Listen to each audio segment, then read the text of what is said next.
Everybody is back, and I'm going to check. Advocate Chabalala, are you back? Fine. Chair, they've just sent a message saying they're trying to connect and they tender their apologies for being slightly late. Okay, so they are still connecting. Yes. All right. Chair, can you hear me? I'm back. Oh, Chair? I was just checking you whether you're back. I was told you were connecting, and now I can see you back. I hand over to you, Advocate Chabalala. Please continue. Yes. Thanks, Chair.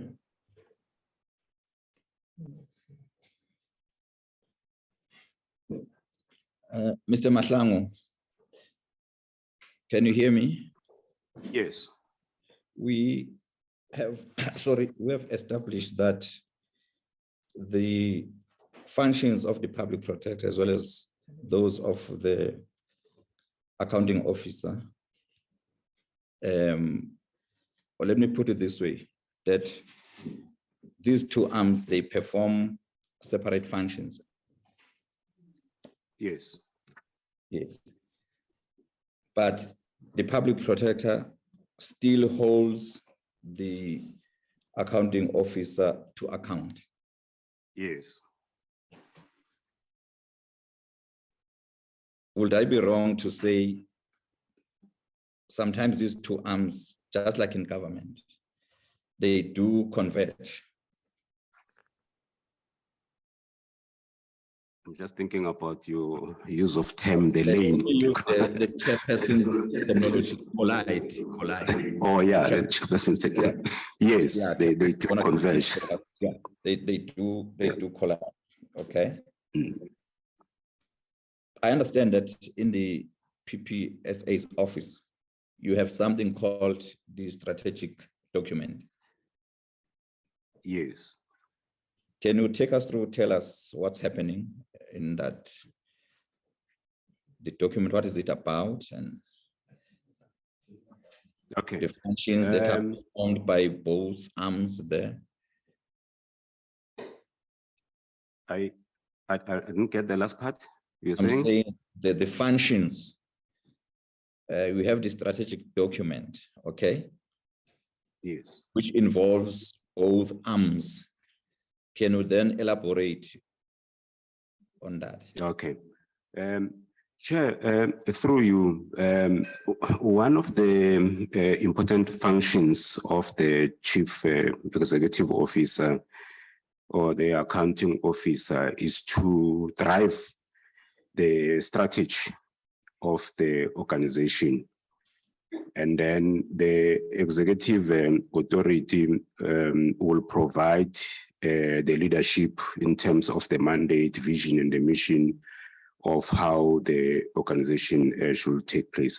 So those issues that I'm talking to, they will be documented in what we call a strategic document of the organization. They outline clear functions. The issues that will be documented, what functions are those? In the accounting office, it will be you drive the strategy. Driving strategy means that you, with your executive team, you develop operational plans. You do the costing of the operational plans because you need to factor in a budget.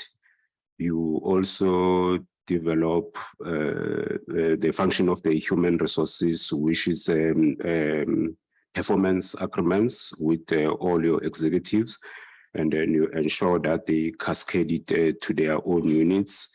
You also come up with the legal strategy in this case. And then, yeah, amongst others, this will be the key areas that the accounting officer will be doing to support the executive authority. Maybe just Advocate Chabalala, before you proceed, if you're able to just have us the strategic document flighted.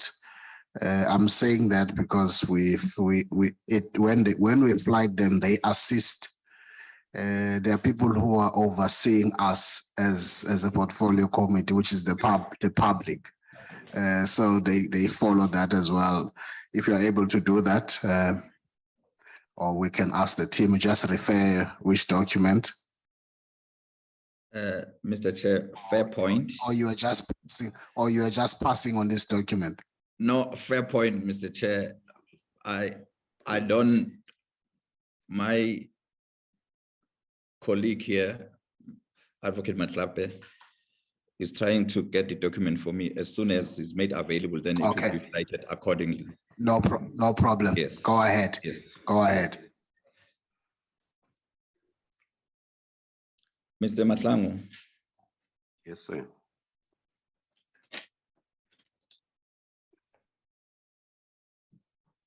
you were in the employ of the public protector for almost 2 years. Yes, sir. Yes.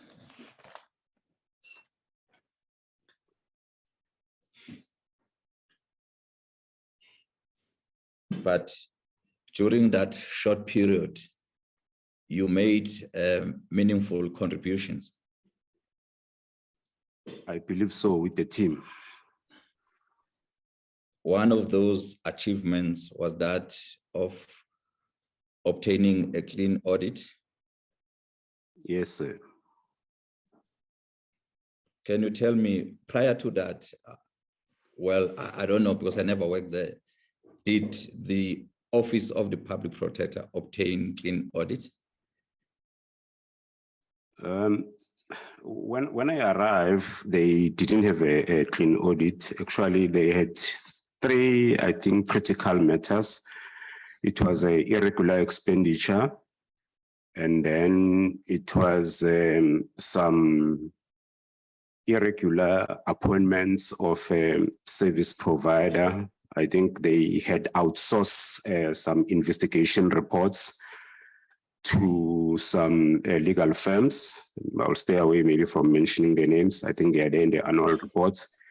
And then they were those 2 firms, it turns out that they were appointed irregular. And then the books were not in good shape. At some point, we had a liability, contingent liability of about 14 million that has been there since time immemorial. So one of the things that we had to do is the first irregular expenditure actually was the accommodation that they are sitting in at the Hillcrest.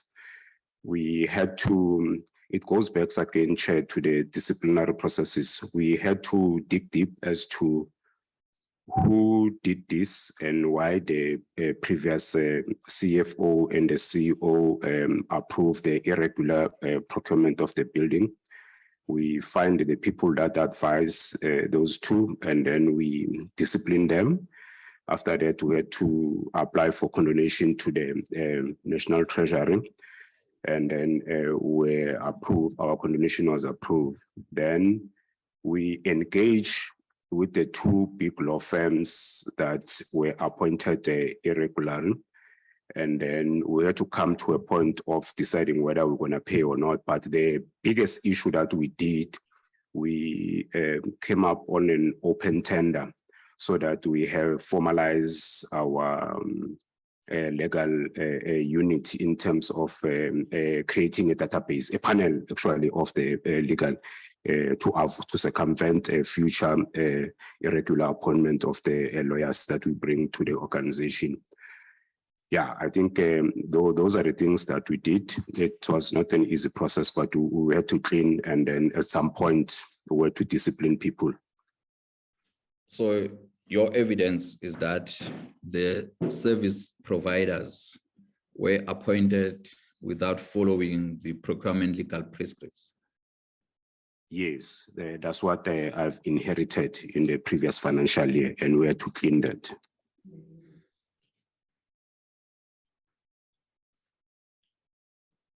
Can we then go back to your affidavit, Mr. Matlangu?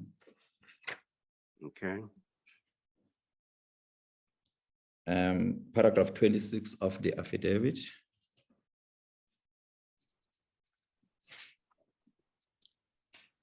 Can you hear me, Mr. Matlangu? I'll be with you just now. Yes. Yes, about paragraph 26. Yes, you make mention of Mr. Kekane. Is Mr. Kekane one of the employees that you disciplined? Yes, Mr. Kekane, I did discipline Mr. Kekane. For what act of misconduct? Mr. Kekane basically was part, his disciplinary emanates from the report that we spoke about earlier that was investigating the leak of information. Is the same charge as Mr. charge faced by Mr. Matlawe?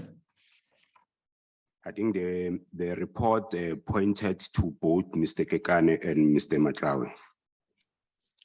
Okay, Mr. Matlawe, can we deal with the investigation process? How was it conducted, especially in respect of senior employees? Did you utilize services of independent bodies like attorneys? I don't remember any disciplinary case that was handled internally. I think all the disciplinary cases were outsourced. Including the investigations or only the DC proceedings? Can you qualify that? Are you trying to say disciplinary cases or investigation? Because I see we are using this interchangeably now. Okay. Are You remember the process, disciplinary? how the process, yes, how the process begins. You will first, naturally, you will first have the investigation process. If there is a prima facie case, then they will have a disciplinary hearing process. Yes. Yeah. Yeah, I just wanted you to be clear that you're talking about the disciplinary matters, not the investigation that we are doing as an organization. Oh, yes. I hear you. Yes, yeah. yes. Yeah. Yes, there will be a case and then it will be referred to HR or legal, depending on the nature of the case. And then I will approve the appointment of someone external to look into the matter and provide the guidance. Okay, can we be specific then on Kekane? I understand that your evidence is that ever since you joined the Office of the State of the Public Protector, we have always used the independent people to conduct the investigations as well as the disciplinary hearings. But I want to be specific here because we're dealing with specific issues. Is it your evidence that also in respect of Kekane, his disciplinary hearing was outsourced? Yeah, yes, but I just want to bring something to your attention. You're no more helping me to go to a specific clause.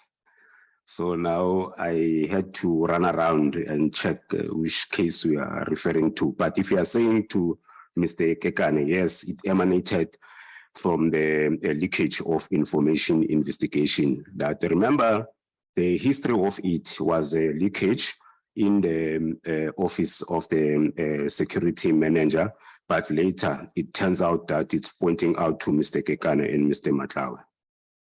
And it was done by independent people. Okay, on the issue of Matlawe, your evidence is that you didn't know him prior to coming to the PPSA. What's the relevance of that statement? Maybe the question that was posed to me by the evidence leaders is whether, remember there was a, okay, I can't remember specifically on Matlawe, but I think there was a question about whether I knew him before I came, and then I had to say no, unless maybe there was something else behind the question, but I don't suspect anything. So I just provided the responses to say that I didn't know him prior that I joined the Public Protector South Africa. Was there any investigation that was carried out in respect of, or insofar as Matlawe is concerned? before his resignation? This is the only investigation that pointed to him. We heard earlier that my letter of suspension came a day or two after he had resigned. So I don't remember any prior disciplinary action against him or after. I'm So talking about, apart- I'm sorry, Mr. Mahlangu. I'm talking Yeah. about the investigation, not the disciplinary hearing. So please start your question from the scratch. No. I'm asking, was there any investigation that was conducted in respect of Matlawe? No, apart from no, there was no investigation against Mr. Matlawe. The investigation was against the leakage of information in the security unit that later pointed to him. Okay. And he subsequently resigned. Yes.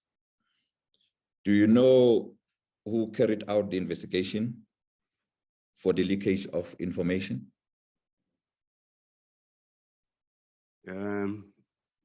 Is that the company Diale Mukhashwa?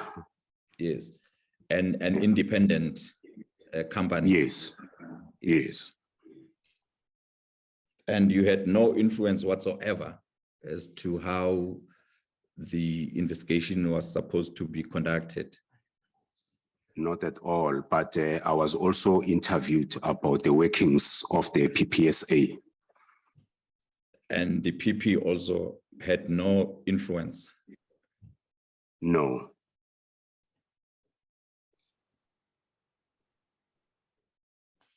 You see, the evidence leaders have mentioned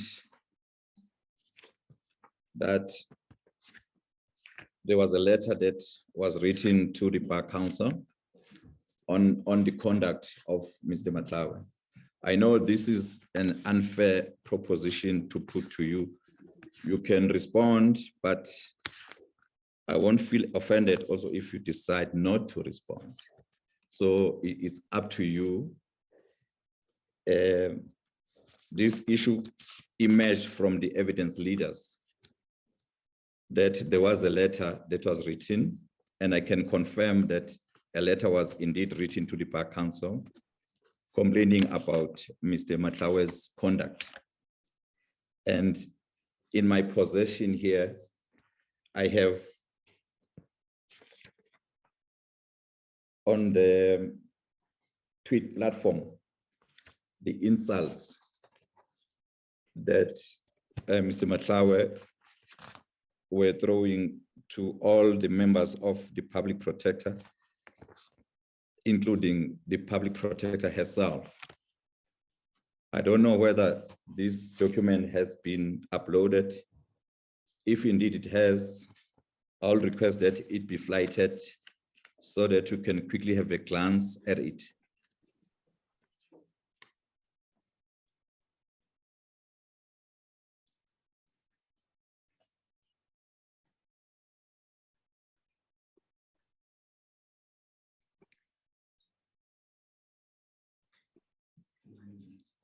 Mr. Can I please Chairperson? Just pause, Advocate Shabalala, Yes. just a pause. Advocate Bauer. Sorry, Advocate Shabalala, can you tell me, are you asking for the Twitter feeds to be uploaded, or are you asking for the letter to the Bar Council to be uploaded? Because I didn't get a letter from you. No, the Twitter feed. The Twitter feeds. Yes. Okay.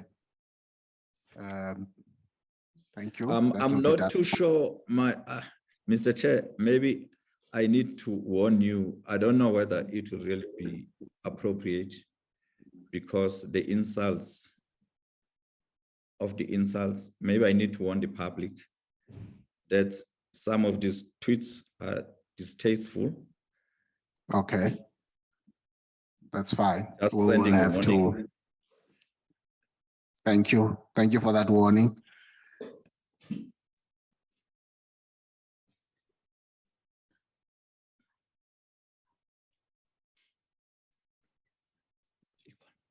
Are we winning with the tweets? Having been warned about what they would do to some of our facial expressions. I'm underage. I'm not looking at anybody, I'm just saying.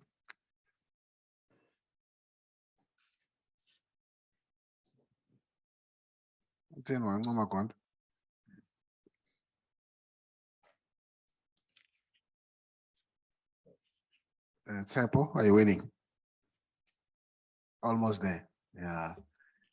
You're walking slowly. Mr. Chair, Just a little bit of patience, almost done, Advocate Chabalala, so that we don't break your flow. okay, thank you.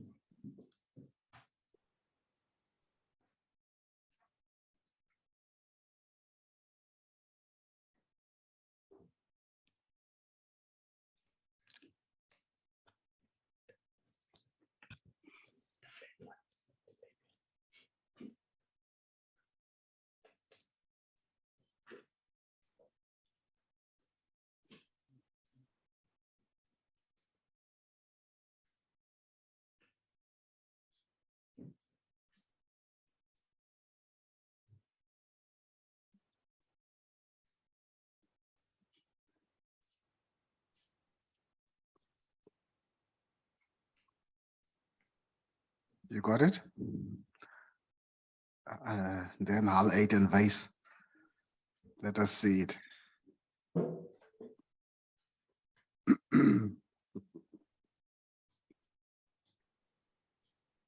Ons kom van die Kaap af.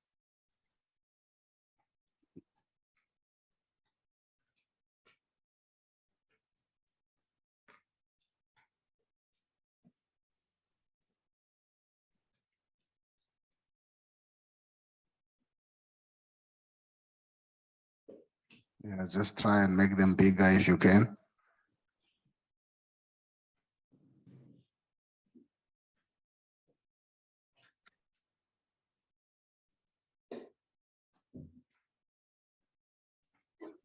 I'll check somebody who doesn't see nicely. I'll check if he can see it. Yes. And if he can, everybody would. Honorable Mylam, can you see? Okay, then we can proceed. There Yes. we hand back to you, Advocate Chabalal. Yes, Mr. Chair, I don't think we won't have time to go through all of them. Maybe may I propose there is one that was sent. Let me refer to this one that was sent on the 10th of August, 2019. I'm going to read this out into the record. It's directed to the public protector. If you take a monkey and dress it in Louis Vuitton suit and put a hat and sunglasses on it, it will still remain a monkey. If something is a fake, no matter how you decorate it, it will still remain a fake. Apparently, Mkhwebane is an underdog that is fighting for the poor.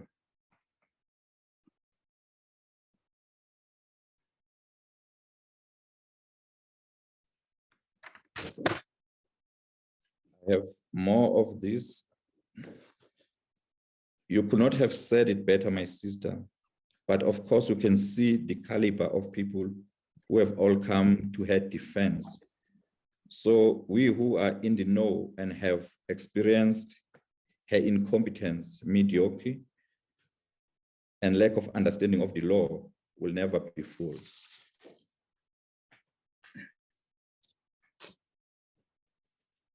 After I resigned from that office at the end of November 2018, I was dragged to a disciplinary hearing for raising issues regarding her corrupt activities of appointing friends without following, I think, procedures. These are some of the tweets that have been generated by Matlawe directed to the public protector. I would like to place them on record to be considered by the committee when it eventually considers all the issues placed before the committee. But the most important that I'm trying to make, Mr. Chair, is in response to the evidence that was flighted by the evidence leaders, and also to make a case that some, or if in fact most of these employees who were disciplined are disgruntled, and most of them, no one in actual fact has ever accused the PP or the Office of the Public Protector of bringing in trumped up charges. They all faced charges. Has always been merit on the charges, and proper process has always been followed. I know my colleague will jump up and down and accuse me of testifying from the bar, but this is going to be the evidence of the public protector. Sorry, Chair, can I ask you something for clarity here? Just pause, Advocate Chabalala is not your colleague, is an honorable member, Honorable Member Mailam. Chair, I wouldn't dream of accusing Advocate Chabalala of testifying from the bar, although that's remarkably what it sounded like. However, what concerns me is the lack of a chain of evidence here, that these tweets have been entered into the record, but we have no knowledge of where they came from. We have no evidence from the witness that these tweets are of any bearing whatsoever, and we have nothing to link it to any disciplinary procedure. So I'm very reluctant here to accept this as evidence unless Advocate Chabalala is going to call Mr. Matlawe and say, these are Mr. Matlawe's tweets, and ask him, did you make these tweets? Because we don't know that at this stage. Thank you, Honorable Mayham. I think he did indicate that, just before I come back to you, Advocate Chabalala, that he indicated that he's placing this on record for us. Perhaps I can ask him to just indicate the purpose and why you're placing them on record. Thanks, Mr. Chair. This was placed on record in response to Advocate Bauer's evidence led by Advocate Bauer. But indeed, there is no value on this evidence until we call Mr. Matlawe to come and testify. And that's what we intend doing. But at the same time, Bauer indicated to us that they will be calling Matlawe to come and testify. Okay. So you are, it's pre-planting. I understand that. I hope Honorable Mailam also follows you. Thank you for that clarity. Would you now please proceed? Yes, thanks, Mr. Chair.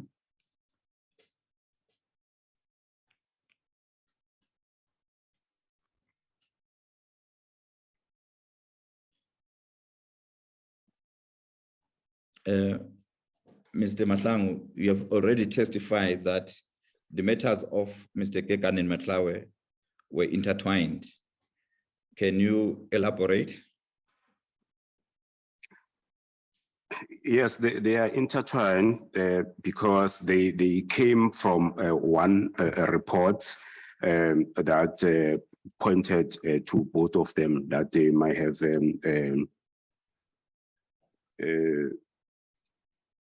did misconduct in the organization. Can we then move on to paragraph 30? You say, yes, you refer to 3 members of your organization, that's Makhaladi, Madiba, and Lisedi. Yes. Can we elaborate on that? Well, I think earlier in the day, I went at length about an investigation that involves the FCSA whereby the person being investigated has been asked for certain information, and that information was not coming forth. But according to the person, was that the information was long provided to the organization. However, the trio that was working on this case and their juniors, they denied that they ever come across that information up until when we did our filing inspection, cleaning up of the offices. We came across this information, and then they confessed that they might have been wrong in this thing. And then at that time, remember, Chair, there was already an intention by the FSCA to fight the PP, and also threatening with the personal cost on the matter. And yes, confused now. Okay, I'm saying, yes, I'm putting to you this proposition based on your evidence. Yes. That the complaint in respect of these employees, Mahalati, Matiba, and Lisset, right? Yes. Related to their negligence in respect of preparation of a Rule 53 record. And the proposition I'm making is that this function is the function of the legal services. It is their duty to compile Rule 53 notices. And it seems the PP is also blamed in this respect. Then my question is, what's your take? Okay. I'll stick to the affidavit for the sake of progress. Here, we're talking about an incomplete record in order for them to prepare Rule 53. So again, you talking about legal services. My understanding is that you want to say it's the investigation. They basically couldn't do Rule 53 as investigation unit because of the incomplete record of information. I don't know if we on the same page. Yes, yes. And as a result, the PPSA was unable to defend the review proceedings in that matter. And Yes. was advised by senior counsel that it had no prospect of success in doing so. Yes. I might as well disclose, Mr. Chair, that I was involved in this matter as junior counsel, working together with Henny Smith. I'm the one who gave, not me in particular, but the legal team. I was part of the legal team that gave an opinion to say this matter cannot be defended by the public protector.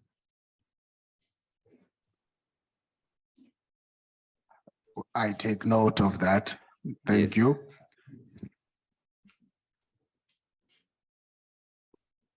Mr. Mahlangu. Yes, sir. We're about to wrap up our evidence.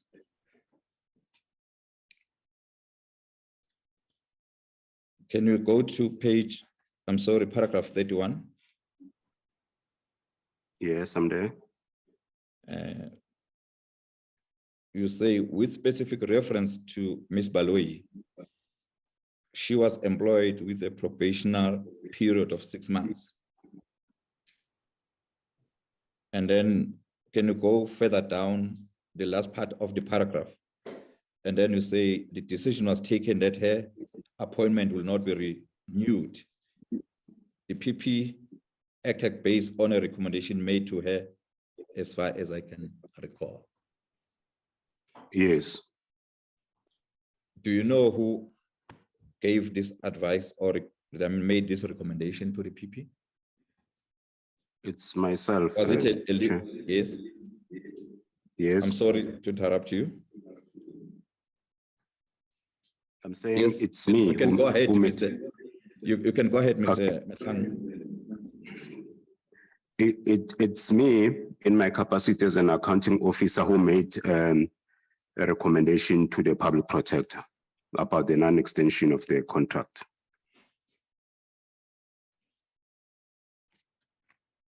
So it was never the public protector's decision, Mr. Matlangu. Yes.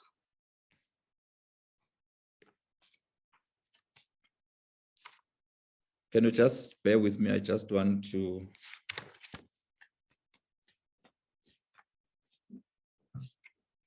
take advice from my colleagues here. Mr. Chair, earlier I promised you that I was going to, with the help of my colleagues here, that we're going to locate the documents that deal with the annual reports. It's in bundle F, page 395 to, 394 to 395. Bundle F 394 to 395. Thank you. Thank you. This is the document that deals with the strategic. Okay. Yes. And the Thanks. conversion of the functions in the Office of the Public Protector. Got it, Tsepo. Move, Tsepo.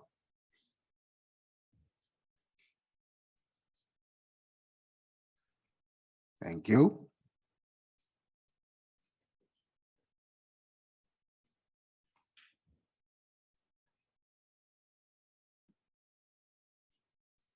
And for what year is that?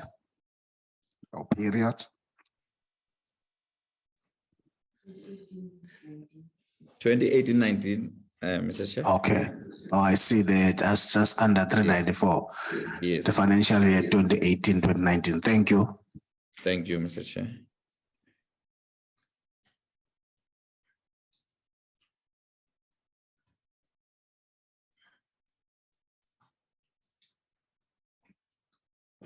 Okay. That's flighted. You're not going through it now. No, So we're you'd want to not. proceed? Thank I'm you. almost wrapping up my cross-examination. Go ahead on your next If- points. Yes, if you can, Mr. Chair, bear with me.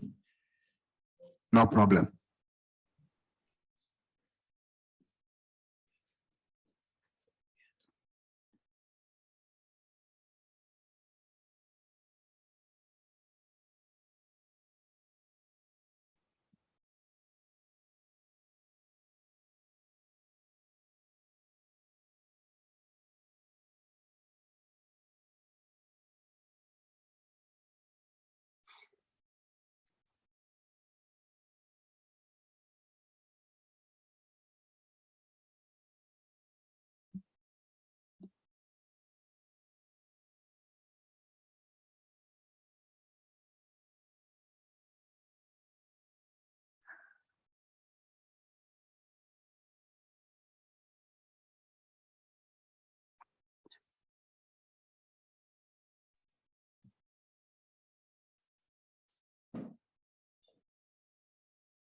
Mr. Chair. Mr. Chair, Advocate Chabalala? yes, can you flight the document again? I just want to Okay. quickly take you Thank through. you. Go back, Tsepo. 394. There it is. Can you see it?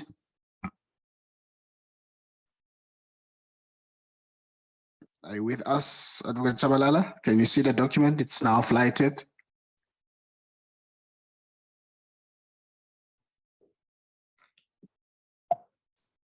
Okay, Mr. Chair, can the document be scrolled up, please? Okay. Move, Tsepo. Okay, on the strategic, there is a headline there. Can you go down again? To the previous page, please. Okay, go up. When he says down, go up.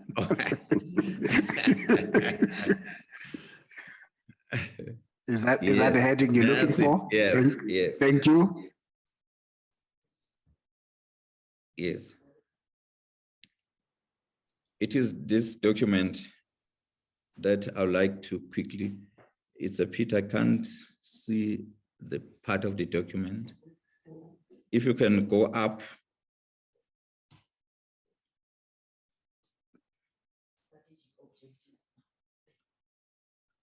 To the strategic objections, please.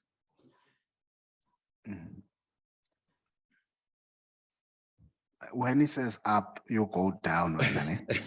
Just get the line. It's Please. okay, just there. That's the drill here. Yeah. Is that one? Yes. A little bit up. Down, Tsepo.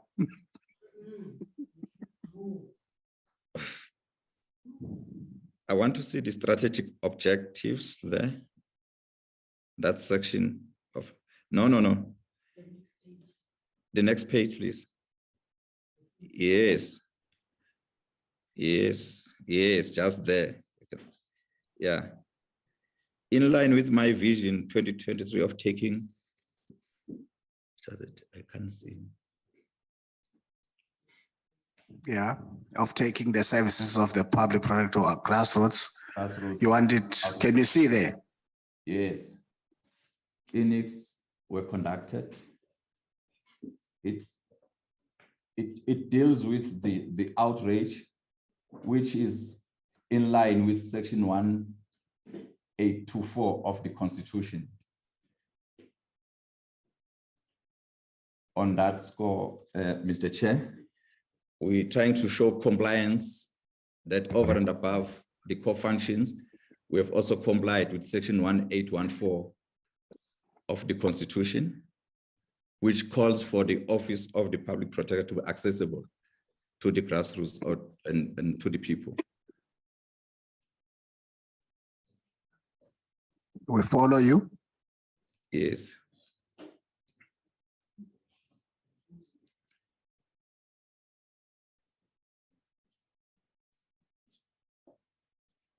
And also on to your left, the strategic outcomes orientated goal 1. Yes, just there you can see prompt services delivered to all persons and institutions in order to promote and maintain good governance. This is also still in line with our obligations in terms of the Constitution. Thanks, Mr. Chair. Thank you. Thank you very much. Thank you, Tsepo. You can remove it. Back to you, Advocate Shabalala.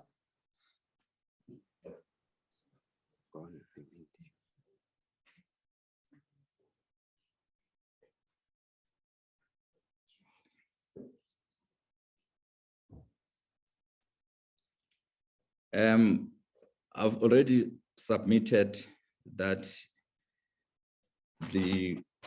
on the issue of investigations, the PP does have a role to play, which is to oversee the CEO. Yes. Maybe Mr. Matlang, you can comment. I think, Chair, maybe without flighting anything, let's go back to what the advocate spoke about in terms of the role clarification of the public protector and that of a chief of the CEO. So my understanding is that as much as the public protector is not involved anyway in the operations of the organization, but the CEO has a responsibility to report to the public protector about the activities of the organization. In turn, the public protector as an executive authority expect accountability from the CEO. That's my reading of the question that is coming from Advocate Shabalala. Yes, thanks, Mr. Matlang. I have no further questions to ask. Thank you. Thanks, Mr. Chair. Thank you very much, Advocate Shabalala. That just ended at 14:46. Appreciate it.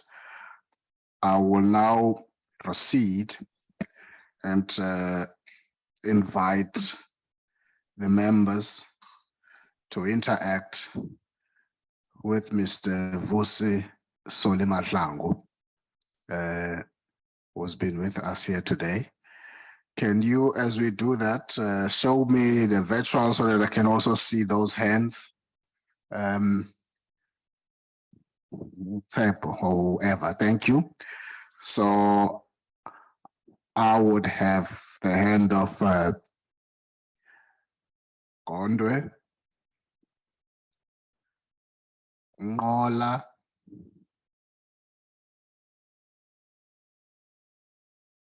Sukas, Mailam,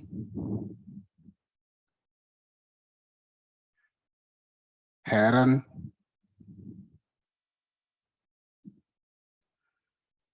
Mkweba,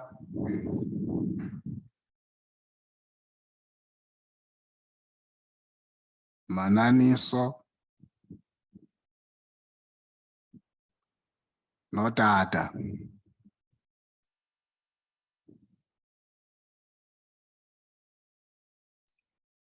Zungula,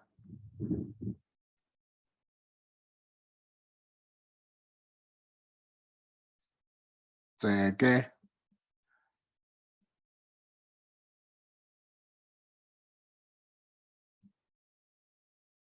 Klape,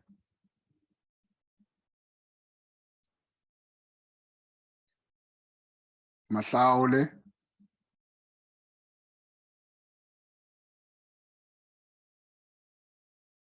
Maneli,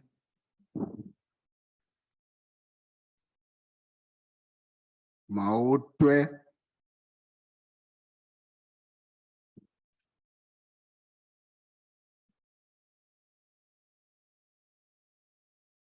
Skosana,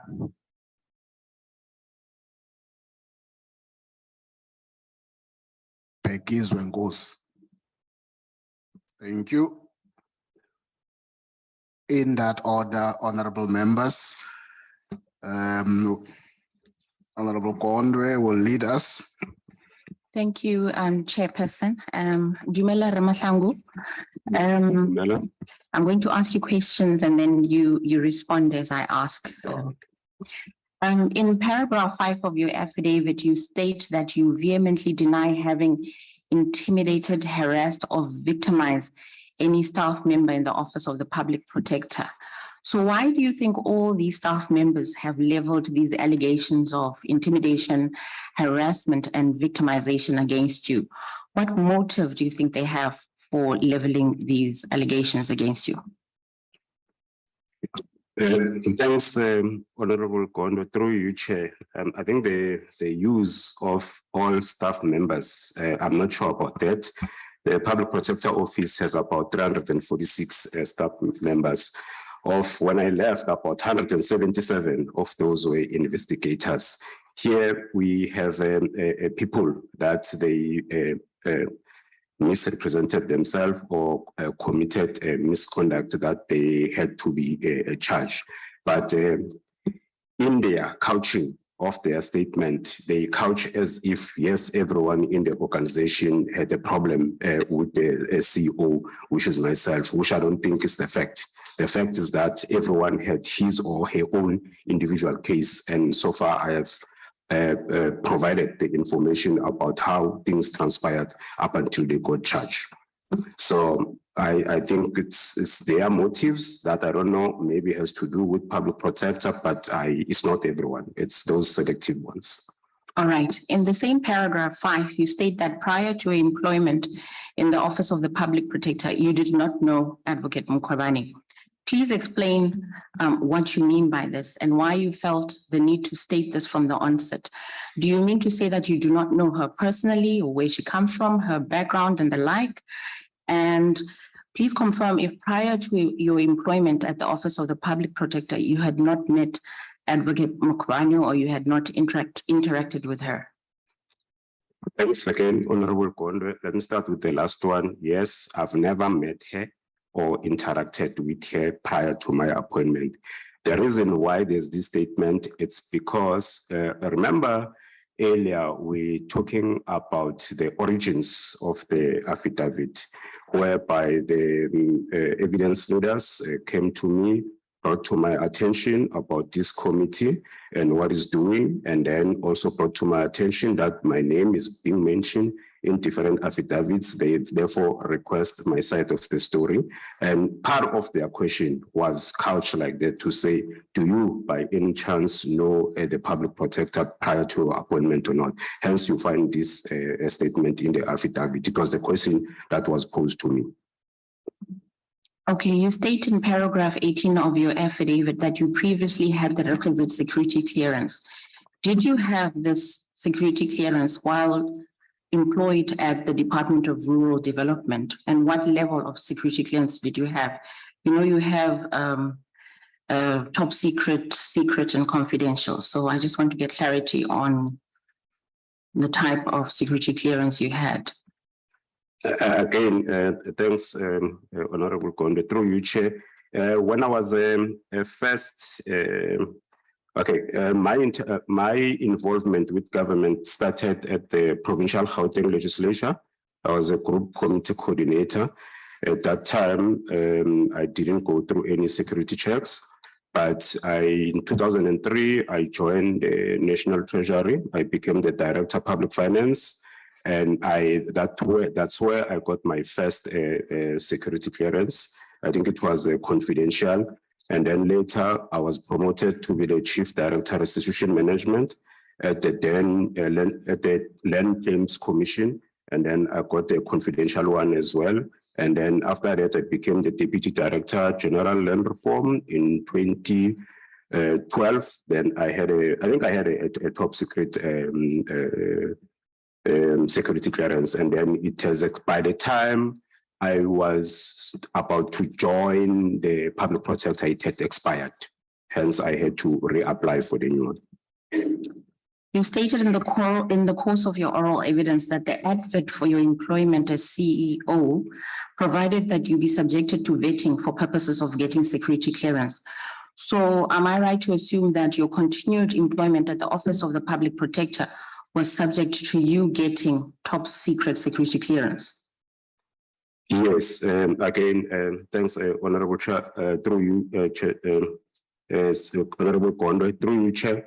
Yes, it was a condition. It was also in the advert and also in the contract of employment, and I had to go through that exercise. So when Acting DG Jafta wrote the letter to the PP explaining that your top secret security clearance would not be issued until such a time your appeal process is concluded, what did the Office of the Public Protector have to say about this? And does this mean that for the duration of your employment at the Office of the Public Protector, you did not have top secret security clearance, despite this being a condition of your employment? Yes, it's true. Throughout the duration of my employment, I didn't have a top secret clearance. However, what the office did, I had to do an appeal. An appeal is done to the Minister of State Security. They receive my application for appeal, and then they refer back because procedurally, the Minister will want the Director General to explain under what grounds did Mr. Mahlangu not get the security clearance.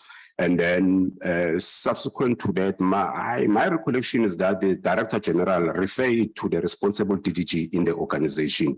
And there was change of administration in that department and lots of things happened. And then we all lost track of where my application was. Now, turning to the Limpopo assault or the incident involving Mr. Samuel, you stated in the course of your oral evidence before the committee that legal services brought to your attention that the Office of the Public Protector was being sued for an amount of 350,000 Rand. And you looked into how the issue was handled under the previous Public Protector. And then you took a decision that if the Office of the Public Protector lost this case, you would not be able to justify paying out all this money.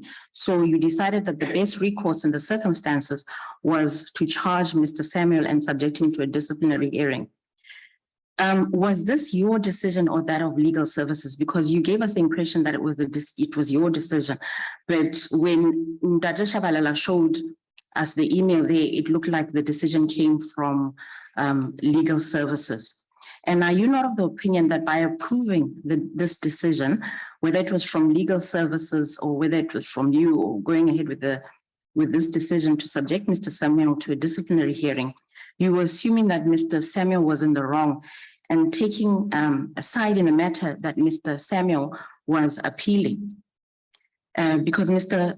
Samuel informed the committee that the complainant attacked him and he was, acting in self-defense, or, when the incident took place. And another question is, was there an external investigation conducted in relation to the incident before a decision was taken by yourself or legal services to subject Mr. Samuel to disciplinary hearing? Okay, thanks again, Honorable Kondo. Through you, Chair. I think now it is known how where the origins of this matter came from. I think Advocate Shabalala, everyone has seen the emails where it's coming from. Hence, in my affidavit, it spoke about, to my recollection, maybe that part it's covered. Now, what happened is that after Nemasisi provided that email, now that I'm reconnecting with the sequence of the events, I still went back to HR to get a report about how the previous administration authority dealt with the matter, because I really wanted to find out how. Yes, Nemasisi had already provided a recommendation or advice of how the matter should be proceeded, but we still had to find out from HR if this matter was dealt with appropriately before. And the responses that came was not satisfactory. Now, there was a matter that we parked about who charged Mr. Samuel, whether it's myself or other people. I still insist, obvious, this evidence leaders may want to find the information that I did the charges, but now I remember that Mr. Samuel had a problem. He was very sickly at that time. So I couldn't serve the charge because of his condition. Obviously, I had to apply empathy there. And then maybe that is why late, he was charged very late after this incident has come up. But at the end of the day, yes, Nemasisi brought this to our attention, but the responsibility lies with the accounting officer to take the matter forward, which I had to do myself. Was there an external investigation? Oh no, there was an internal report that came from HR that was not convincing about what actions were taken prior to my time. In paragraph 31 of the affidavit, you state that Ms. Baloyi, who was on probation for a period of 6 months, was not performing in her capacity as CEO. And a decision was ultimately taken not to confirm her appointment. And the PP took this decision on the basis of recommendations made to her. And you've confirmed during the course of your cross-examination that you made the recommendations to not confirm her appointment. Yes, I made the. Were you the one who conducted her performance appraisal? Yes. And on what basis did you make these recommendations to the PP to not confirm her appointment? Okay, it goes to that territory again of dealing with the matter that is before the court. But I told the evidence leaders that to best answer this particular point, they must refer to my notes in the document, because it was not just verbal. I put the notes in her report about how I see her suitability for the full-time appointment on this. So it's there. I'll leave it to that so that I don't contradict what I've said in that document, if you agree, Chair. Dr. Masangu, please confirm to the committee whether your responsibilities as CEO also included giving inputs when it came to investigation. and the content of investigative reports. You stated in your affidavit that the CEO played no role in the merits of investigation, but the affidavit that was flighted that, was deposed to by Ms. Baloyi states that, states otherwise. It accuses you, in fact, of interfering when it came to the content of reports.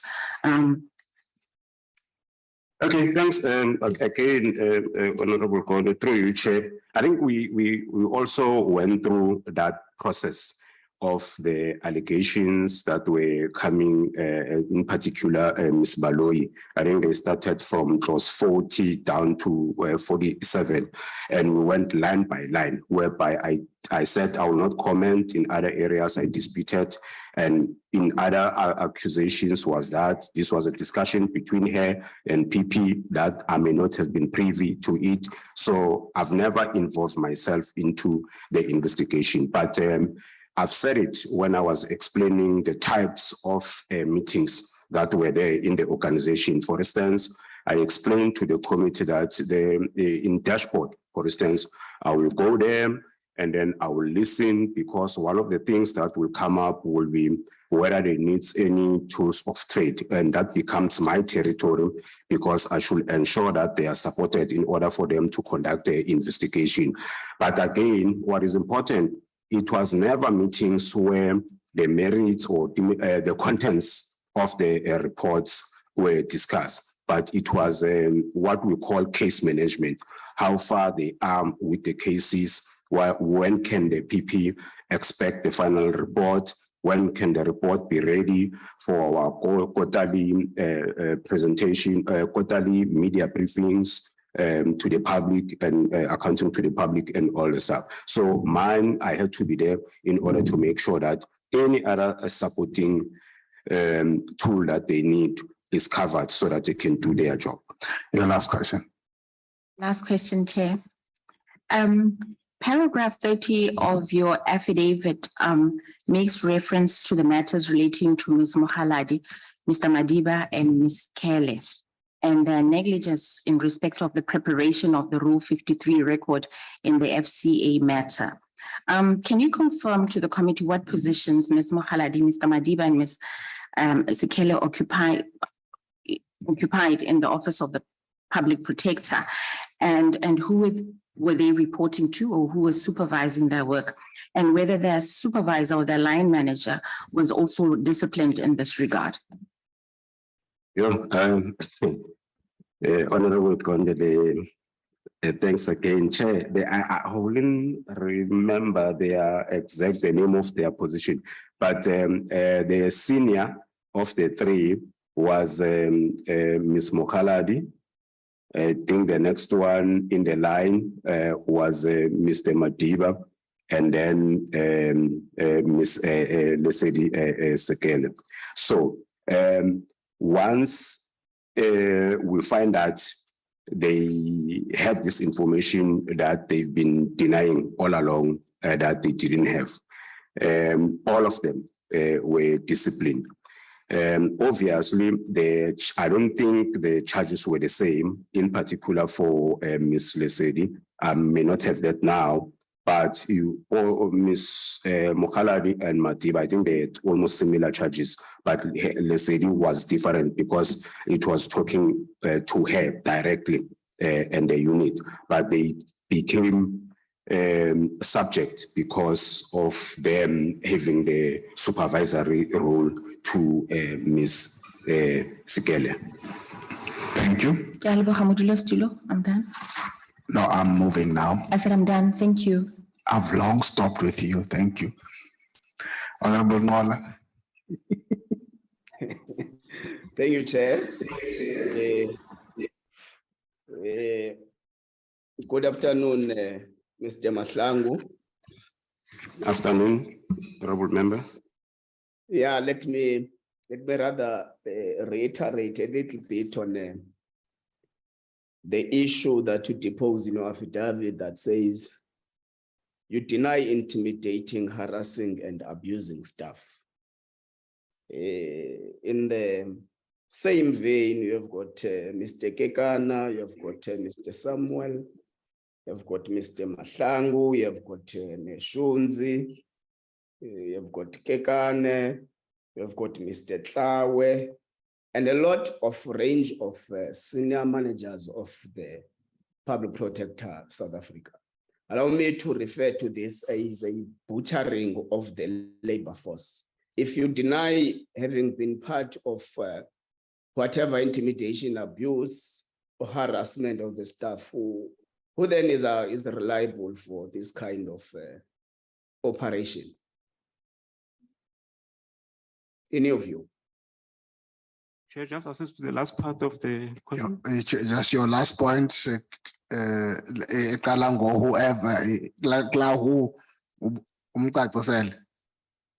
Who is responsible in the Public Protector's office, in your view, of what I refer here as a butchering of the labor force? I've counted a number of people whom many you have suspended and charged. Yeah. Thanks, Honorable Ngola. Chair, through you, let me again repeat, there was no, I was trying to write down all this way. There was no butchering, intimidating, harassing all the staff members. However, there was a disciplinary process for Mr. Kekane, Mr. Matau, that came from the investigative report that talks about the leakage of information. It exonerated Mr. Nechunzi. Mr. Nechunzi, however, there were witnesses that were picked up in his area of duties and was subsequently moved to another position. And then the honorable member has been repeating certain names, but I will just move straight. I've explained the issue of Ms. Baloyi. Ms. Baloyi was never charged, but I couldn't extend his contract of employment. There's a case around the FSCA on the failure to do Rule 53 and the advice from the external lawyers about how best the PP must deal with this. And then later, when we're faced with the matters of litigation, the officials involved, Ms. Mokhaladi, Madiba, Mr. Madiba, and Ms. Lesedi, they brought the information that it was a contentious issue and they were charged. So there was never a butchering, intimidation, and harassing. Everyone followed, the process was followed. And then later, as an accounting officer, I exercised my responsibility to charge them, but it was not an issue of here's a problem, we are being charged. People were taken through the process. Okay. Let us agree that there are many who have been charged, some have been suspended, and all those related matters. And some have been changed from one office to the other. How, in your view, has this affected the performance and the operations and the integrity of the Office of the Public Protector? Thanks, Honorable Ngola. Again, Chair, through you, there was no sum that were changed. There was one individual that was moved from his position as a security manager to customer relations. And then I mentioned earlier that when I left the organization, 50% of the personnel were investigators, about 177 of them. Here, if there was any compromise of any work of the public protector, it will relate to a specific case that was problematic. And we have provided enough information about why we ended up putting these people into the disciplinary process because of how they compromise the public protector. It is out there now. And then coming to Mr. Kekane and Mr. Matlawa, who were the quality assurance, the impact was minimal in such a way that they were both reporting to the COO, who in their absence had to handle their work or redirect their work to other officials that have the same capability as the two individuals. Okay. let's go to Mr. Baldwin Neshunzi, who you allege in your affidavit that was suspended on the allegation or on the suspicion of having leaked important information from the office, but was later exonerated. That in fact, this was just an accusation. This person is not guilty of the allegation. What led you think it's Mr. Baldwin that has leaked that particular information, and what process was followed in suspending Mr. Baldwin Nation? Chair, we might be running very fast. I don't remember anywhere in the affidavit where we are saying we have investigated Mr. Nechunzi. However, we're investigating the leakage of the information, not the person. And then in the process of that investigation, the report pointed out to Mr. Kekane and Mr. Matlawa. So it was never suspended, Mr. Matlawa. Yes, because he was in the unit on the allegation of having leaked information and later was exonerated. Let me concede to that. Mr. Nechunzi happens to be in the unit where this kind of information that leaked was coming from. However, the investigation was about the leakage of the information. So we had to put him aside in order we can do the investigation, but it was never about him. It was about the unit that he was managing.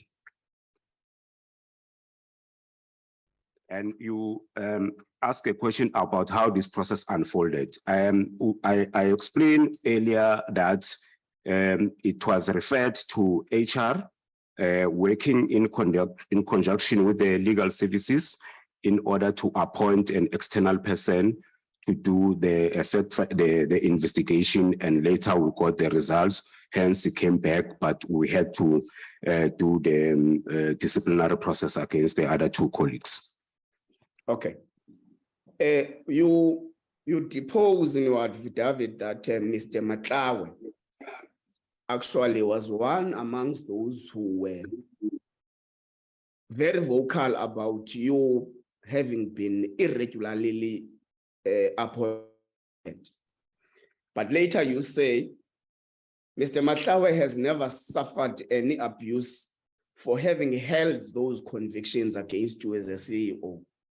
But later you say, he was later charged for being complicit in the leakage of confidential documentation. Maybe if you can make me understand your English when you say for being complicit, because in my understanding of the labor-related matters and the DC, I have never heard of a charge called complicity or being complicit of the leakage of the document. And equally, what would you say if Mr. Matlawa comes to this committee and accuse you of having trumped up some charges against him as a way of revenging his conviction against your appointment? Thanks, Honorable Ngola. Again, the use of some. Mr. Matlawa was alone in being vocal about how I was appointed at the public protector. Then now I confirm that I said he has been making all these issues about me and my appointment to the public protector. And yes, I can confirm again, there was never an action against that because I was not shaken by what he was saying. I had work to do in the organization. Now, again, I'll repeat maybe slowly this time. Later, when this leakage of information surfaces, that's when the report points to Mr. Matlawa and Mr. Kekane. It has got nothing to do with the things or the vocality that he had about me and all the stuff, but it was the findings of the investigation about him leaking information actually between him and Mr. Kekane, sharing information that they were leaking outside. Well, the wording of complicity is coming from the report. It's not not that I don't understand what is complicity, but it's coming from the report. So yeah, it was couched like that, spoken about the complicity about of the conduct of Mr. Matlawe, and then hence the charges were couched like that. And then the issue of Mr. Matlawe later coming here and saying this is trump up charges. Well, I'm sure the committee will take him through what I've presented, because I'm presenting how the investigation started.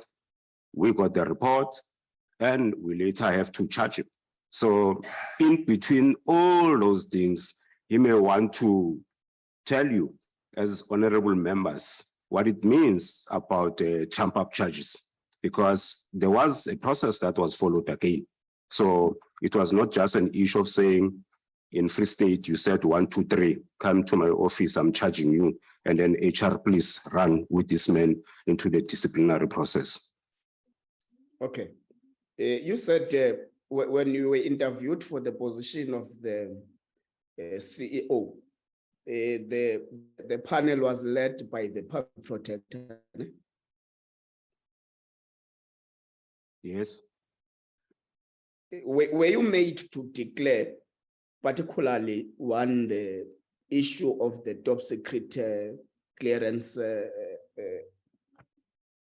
matter and the issue of the dismissal? Chair, I was made to declare the issue of the dismissal. The issue of the clearance is an issue of saying once you are appointed, you will be given so much time to obtain the security clearance. Obviously, they will ask you, do you have an existing security clearance? You will say yes or no. So in my case, it was no, but yes, I'm willing to be subjected to the process of vetting so that I can get the security clearance. So all those things were declared. Actually, maybe just to take it further, during the first introductory meeting to the staff, he came with those allegations that I did not declare that I was dismissed, but it was public information by that time, one. And secondly, there were specific questions that were asked by the panel. I don't know why he didn't take time or ask the public protector, but the public protector responded and told the staff, yes, we know about Mr. Mahlangu's history with the Department of Rural Development and Land Reform. And yeah. Thanks, Chair. Okay. Chair, let's go to the Public Protector Act. Section 3, subsection 1B, as referred to by... As you wrap up. Yes, Chair, as I'm wrapping up. As referred to by Advocate Chabalala. I'm not sure, Chair, if it's going to be flighted, but I can read it out. The public protector shall subject to his or her directions and control in the performance of his or her functions under this act and the Constitution, be assisted by, when you go to B, a suitable, qualified, and experienced person as Chief Administrative Officer. That, in my view, Chair, means Mr. Matlawe is the CEO, is assisting the work of the public protector in that office. As what you mean Mr. Mahlangu, not Matlawe. Sorry, Mr. Mahlangu, Chair. Okay. Is in terms of the Public Protector Act, is assisting the work of the public protector.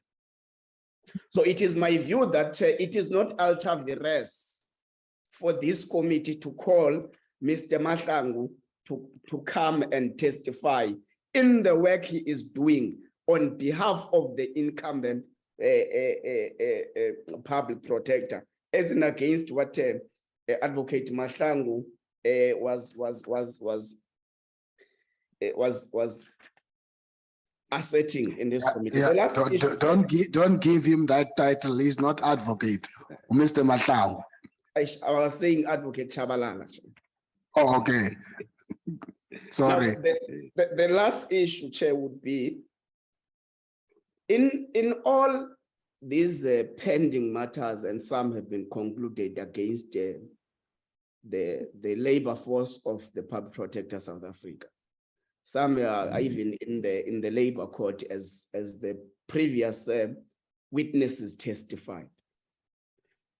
If you, Mr. Mahlangu, can take us into confidence that as much as the staff was suspended, some of them, I will use some, Chair, has the office followed all the due processes of suspending and charging and investigating those particular staff members? The last, Chair, is that Thank you, Honorable.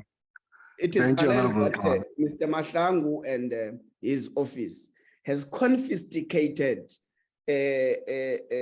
laptops of some of the managers in the Office of the Public Protector, such that there is an information that we would have required as the committee that we can't find, which was lost in that process. Thank you. Thank you. That's where you end. Mr. Matlangu. Oh, thanks, Honorable Ngola.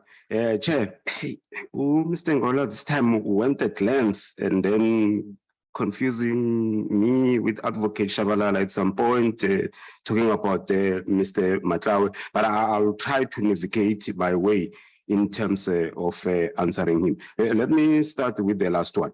The investigators in the leak of information, they didn't confiscate the laptops, but they had access. They had to take the laptops in order to determine certain information, that the movement of the information.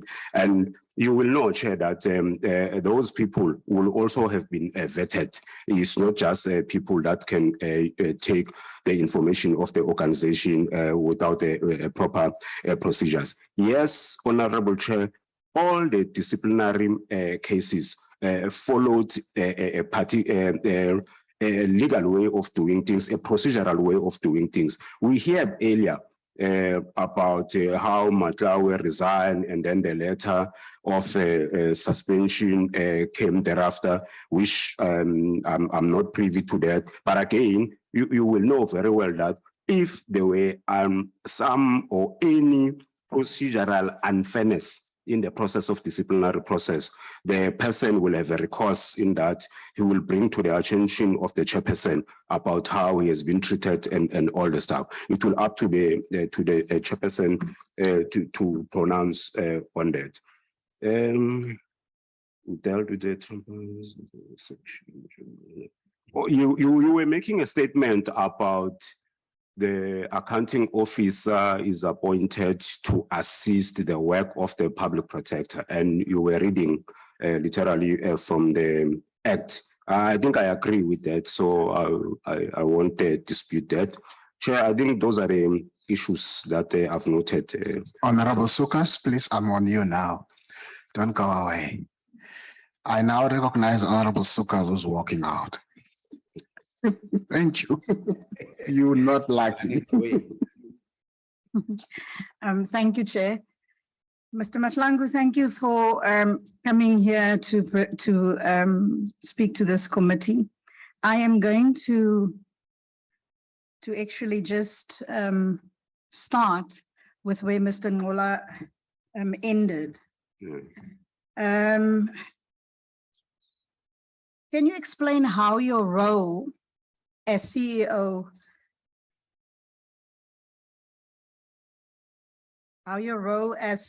related, just my apologies, I've just gather your thoughts. I understand. I've just You pressed you had closed everything. So yes, I just need to gather my gadgets right. So yes, if you can explain your role as CEO, how it relates to the role of Chief Administration Officer, as it is described in Section 3(1) of the Public Protector Act,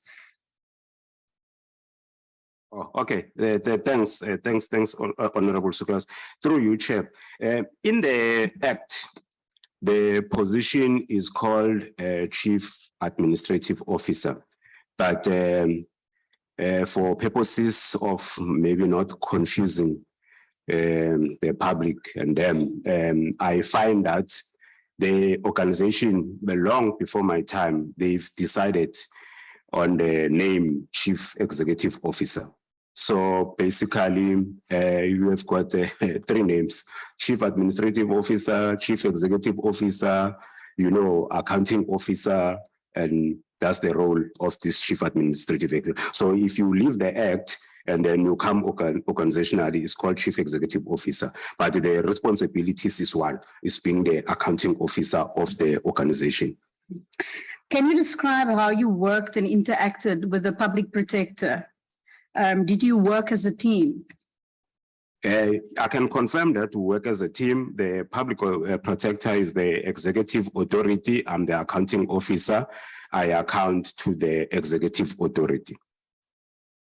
And in terms of Section 3(1)(b), it states that a suitably qualified and experienced person be appointed as Chief Administrative Officer by the Public Protector or seconded in terms of subsection 12 for the purpose of assisting the Public Protector in the performance of all financial, administrative, and clerical functions pertaining to the office of the Public Protector.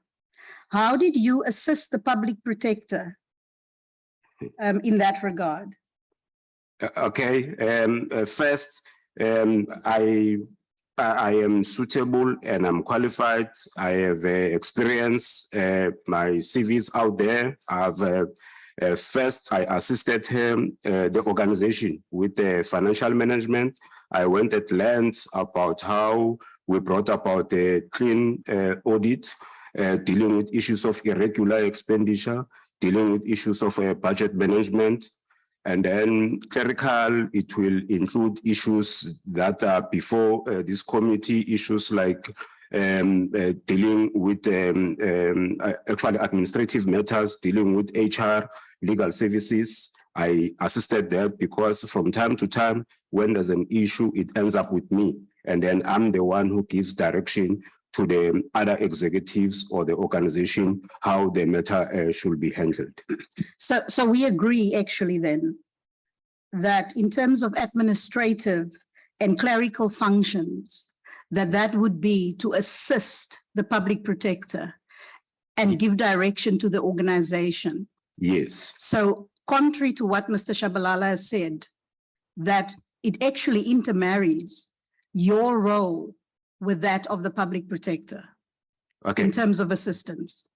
Thanks, Honorable Sukas. There's a journey here.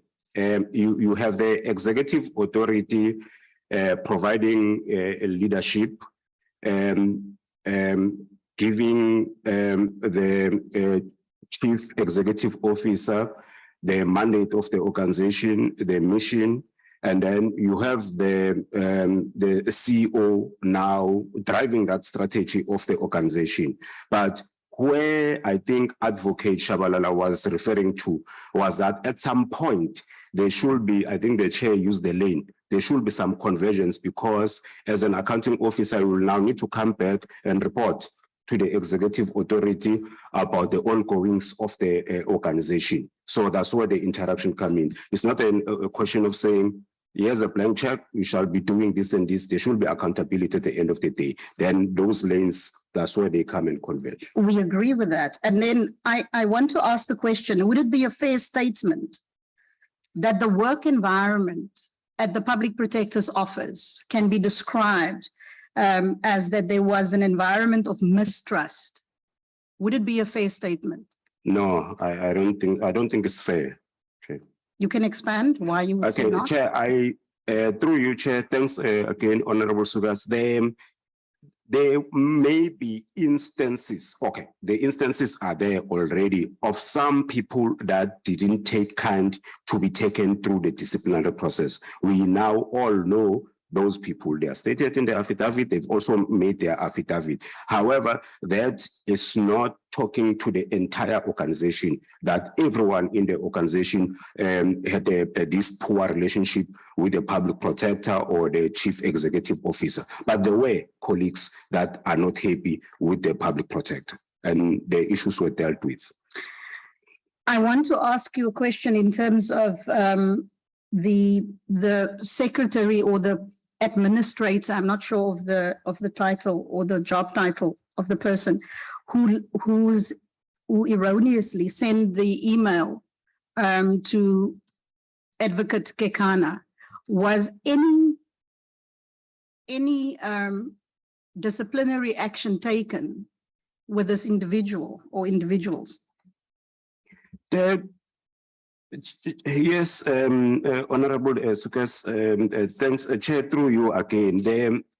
After this incident happened, and then there were other leakages. Now, we were in a process now of, we had to take this process of now doing this investigation. Unfortunately, I think the question is valid. There was nothing said about specifically in terms of disciplinary to the PA, but I think there were somehow where they mentioned about maybe the way she had handled the information, but it was not specifically about whether we should discipline her or not. Okay. You said that there was nothing unique about Mr. Samuel's case or disciplinary hearing. Is it not peculiar, the length between the incident and the action taken? And then secondly, around the circumstances as described by Mr. Samuel, when the incident happened, and in your role, would you say that it would be fair to the individual, given the time lapse between the incident and the actions taken by the organization? Okay. Would it be fair to the individual? And I want you to respond to the issue of there is nothing unique about Mr. Samuel's case disciplinary hearing. And yet there are these two peculiarities that I would like you to respond to. Thanks again, Honorable Sukas. The word unique was used because there was a specific question about, was Mr. Samuel's disciplinary process done in line with how the organization will ideally do the disciplinary process? Then I said, yes, there was nothing unique because it also followed the same process like any other disciplinary processes that were there before or happened even after that. Now, Chair, I think again, maybe one should come slowly on this one. The matter happened in 2011. We all acknowledge that. We didn't know about the matter, but now comes this matter resurfaces as a form of litigation. It's no more about 2011, what happened in Limpopo and whatever. The issue now, I see the focus is to say, but this is an old case. But we have a person who's sitting at the gate with the lawyer saying that I am demanding compensation because your colleague or your person has assaulted me. So at that time, we had to defend the litigation, even though this was an old matter, and we had to do something with how we justify going forward with this colleague, Mr. Samuel. So now, I explained earlier to say, we didn't just say, here's this litigation of 350,000, let's deal with Mr. Samuel. We asked from those that were there before, how was this matter handled? And the report that they gave was not sufficient. And then in terms of fiduciary duties, I had to do something as an accounting officer. Maybe, Chair, maybe there's a relationship between what Mr. Samuel said in his testimony around the issues of human resource management. I'm just now thinking, and without casting aspersions to anyone. He mentioned something obvious, I'm not gonna quote him verbatim, that during the previous public protectors, there was no appetite in conducting, disciplining people. And he was there at that time when there was no appetite to discipline people. Now, here come an old matter of 2011. I don't have any report of how that administration dealt with this disciplinary matter, because it is a disciplinary matter, no matter how you look at it. Whether the outcome was to fire Mr. Samuel or not is another thing, but it is a disciplinary matter that needed to be in the HR file up until its natural death, you see? So hence, of what I'm understanding as my administrative responsibility, I had to do my own hearing, okay, so that I can satisfy myself. And Chair, if you were listening proper earlier, I said any disciplinary process is not about firing a person, but is to determine whether the actions of that individuals were right or wrong. And at the end of the day, will be detected by those that are assisting us to conduct that investigation and come up with a way forward about that. So here, to me, Mr. Samuel was right to say, guys, but I paid the fine. If we are doing this again, is double jeopardy or what, or assist us to bring information, because HR obviously spoken to him about, hey, there's this matter that has resurfaced, and because we don't have any information about how this thing was properly dealt with, you may be charged again. Assist us so that you avoid being charged. Point covered. Back to you, Honorable Sukas. Yeah, I want to go back to the first question, which was to do with the environment and the culture of the organization. And I listened to your answer. Yeah. And my interpretation of what you're saying is that it is rather than to look at punitive measures, rather than organizational within the context of the organization, because Mr. Samuel, when he came here before the committee, mentioned that there were issues of safety, and given that incident, security was upscaled at these offices. So I'm asking this question. I asked, is there an environment of mistrust? Now I'm going to add and say, so then there is rather a punitive culture that existed within the public protector's office. Chair, I dispute that. And I'm going again to spoke about what I viewed as a disciplinary process. The disciplinary process is to take you through a process for you to clear yourself. The example, the case in point is Mr. Nechuzi. He was taken through the process, he was never punished, and then he came back to his position.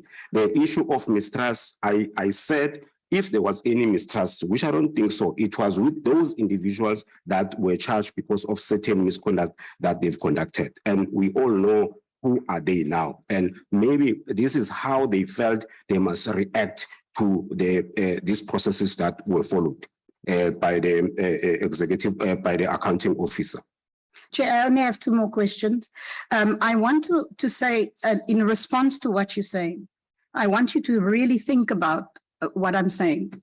I'm saying you had two options as a chief executive officer. You had an incident that happened.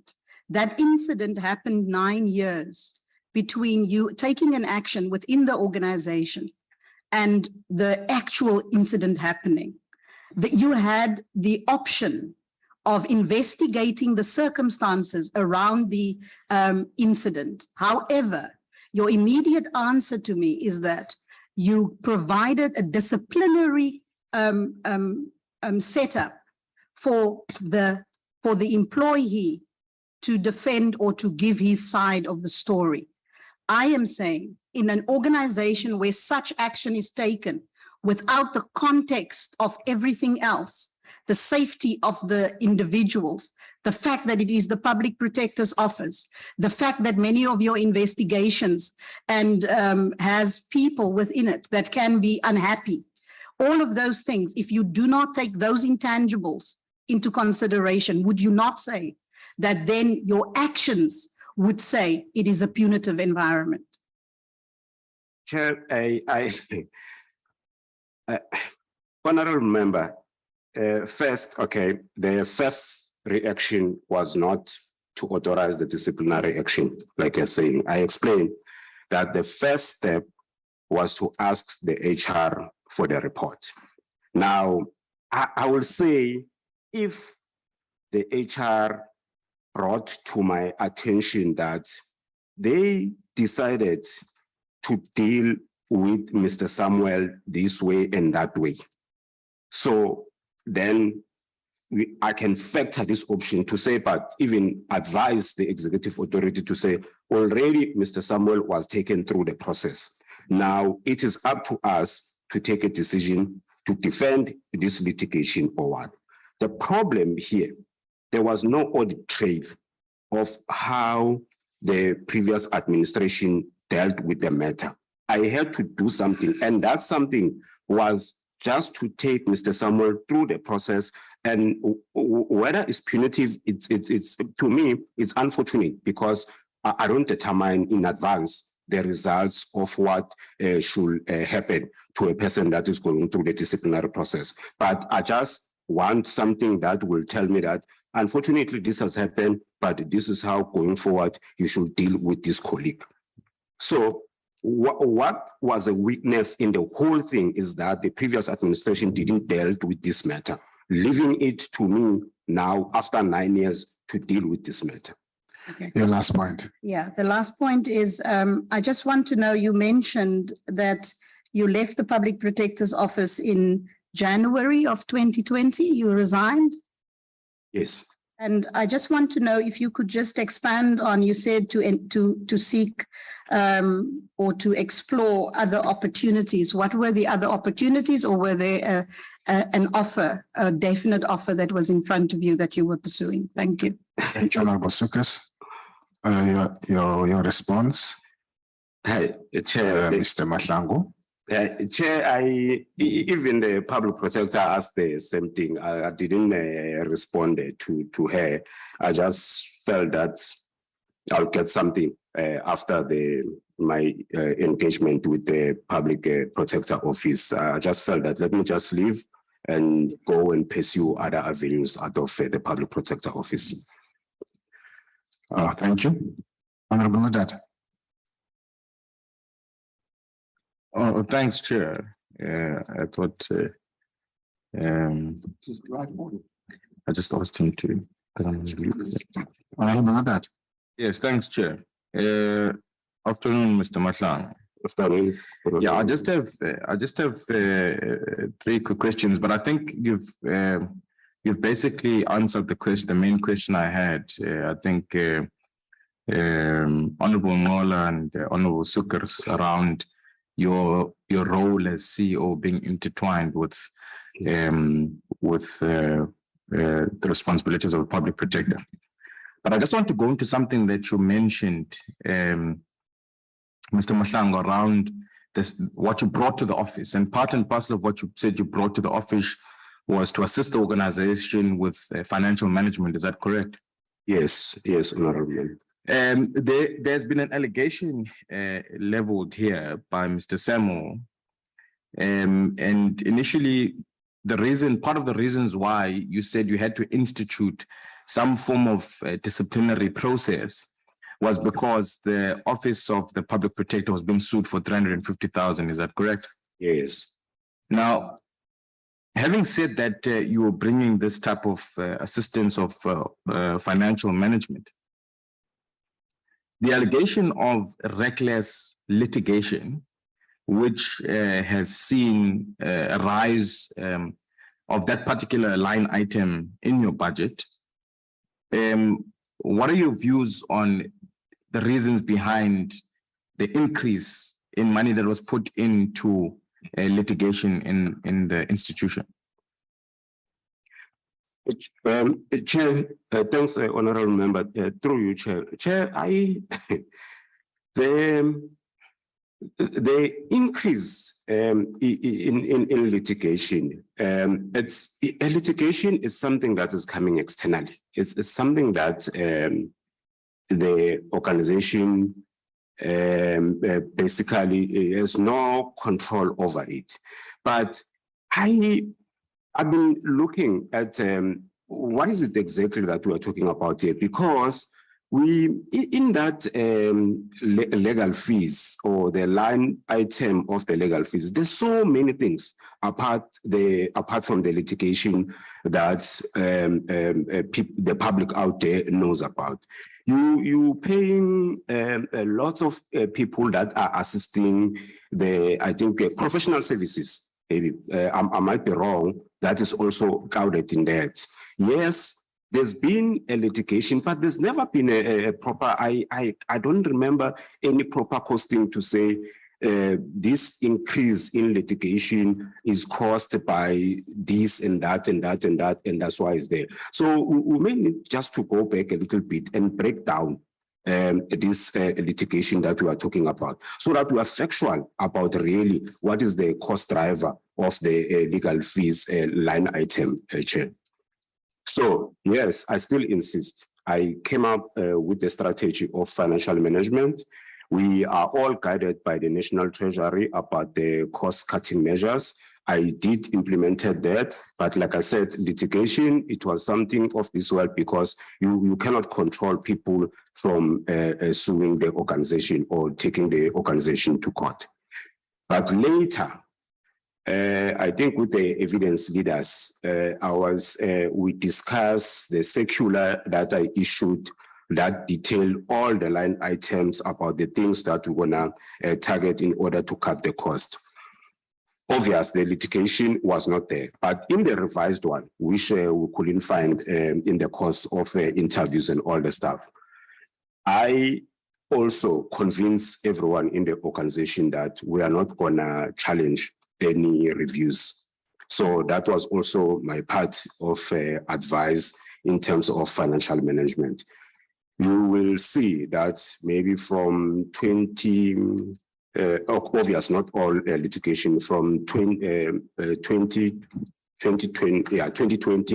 the organization was no more challenging those reviews, but they took a decision that they will abide by the decision of the court. So it was addition to all other cost containment measures that I produced, that I came up with.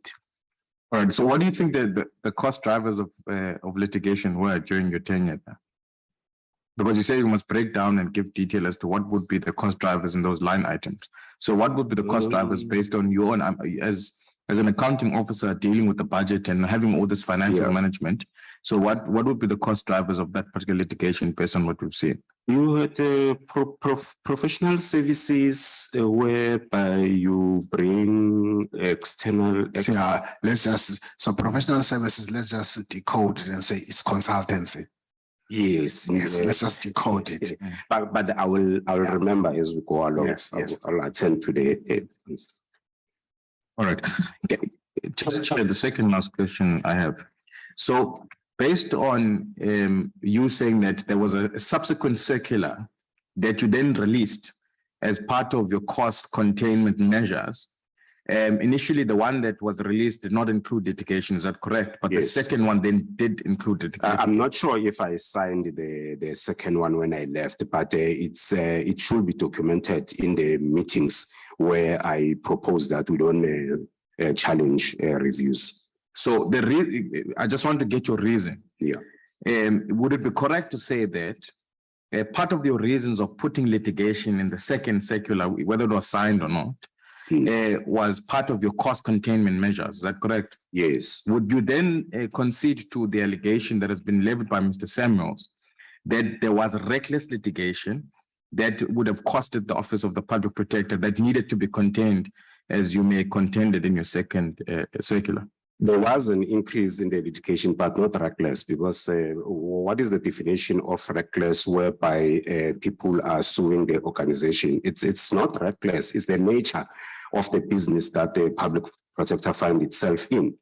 Because if people are not happy with the reports, they've got the right to challenge and seek the review of that. But at that time, yes, we're challenging them, but we're opposing. And then later I felt that, well, we might as well not. Actually, it was debated also in the portfolio committee about, can you consider not opposing any reviews? So we considered and then took the decision. But what I'm not comfortable with is the use of reckless, the word reckless. So what would you say the reasons for you then saying that in the second circular, let's say not challenge reviews and let's reduce the funds for litigation? Are you aware, Mr. Matlangu, of the judgments on the CX? Are you aware of the CX judgment? No, You're not aware of the Fred judgment? no, the judgments I'm aware, but You're aware of those yes, judgments? Okay. yes. So I just want to get, you are saying in the second circular, then you basically said, look, let's reduce our spending on this line item of litigation, and let's not take these things on reviews. Yes. Do you think that everything that you're challenged on as the Office of the Public Protector, and whether you're taking on reviews, you need to defend? Did you believe that you needed to defend that at the time, or did you maybe subsequently change your view? That's why you released a circular that says, look, let's reduce on litigation. Yeah, let me put it like this.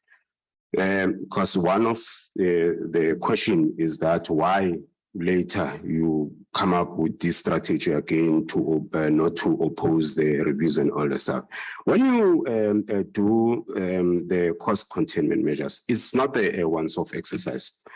When your chief financial officer presents the budget and expenditure, you go line by line to say, where can we cut the fat? It's an ongoing process. It could be a circular with 10 line items today. The next week, we find another item that we think maybe let's cut on it. I'll make an example. I think we had a problem with the cars. And then later we did our calculations to say it will be better to own our own cars than to rent and all the stuff. I'm just making an example. So it's an ongoing process to come up with a cost containment measures. Now, on the litigation in particular, the debate with, I think it was happening at a higher level, was that even here at the Portfolio Committee of Justice, the other committee, was that the argument that the executive authority was advancing about why some of these matters needs to be defended. It's matters that had an impact in the operation of the office as the office of the public protector. So I think we agreed to say, okay, we'll identify those matters that have got a direct impact on the operations of the public protector and defend those. But if it's a matter that even if the office is losing, but has no direct consequence to the operation of the office, then we will leave it. Have you ever reviewed those matters that might not have a direct impact in the office? And when looking at the costs of that particular litigation, did you maybe make an assessment of your success or not thereof of that litigation for you to come to a decision of saying, look, let's cut costs here? It was not only an internal thing. Remember, it was also, I'm repeating this for the third time, that it was also raised in the portfolio committee. But you see, there was actually, now I remember, there was an issue here. The legal services, when the report is issued and then the report is being challenged, they are the one who were responsible to advise the public protector whether to oppose or not. You see, so that's one thing that was a factor in the legal services strategy. They will say, but PP, if you leave this matter unopposed, these are the consequences, you see. Hence, you will see some, in some of these investigations, the public protector seems to be compelled to do the opposing of the matter. I'm sure PP maybe can explain this better, because we, from the admin side, like I said before, we were responsible to support that office and the investigation to perform their duties. However, yes, it came to our attention. No, it was an issue that we felt that we need to curtail the litigation costs. Right. Last question, Chair. Mr. Mahlangu, you said you are aware of the judgments that might be put to the independent panel, and ultimately some of them being presented here, such as the CX judgment. You are aware of the judgment? Yes, but I don't. Yeah, no, I'm not asking about the Okay. details. Are you aware of the Frieda judgment? I know about it. You know, okay. Do you know about the FCSCA judgment, FSCA judgment? I know about And it. subsequent judgments? Yes. And you're aware of maybe public comments or maybe comments from those judgments regarding the Office of the Public Protector? Are you aware of any of the comments there? Not to my recollection now. Okay. Yeah. So just as a general question, if you say you know these judgments, what do you take from their findings, you know, as a former accounting officer of that institution, considering that particular institution is viewed as an institution that is supposed to protect the ordinary South African in different instances? And there were certain findings in those. And as an accounting officer, do you think those inspired confidence in that office? Or maybe would have been a reason why you might be wanting to leave and explore other things? It's Honorable. Thank you, Honorable Matata. Finish up, Mr. Mahlangu. Chair, can I please finish up by saying this talks to investigation? May I not respond? Okay, Thanks. that's fair. Thank you, honorable members. We'll take a break, back at 1:15. Thank you. Recording stopped.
Yeah.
We're here, Chair. We're here. Phakathi Thank you. inside. Thank you. Thank you. Thank you. If virtual is there, nothing stops us. We proceed.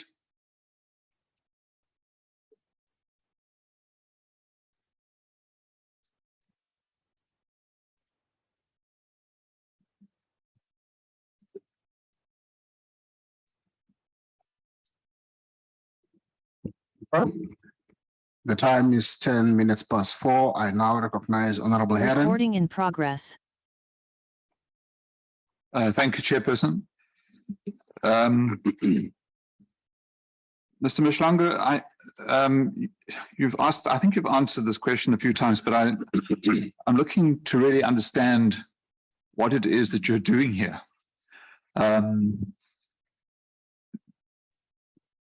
The charge 4 of the charges that the public protector faces is misconduct or incompetence in respect of other matters. And one of them is intimidation, harassment, or victimization of staff by the public protector herself and or at her behest by the former CEO, Mr. Vusi Mhlanga. So I understand from your affidavit that you're denying that you victimized, harassed, or intimidated staff. Is that correct? Yes, yes, Honorable Member. Thanks through you, Chair. Yes. And do you also deny that you undertook any of the disciplinary matters that others may experience as intimidation, harassment, or victimization at the behest of the public protector? I can confirm that I dealt with the disciplinary matters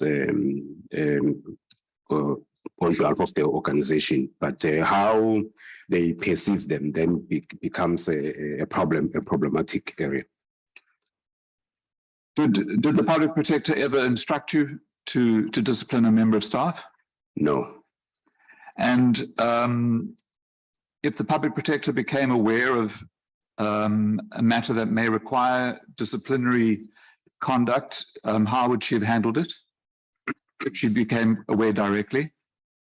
She will, as part of that terminology, lane crossing. Yes, stay in your lane. Yes, she will refer the matter appropriately to me for further investigation. You see, it's not maybe if he's got an issue with someone, it won't be automatically disciplinary, but it will become part of my accounting responsibility to say, maybe, are you aware of this matter and what are you doing about it? So, I mean, so basically you're here because in the motion you were named as someone who victimized, intimidated, or harassed staff members, and you're here to deny that.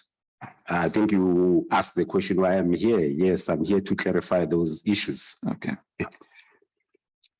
If I can just move to your evidence around the disciplinary processes you instituted after the financial services matter the review could not be opposed because of the Rule 53 record. There were 3 staff members, I believe, who were disciplined, 3 or 4 who were disciplined because of inadequate record keeping. Is that correct? Yes. In the period that you were the acting CEO, were there any other disciplinary processes conducted because of an inadequate Rule 53 record? Not in particular because of Rule 53. I may not remember that, but I remember when I was speaking about the irregularities that we found in the previous audit. We had, I think, 2 officials that we had to discipline for the irregular procurement of the office. And then I think we had a case in the Gauteng office of misconduct where we also disciplined someone who's not mentioned anywhere here. Yeah, so there were other cases other than these cases that are before the committee. I mean, the reason I'm asking is that Mr. Samuel gave quite extensive evidence about a number of reports in the Freda Dairy matter, which was reviewed during your term as the CEO, where those reports were not part of the Rule 53 record. And he used words like inexplicably missing. So I'm just wondering, so there was no consequence arising out of the Rule 53 record for the Freda dairy matter being absent documents that had existed? Chair, through you, Chair, I'm not following the question proper, but remember, the public protector didn't, the office didn't discipline people because there was a review matter that we had to oppose. Here, the public protector, I had to take a disciplinary action because our colleagues refuse, keep on arguing with the person who's being investigated that they never receive information. Only later, it was missing information that they deny that they ever received. Only later to find that they have the information. So it was not a question of saying because we are losing this matter, then we're going to discipline you. They were disciplined because they didn't gather all the necessary information at their disposal to use them to conclude this investigation. So it's two different things. I understand that, Mr. Mshlangu, but I think the situation is almost identical. In the Freda dairy matter, there were reports that were apparently transferred from the Free State office to the head office. And then when the matter was under review, those reports were no longer available to be filed as part of the Rule 53 record. So they would have also gone missing, just like in the financial services case. I want to respond to that, but I also want to just make sure that the chronology of events is accurate, because to my recollection is that the initial Friday when it was done, I was not there. I think when I was there, it was when there was the new, I'll call it the new Friday, the new investigation, not the initial one. So I don't know the information that you are saying got missing between the Free State office and the national happened during the first Friday investigation or the second Friday investigation.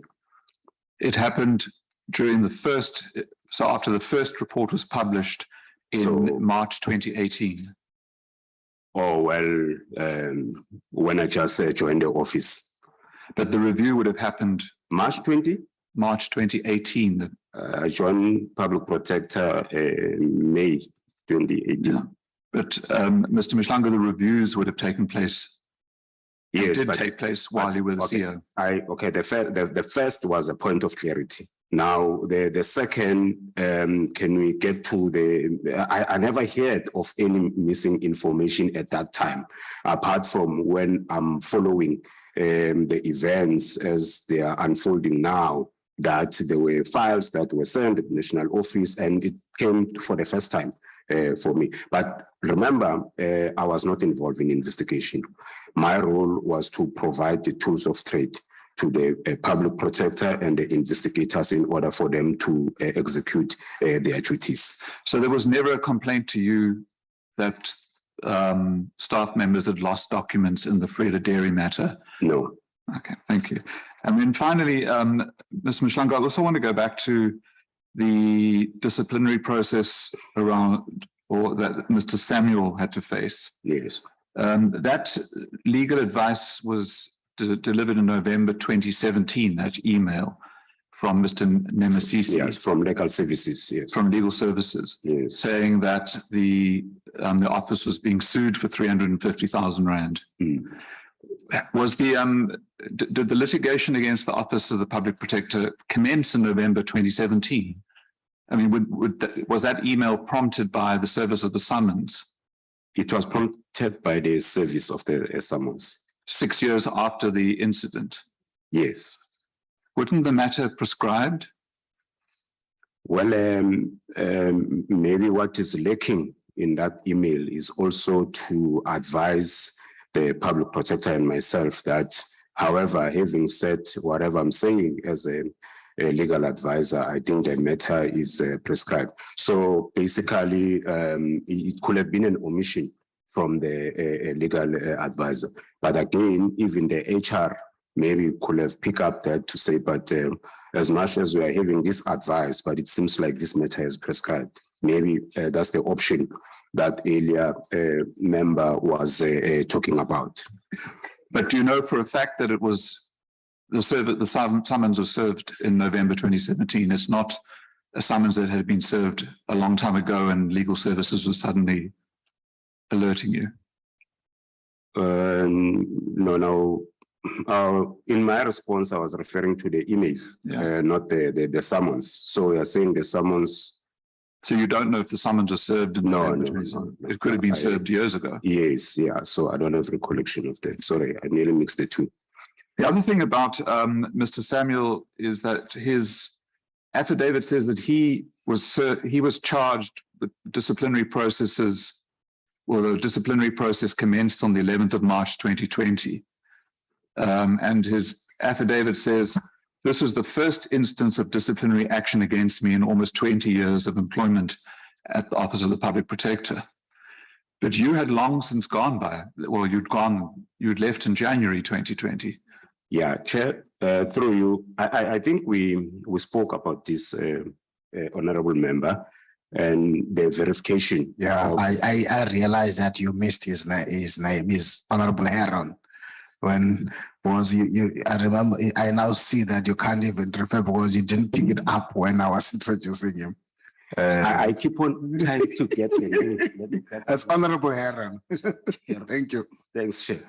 Okay, Honorable Member Heron, I think I try, there was a question from the evidence leader earlier about whether I was involved in the charging of Mr. Samuel or not. And then I said, to my recollection, yes, I did. But I think my charges, those that were signed by me, never reached Mr. Samuel during my time because he happens to be very sick. And then it was inappropriate to go and add to his use and then serve the charges. But everything happened. You can even see the email happened when I was still there. Yeah. But the other problem with that, I mean, I did hear you say that, that you had commenced the process, but you didn't serve, well, you held back because he was ill, and you felt it was inappropriate. But according to his own affidavit, he was off ill from July 2017 to September 2017. So that would have been before the email of November 2017. That's not the honest truth. Mr. Samuel was forever sickly. We couldn't, I don't even want to say maybe he was ducking and diving. I strongly believe that he was sick. He was not in office up until I left the employment of Public Protector South Africa. That can be verified by the evidence leaders. Okay, thank you. Thank you, Chair. Thank you, Honorable Heron. I now recognize Honorable Mkweba on the virtual. Thank you very much, Chair, and good afternoon, honorable members, the PP and the team, and Mr. Mahlangu. Mr. Mahlangu, according to Mr. Samuel's affidavit, which is paragraph 95, he spoke about the PP's office that was characterized by a high departure of senior staff members with institutional memory.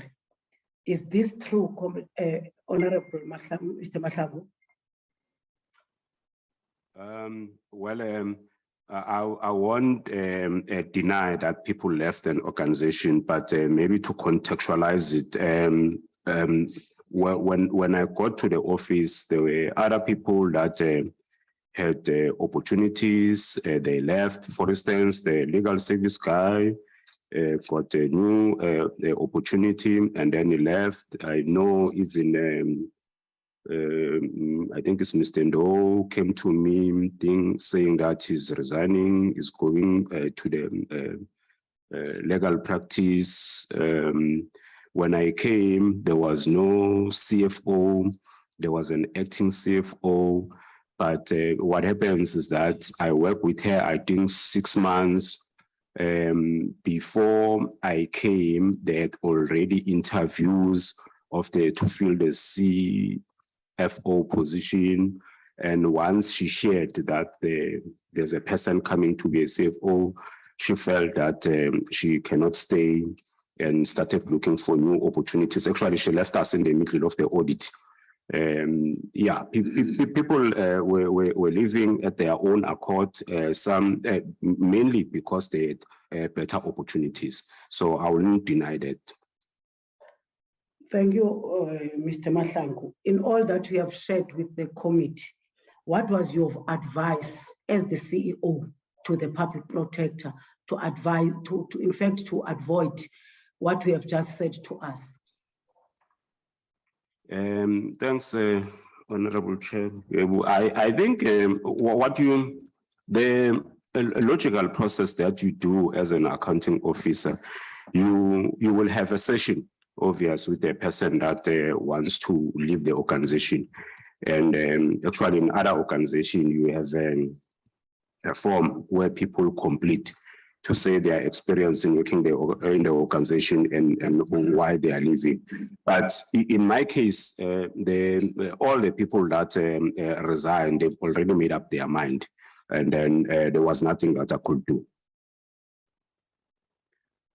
Then, Mr. Mahlangu, do you believe that the charging and dismissal of senior employees has had a negative impact to the morale of the employees in the Office of the Public Protector? Again, Honorable Magwebu, through the chairperson, I think I tried to explain that point to say that there was an unavoidable incidences that are affecting the colleagues or former colleagues that are the subject of discussion today.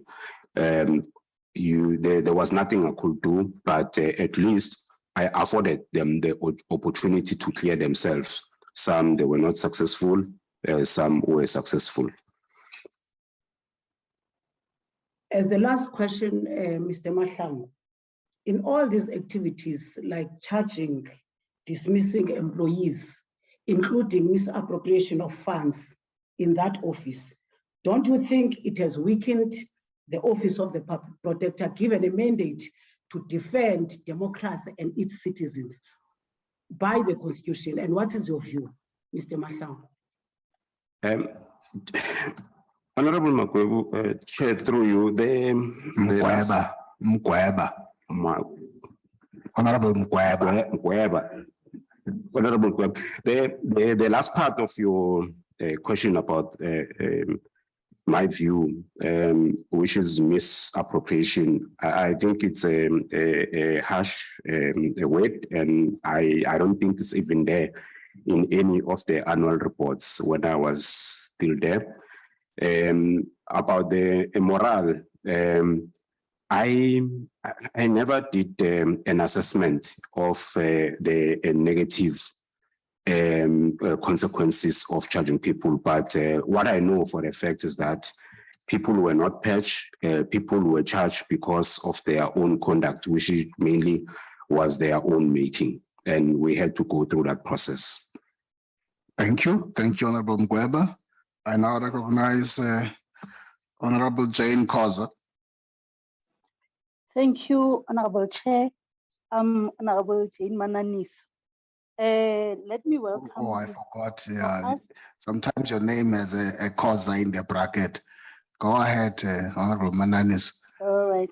Thank you, Chair, and good afternoon, colleagues.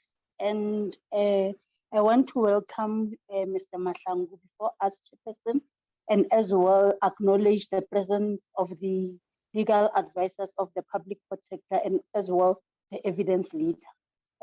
Chair, my first question to Mr. Mahlangu is with regards to what he has alluded on this morning with regards to him coming before us to clear his name. I just want to check with him if actually whatever that has happened today and him coming before us has actually satisfied his desire today.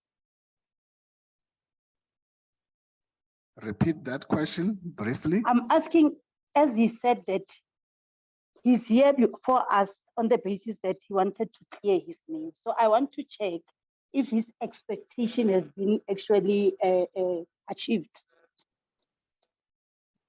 If his expectation has been achieved. Yes, of clearing his name before us. I got you now. Over to you, Mr. Matlangu. Chair, thanks, Honorable Manamiso. Mananiso, go ahead. So yes, through you, Chair. I don't think the objective is to clear myself, but the objective is mainly to clarify the issues and provide the necessary evidence about how things transpired in the office of the public protector. I think so far I have provided sufficient evidence that the committee can work on it. And then if there's any other information that the former colleagues or they can prove me wrong, then that will be welcome. But so far, I think I've provided everything that this committee can work on it about all these allegations. Okay, so then my other question for you is that why were you initially reluctant to come to the committee? I heard you when you responded to the public protector evidence leader, but I want you to just as well emphasize why were you reluctant to come before us? Again, Honorable Member, through you, Chair, it's not reluctancy. I didn't see the need initially to come before the committee, but I stated before that I'm flexible to present myself before the committee, like I did today. I felt that I've attended to the issues, but later I realized that some of the things maybe I need to come and talk to them because the paper may not be explaining everything that needs to be explained. Thanks, Chair. Okay, so then my other question is with regards to paragraph 27 of your affidavit. Did you at any moment take which paragraph? Which paragraph? Paragraph. Which paragraph you're breaking up? Chair, 27. can you hear me? Yes. Can you hear me? Now I can hear you. You can hear me, Chair? Yes. Yes, I'm asking with regards to his paragraph 27 on his affidavit. Okay. With regards to the issue of Mr. Makawe that he has raised, I want to check, was there any moment that he actually raised this issue with Mr. Makawe as his colleague? Got that, Mr. Matlangu? Chair, please help me. I didn't get the question. Mr. Honorable Mananis, just make it short. To make it short is that on his paragraph 27, there's an indication that Mr. Makawe was making some remarks with regards to the employment of Mr. Mahlangu. So I'm asking Mr. Mahlangu if he had an opportunity to actually raise his concern with Mr. Makawe, just to clarify that uncertainty of those particular unnecessary things that he observed of Mr. Makawe raising his issue of being employed regularly. Chair, my understanding is that did I ever had an opportunity to address the behavior or the allegations that Mr. Makawe was talking about? Formally, there was never any interaction about this, but just on a lighter note, I will join them during their smoking break and chat to them, and we'll make a joke about all these things. So there was never animosity or so, but that is why earlier when I was talking about the Free State meeting, I said out of nowhere, out of the blue, it just blew up and started repeating the issues that they spoke about when I was introduced. So I somehow feel that he had a problem there and there, but because he was talking about me, and then I just felt that, nah, let me leave this and then just carry on with my work. As long as also he himself is doing his work, then it's fine. The rest will just go natural. So I never had any formal interaction about him saying things about me. Okay, thank you. Then, Chairperson, my last question to Mr. Mahlangu is that, did you pursue disciplinary charges against senior managers exercising your own discretion, or did you do this in consultation with the advocate Mkhwebane? No, Chair, I think this has been, oh, thanks, Honorable Member. Through you, Chair, I've tried to respond to this. I was responsible for administration and all the disciplinary matters I had to do on myself. Obviously, at the end of the day, there will be a report that will go to the public protector as an executive authority, but they were within my ambit. Okay. Thank you, Mr. Mahlangu. Thank you, Honorable Mananiso. Thank you, Chair. Are you done? Yes, I'm done. That looks like protest. Thank you, Honorable Mananiso. I now recognize Honorable Mailam. Thank you, Chairperson. Good afternoon, Mr. Mahlangu. Afternoon, Honorable Member. Mr. Mahlangu, I want to start where Honorable Nodada left off, and that was about the litigation costs. Would you agree that the massive increase in litigation costs point to an increase in the number of problematic investigation reports, and that those reports were either bad in fact or bad in law? Yeah, and thanks, Honorable Milan. Chair, through you, again, this talk to investigation. I just, during the break, I think the break helped. I just did the recollection because I spoke a lot about that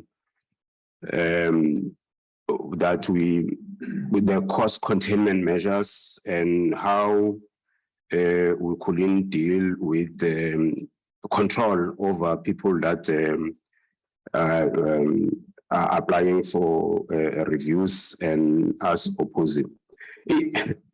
It just came to my mind that in one of the discussions, especially during the Justice and Portfolio Committee, I remember now that the investigations, obvious through the public protector, they explain the new trend of why all of a sudden we have this litigation increasing. The source is apparently the Enquiry judgment, whereby before the public protector report or findings were seen as not binding, but after the Enquiry judgment, apparently now they were binding, and everyone is now, whenever there are this judgment, they will have to go to court and then try to review. You see, and that's where now the problem started because of the binding nature of the findings of the public protector. Then the search started of people going to court and review this. So it was one of the biggest problems that I just got to remember about this. So whether our colleagues and the public protector are lacking in their understanding of law, and hence you have these reports weak or not, I wouldn't dwell much on that, but the reason why every time there's a legal matter and you have different sets of lawyers putting this point and others putting this point, I think it's in the profession. I'll leave it there. I think it's in the profession. It's not about whether we are well capacitated or not. Well, the courts would obviously disagree with you. Okay, let's talk about your cost containment measures. Now, it's been alleged that these measures resulted in investigators being unable to do their work. How would you respond to that? I never came across a line item that talks to the investigators not being allowed to do their work because of the cost containment measures. Instead, the opposite is true, where I had to provide vehicles to all the 19 offices. I spoke a lot about tools of trade, other tools of trade, in particular to the investigators. But in the cost containment measures, we're dealing with other things, like for instance, before I came, there was a policy whereby if there's a bereavement in a family member of a staff, people, when they go and support, they will use their cars and come and claim for that and all the stuff. And then we come up with the police to say, but no, only so many people can go and they must use one car. It may sound minor, but the benefits that you get from that or of the monies, operational monies that you get to the organization are so high. So unless someone brings a particular item that talks to investigation, that was also curtailed and then had a compromise on the investigation. So there was no to my recollection. And yet we heard from Mr. Samuel that approved budgets for traveling and subsistence were reappropriated without consultation and utilized for other purposes by the National Office of the Public Protector. So a provincial officer's funds that had been approved so that they could go and do investigations would be utilized by the National Office. Chair, thanks, Honorable Member. Chair, through you, it would have been maybe very helpful if the member also, like previous members and the evidence leaders, refers to this affidavit, and we go to those line items, and then we can interrogate what we're talking about here. Because I see now I'm responding on a particular affidavit that I'm not exactly sure about the content of that clause of that particular paragraph. But like I said, we did our best to come up with cost-containing measures. I would like to see that particular paragraph where Mr. Samuel specified which line item budget that was talking directly to the investigations that was compromised because of the cost containment measures. It was during his testimony on the Freda Dairy project, but okay. Mr. Mahlangu, were you responsible for all the staff in the Office of the Public Protector as the accounting officer? Yes.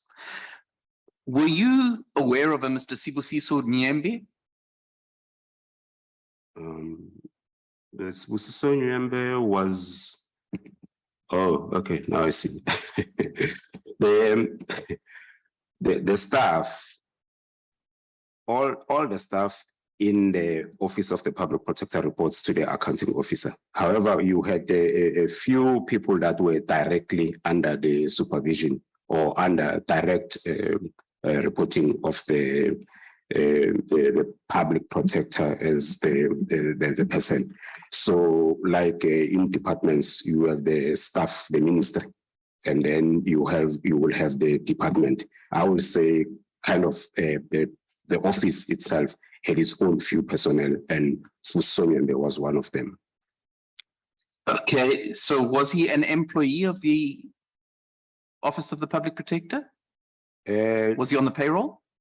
Yeah, just come closer to the mic so that we don't lose you. Yes, he was paid on the same payroll as a Deputy Public Protector, the Public Protector, and I think the PA. And the PA of the Deputy Public Protector. Okay, now, are you aware of him attending meetings with the Public Protector prior to his appointment as her Chief of Staff? Sibusiso came, when I joined the organization, I think he was on his way out. His contract had expired. And then there was an opportunity, a vacancy of a Chief of Staff, and then through the process, and then he came back. So I'm not sure which period I'm referring to, when he was still the advisor or when he was a Chief of Staff. Okay, let's talk about him as the advisor. Yeah. What role was his advisory role? Like I said, Honorable Member, through you, Chair, when he was an advisor, I think when he was out in the door, I was entering. So I think I had a few weeks with him during that time. Okay, but are you aware that he was introduced by Advocate Mkhwebane as her political advisor? That could have happened before my time. I won't attest to it. Do you think there is a need for a political advisor in a Chapter 9 institution like the Office of the Public Protector? Political advisor. Okay, let me maybe stay away from the word political advisor. But I know that most organizations, especially in the ministry, I see in the ministry or in parastatals, there will be advisors. Whether it will be political advisor, I am not sure about which one will be the suitable title. So I wouldn't comment much around it. Okay, you are aware that a ministry is a political appointment in government, and that a political advisor then makes sense. Yeah, my question was, in an independent institution like a Chapter 9 institution like the Public Protector, is there a need for a political advisor? There may be a need for an advisor, but whether the title should be political advisor. I'm not asking you whether there's a need for an advisor. I'm asking you whether you believe there is a need for a political advisor. I'm not sure. I will need to apply my mind around it. My last question to you. I want to draw your attention to the strategic document, the so-called strategic document that Advocate Shabalala put up, which was actually the Public Protector's annual report for 2018-19. Can you explain why the number of outreach clinics dropped from 815 in the 2017-18 financial year to 277 in the 2018-19 financial year? Yeah. So again, it goes back to the hot discussion around cost containment measure. What informs the reduction in the number of outreach from 815 to 277, it was also to curtail the cost. The issue I think here around this was that what will be an acceptable minimum number of the outreach programs that the public protector needs to conduct. And then obvious, these are issues that are coming from the strategic planning. It's not an instruction from an individual law where the colleagues discuss and then agree how best they can still fulfill the function, but not doing as many as 815, but maybe limit them to 277. So it's a result of the strategic planning of the organization. But Mr. Mahlangu, earlier when Advocate Shabalala was questioning you, he asked you, was that in compliance with Section 182, subsection 4 of the Constitution? And that was about the Public Protector being accessible to all the citizens of South Africa, and you agreed that it was. Now, my question is, if you reduce the number of outreach clinics, which in the previous financial year, the Public Protector had identified as being critical to her role of reaching out to grassroots issues, if you reduce it by 75% more or less, isn't that actually undermining the Constitution? Chair, thanks, Honorable Member. Chair, through again, I'm saying how you run the organization, I think we've spoken at length about that, and that's why maybe Advocate Shabalala was flighting the strategic document. You use the strategic document, and the strategic document is informed by the interaction by all executive members. They took that decision after making an assessment, I'm sure. It was not just plucking the numbers. And I've said it before, remember that to arrive at that decision, they should have convinced themselves to say, yes, we are reducing the number of the outreach program, but we will still achieve the same purpose by sticking to this particular number. Hence, they felt that they can reduce them to this particular. Maybe they even change how they do their outreach.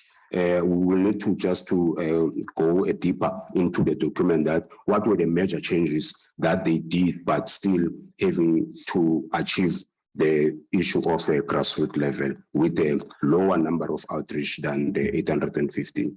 Okay, thank you, Chair. Thank you, Honorable Mylam. I now recognize Honorable Vuyo Zungula.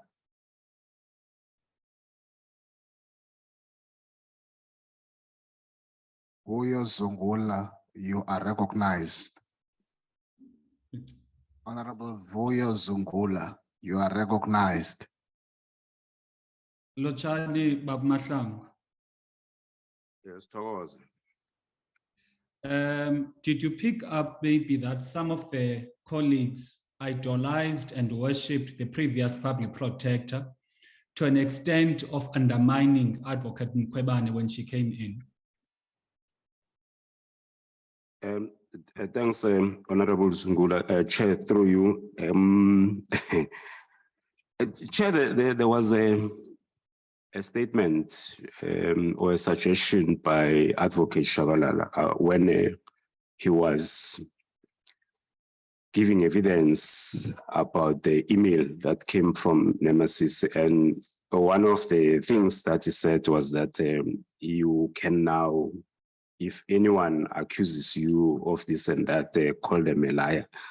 I responded by saying that I wouldn't call people names, and I want to respond the same here, Honorable Zungula, to say that I followed with interest what is happening, and that is why maybe one of the decisions I had to come here, but I will still maintain professionalism in the whole thing. Not even when I was talking about audit, I was not even saying how bad other people who came before me ran the organization and all the stuff. It's up to everyone to read the annual reports.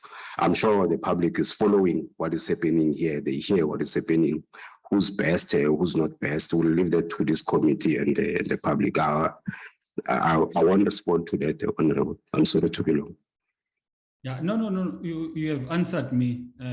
That answer is very clear. Now, my second question would be, why did it take the lawsuit for the PP to find out about the assault case of Mr. Samuel?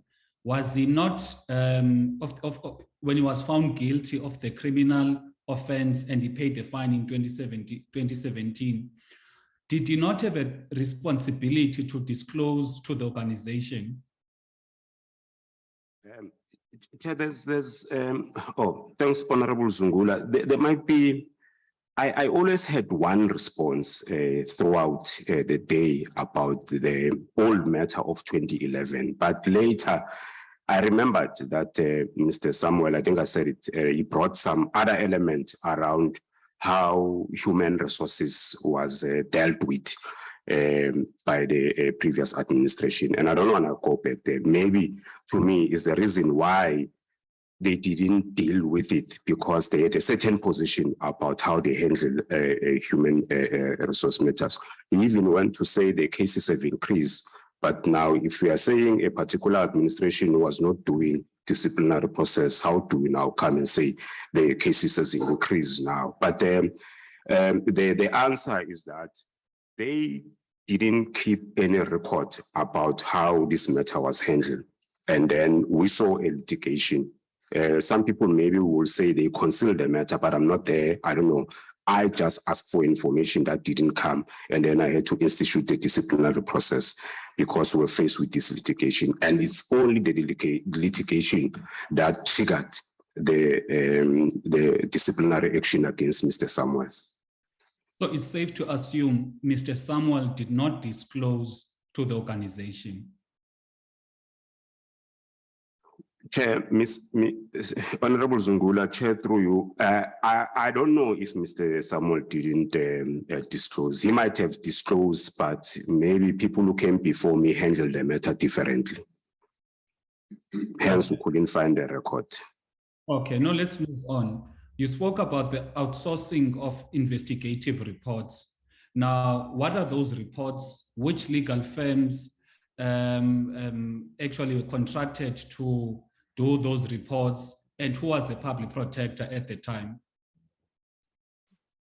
Thanks, Honorable Member. Chair, through you, later I felt that I must not maybe go too much detail on that. But these things, unfortunately, I just pick up that they are in the annual report.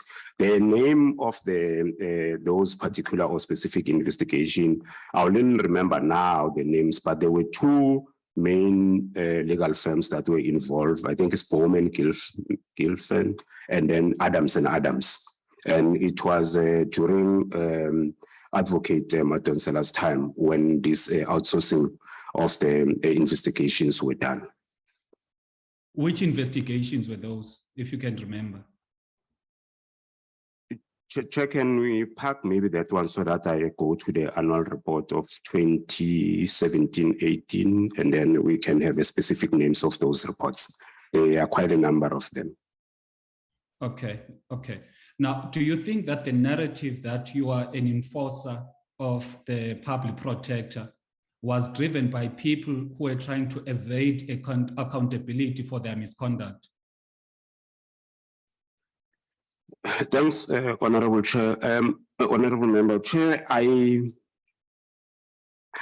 maybe let me put it like this, that when people are being disciplined, we differ. Maybe it's how they react to the situation. I may not even assume that because they are concealing accountability or whatever. I was on top of my head, I would think it's a natural reaction of a person to be disgruntled and start to come with the counter accusations and all the stuff, maybe to divert the situation. But what is said in this particular organization is that there's so much sympathy that came from other institutions that, to me, they had an obligation to find out what is happening, why is it like this. PSA, I wouldn't blame them that much because Matlawe, for instance, was a representative of them, so he feed them whatever he feed them without verifying. They issued statements. Then you have Kasak, that was all over a public protector, never communicated to us to say, can you give us your side of the story about these things? But they were in town about what's happening in that organization. Not even a single meeting with me if they have personal issues with the public protector as a CEO to say, but tell us what is happening in that organization. But to summarize what I'm saying, I think it is a natural reaction from the people that are being disciplined to be disgruntled and start being all over the show instead of focusing and clearing themselves. So I think you had stated that before you came in, or before the term of Advocate Mkhwebane, it would appear that there was no appetite to hold people accountable and discipline people for misconduct. And when you came in, or during the term of Advocate Mkhwebane, that was the case, and people were unhappy, would perhaps naturally be unhappy with that. Do you agree with that statement? I agree with that statement because it came from the evidence of Mr. Samuels. It's not something that I knew before, but as I was following the proceedings, that's what he said. And then I started asking myself, oh, okay, maybe no wonder there was never an audit trail of how his matter was dealt with, because it looks like there was no appetite, he said, of doing disciplinary during a particular administration. But it's a statement that I took from Mr. Samuel. Okay, then as you came in, you had cost-cutting measures, a different strategy, etc. Do you feel that maybe some employees push back because they were comfortable with the lax attitude and the culture that was there in the office, and they were uncomfortable with you enforcing accountability and making sure that people work, especially Mr. Kekana and Mr. Samuels? Chair, the people get to, thanks, member. Honorable Chair, to me, with my previous experience in managing people get to be comfortable in a particular environment. And change is a problem because it starts now telling people that things should be done differently. But I don't think to that extent people were unhappy with the cost-cutting measures, because not all, for instance, in traveling, not everyone in the organization was traveling. I'll make an example. PP, coming back to the outreach, she had a team of, I think, customer relations that she will take into the provinces, district, wherever it does that. Those were the first people that were not happy, because now PP must go, instead of taking a contingent of 10, he will go with 5 people. The rationale was that, but when you land to a particular province, you have your colleagues that are doing this job. So why duplicate? Because PP will just get there, interact with those people, and then the normal work is done. So, well, maybe through traveling, they were enjoying themselves and all the stuff. Not that they were being reckless or what, but maybe it was just one-off refreshing thing just to go away from Gauteng, assist PP in other provinces and all the stuff. So yes, there might be those that were not happy there and there, but I don't think all of them, because the investigators again, they will travel because of a particular investigation, and they were still traveling. Obviously, there's still that pending matter of saying, what was Mr. Samuel talking about when I say I impacted on the work of the investigators? I still want to see that. Maybe it will come up as in the course of the hearing. Thanks, Chair. Okay. My second last question is, there are people that have been in the employ of the Office of the Public Protector for a very long time, let's say 20 years. Now, do you think that those people had some entitlement in the processes or in the strategy of the organization, because in their eyes, they knew it all as to how the organization must function and the strategies the organization must take? Thanks, Honorable Zungula. Chair, in my specific case in the Public Protector, I'll start by saying that I work with those colleagues that were there since time immemorial. And believe me, Chair, it's the other way around. I enjoy working with them because of their institutional memory. One senior manager was Stoffel in particular. We had a very good relationship. He will bring lots of things to my attention. I also work very well with, I think it's Mr. At head office, I had to work with Mr. Ndo, because apparently Mr. Ndo, before I came, he was one also of the acting CEO. So I had to interact with him when I received documents just to verify how did you arrive at these decisions and whatever. Then there was a very helpful colleague by Ms.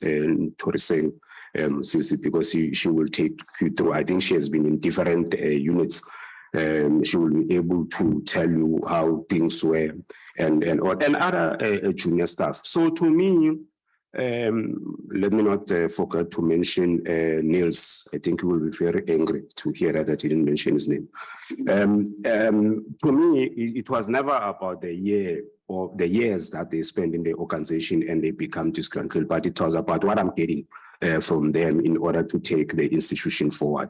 So those that think that, or there were others that maybe didn't have a regard of me as the CEO, but like I manage the situation in other cases. I just make sure that we have a professional relationship, because the only thing that was making me to be there is a professional relationship, nothing else. And then we just work without any problems. So I never had a problem with the number of years that people have spent in the organization, but instead I put that to my advantage. Okay. Thanks, Did you ever receive an instruction from Advocate Mkhwebane to purge people, influence the scope of the investigations, or to do something that is unethical or illegal? Again, thanks, Honorable Member, through you, Chair. We have dealt with that at length. I deny that. I never being influenced by the executive authority in my execution of the duties, especially when coming to investigation reports. I stayed away and far away. Okay, then which one had a bigger outreach, reach between the district model as well as dealing with individual matters? And dealing with it? That would be your last question. Thank you, Chairperson. Individual matters. Please repeat that. She did not get it. In terms of the outreach, which model had the biggest reach? Is it the district model or having a program that dealt with individual matters? No, I think the district one was very effective, because if you get to the district, you get to meet people from the entire district. Just get closer to the mic. And when you get to the district, you get to attract people from all the district, different local municipalities. And yeah, I think the district one was more effective than the individual one. Thank you, Honorable Zungula. Thank you, Mr. Mahlangu. I now recognize Honorable Grace Zek.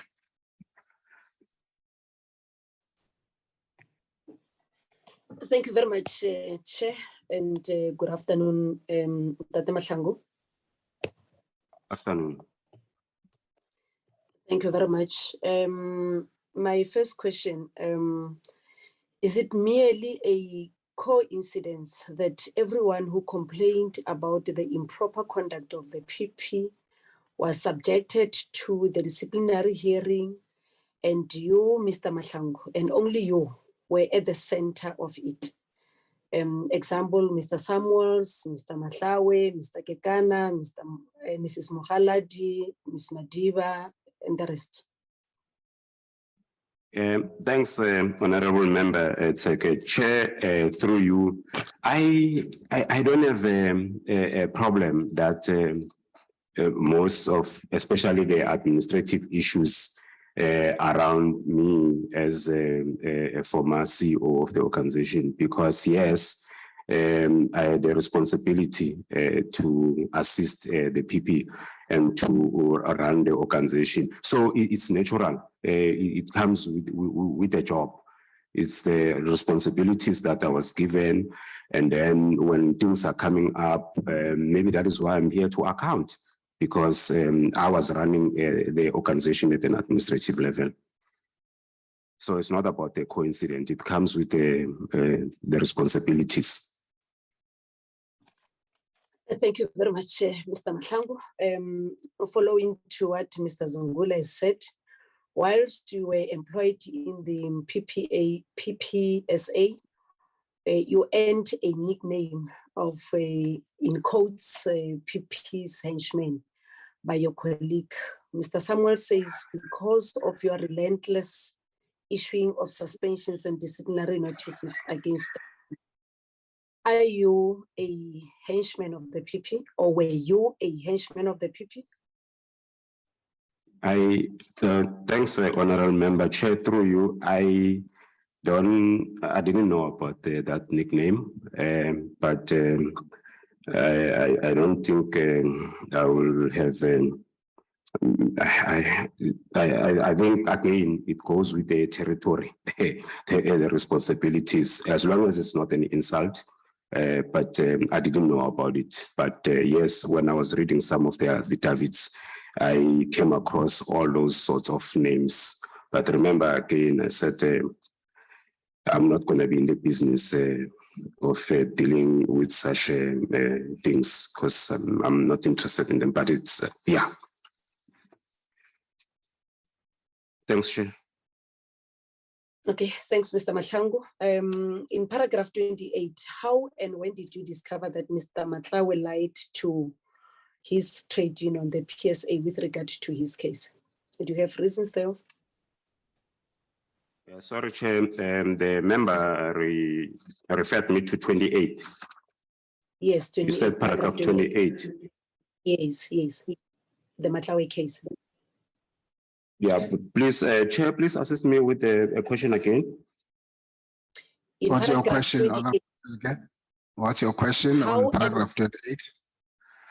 how and when did Mr. Mahlangu discover that Mr. Matlawe lied to his trade union, the PSA, with regard to his case? Then that's my question. Thanks, Honorable Member. Chair, in the affidavit, it says, I said, as far as I was aware, the trade union, the PSA, had initially indicated that they will assist him and subsequently declined to do so because, to the best of my recollection, it had discovered that he had lied to them. This was the information that I got from the HR people to say, it looks like Matlawe is resigning because the PSA is no more supporting him. But there was never official documentation around it. It was an issue that they just brought to my attention, which was not relevant to me because the disciplinary process will have proceeded in any case. Okay, Mr. Mahlangu, do you believe that the PP conducted herself improperly in the manner in which she dealt with some of her reports, such as the CIX and Friede Dairy Project?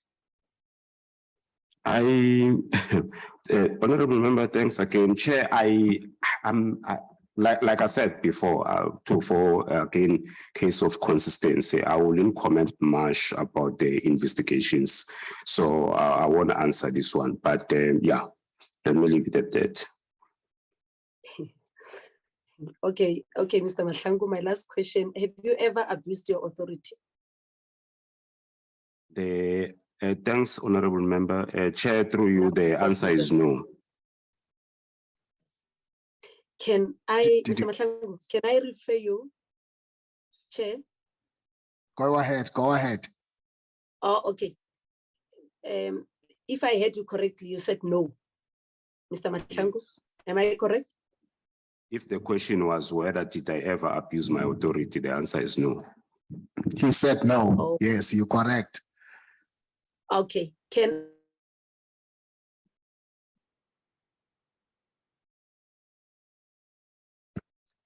Honorable Tseke, we want to listen to you, but you're just smiling to us. Are you still there? I think she's frozen. It's a pity. She was just about to wrap up. On that note, we will proceed. I now recognize Honorable Manketsi Tlape. Thank you, Chair. Good afternoon to the team and good afternoon, Tate Mahlangu. Afternoon, Honorable Member. Tate Mahlangu, you indicated when you started that you are reluctant to come before the committee, but after some persuasion and self-reflection, you found it deemed that you could make a difference. In your thinking, how does your presence or your evidence help this committee? Thanks, Honorable Member. Chair, again, through you, how am I assisting the committee is that I'm providing tangible evidence. I am not responding without any proof. So far, I've managed to state my case and with examples and also with the necessary evidence that the committee may work around. Okay, now, Mr. Kekana indicated before this committee that institutional policies were not followed, especially on issues of DC. He particularly mentioned an instance where he was called into a meeting with Mohasho attorneys where after interaction, the meeting was adjourned. And up to now, he was never told anything about the process that was supposed to unfold. What is your response on this matter of not following institutional policies? Thanks, Honorable Member. I think by now, this day, in all the discussions, there's enough evidence of how the processes unfold. I may not be sure which one was not followed. We did an investigation. It pointed to him. A letter was issued, and then he had to go through the process. I don't know which process we didn't follow, or we jump in a process of disciplining Mr. Kekan. So to me, we have done everything. Okay, now in hindsight, do you think all these cases that we have been interrogated on here, looking at what happened and considering the questions here today, do you think you could have done better, or you could have handled them in another way than you did? Okay, Honorable Member, thanks, Chair, through you. I will slowly maybe try to go case by case. The first case that I had to deal with was the case of the irregular expenditure. The person was taken through a disciplinary process, a warning letter was issued. The person is still in the employment, and we corrected the irregular expenditure. Okay. The issue of Nechunzi, Mr. Nechunzi, an investigation was done, and he was cleared, and Mr. Nechunzi got back to the organization. Okay. Then we move to Mr. Kekana, Mr. Matlawe. They were found to have violated or to have came up with a misconduct in the organization. They were taken through the process. Like the evidence leader was saying, Mr. Matlawe opted to leave the organization. Mr. Kekana, the matter is still under a disciplinary hearing. We don't know the outcome. And then coming to Ms. Khaladi, Mr. Madiba, I forgot to say, may his soul rest in peace. And then Ms. Selek. I explained, actually the evidence leader asked me a question about, are you aware that this person who seemed to have not provided the files was the junior official? Then I said, yes, I became aware later, but I expected Lesedi and them to bring to the attention of the organization to say that it's so unfortunate that we've been denying that there's this information, the information that is missing was never brought to the office, but it was brought. And we pick up that one of the juniors is the one that is responsible for this abnormality and all this. I'm sure the chairperson of the disciplinary committee was going to come to a different conclusion, maybe about a sympathy, and then we'll take it from there. Mine was to, the issue is brought, and then I look at the severity of the problem, and then I take you through the process. Actually, the first people in the irregular, they were not even taken through the process. They were warned because of the nature of what they've done. So everyone, it was about how far the impact your case was. And then the best thing was to decide whether to take to the disciplinary process or just to get a warning letter. But at the end of the day, we're guided by those that we appoint to assist us in clearing or not clearing the people. Thanks, Chair. Thank you, Ndate Mahlangu. Thanks, Chairperson. You done, Honorable Klape? I am Chair. Ke a leboga. Thank you. Ke feditse. Thank you. I now recognize Honorable Mahlaule.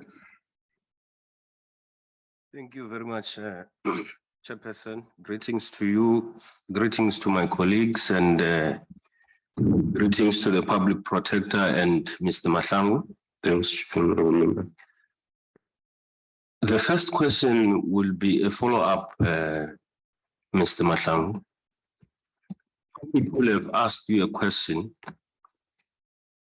Why did you leave the employ in the Public Protector's office as a CEO? The first answer you gave was that it was personal reasons. The second one, you came with it a bit and said you were looking for greener pastures. I'm tempted to leave the question, but something is not allowing me to, because I don't believe that a position of CEO will just be left like that by somebody who doesn't have the next employment. And at your age, I find it very difficult to believe that I'm in a position to share with the committee what exactly triggered you to arrive in a conclusion that it's time you left. What was the trigger, the real trigger? Except that you were going for greener pastures. Thanks, Honorable Member Mahlaule. Chair, through you, the response to the Honorable Member still stands. It's personal reasons. Okay, like I said, I was taking my chances. I was not successful. As a former public servant who worked in public office for years and in the office of the Public Protector, do you believe that the Public Protector, Advocate Mkhwebane, eroded the integrity, honor, and prestige of the office of the Public Protector? And this I'm raising in light of the negative information that is in the public space, and I'm asking, not carrying a view that is circulating in the public space. It's not my view, but there is some negative narrative in the public space. What do you say to that? Well, thanks, Honorable Mahlaule. Chair, through you, I think in the reality in South Africa is that we have two societies, maybe the certain class, or maybe let's say classes, certain class and poor and the rich and all the stuff.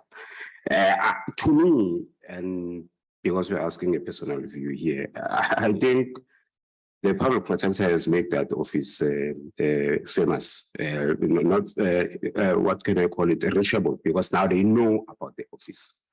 These 2 or 3 cases that she has been fighting in court, to me, there's a positive around it, because now people started to know, oh, there's that office that we can go to.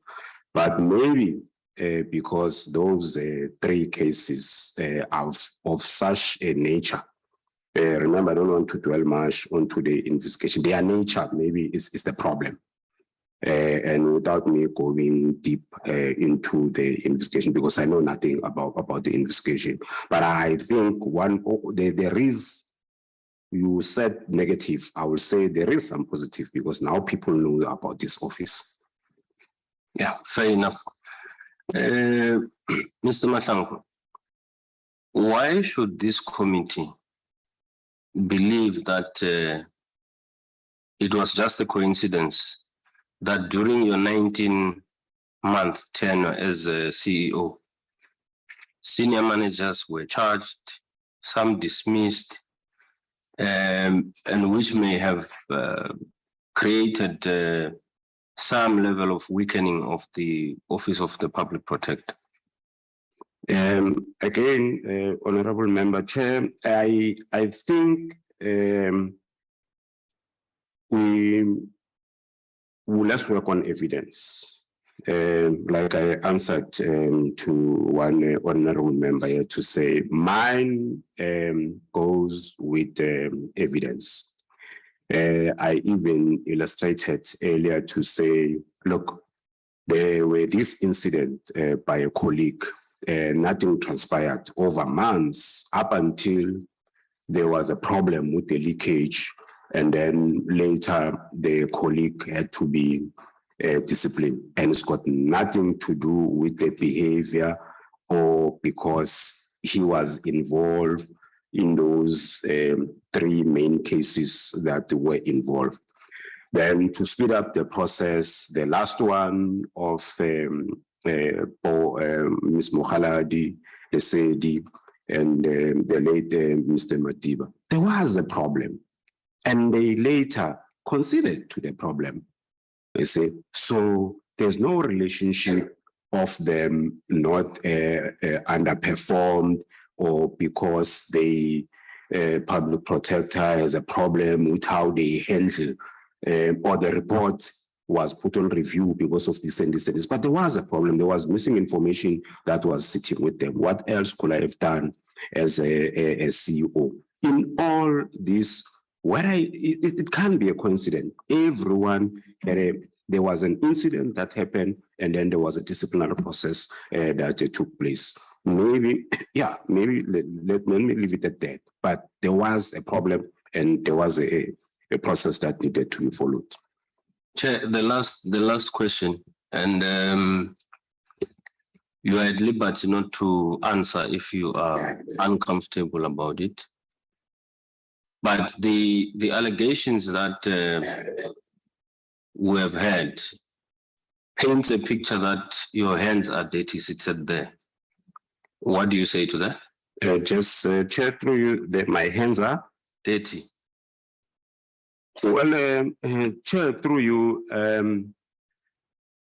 you've been taking me through a process. Maybe I know I'm not, I can't be throwing questions to the members, but it's up to anyone to say, since this morning that we have started, we have picked up that we have irregularly done this or that, or you were, I think you, like there was a question about whether I ever abuse my authority. There's no way since this morning, and maybe again, it's not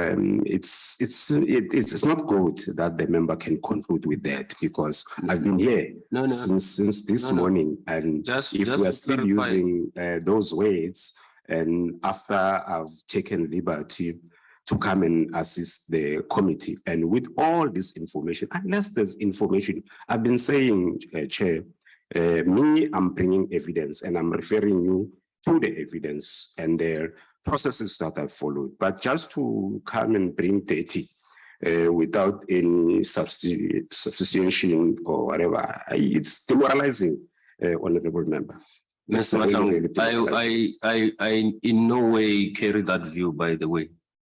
It's just playing the devil's advocate for you to speak to South Africans and the committee to say, if the narrative is that your hands are dirty, what do you say to that? That's why I even said, if you are comfortable, answer it. If you are not, I'm not married to that question. Thank you very much, Chairperson. And my apology if I offended you. No, Chair, but it's wrong. But I'll leave with the apology. Thank you, Mr. Mahlangu. Thank you, Honorable Mahlaule. You've basically demonstrated that you object to that question. I accept that. Thank you. I now recognize Honorable Mautwe. Thank you very much, Chair, and good afternoon to Mr. Mahlangu. Now, in your affidavit, Mr. Mahlangu, you indicated that you did not know the PP at the time when the interviews were going on. But your appointment was somehow linked to your previous job and how you departed that Department of Agriculture, Rural Development and Land Reform. Now, why do you think that the issue of your departure from that department has been highlighted as much as it has been in this committee? What do you think there is a link, or why do you think there's so much highlight on your departure, the manner in which you departed that department? Thanks, Honorable Member. Sorry, I didn't record the name, but I'll call you. I'm sure you'll be comfortable if I call you. Honorable Mautwe. Mautwe, yes. Chair, there's this issue. I think the evidence leader tried earlier in the morning to go through the affidavit and the attachments. He has the story. The colleagues or the former colleagues in the PP office who were questioning my appointment, they pushed the narrative that I was corrupt. That's why I was dismissed at the Department of Rural Development and Land Reform. Then the evidence leaders asked to see the charges that I was facing in the department, and I provided them as part of the annexures. They talk about the misconduct. The main charge, basically, even though the charges are 5, but it's all these, so that maybe Mr. Mahlangu doesn't survive this one. They were about the identification and the selection of the beneficiaries. They had nothing to do with the violation of the PFMA, me benefiting and that, but it was a pure failure, alleged failure to follow the police. But when all these people are writing their affidavits, they talk about this corrupt Mr. Mahlangu. Like I said earlier, even the sympathy that they were getting from other organizations like your PSA and them, it was all about the corrupt Mr. Mahlangu. So part of this hearing is to prove whether Mr. Mahlangu did any corruption, or it was charged of corruption, or it was charged of a misconduct. So it was easy. To me, it's easy for them to put that narrative so that it can portray me as a very, very, very bad person.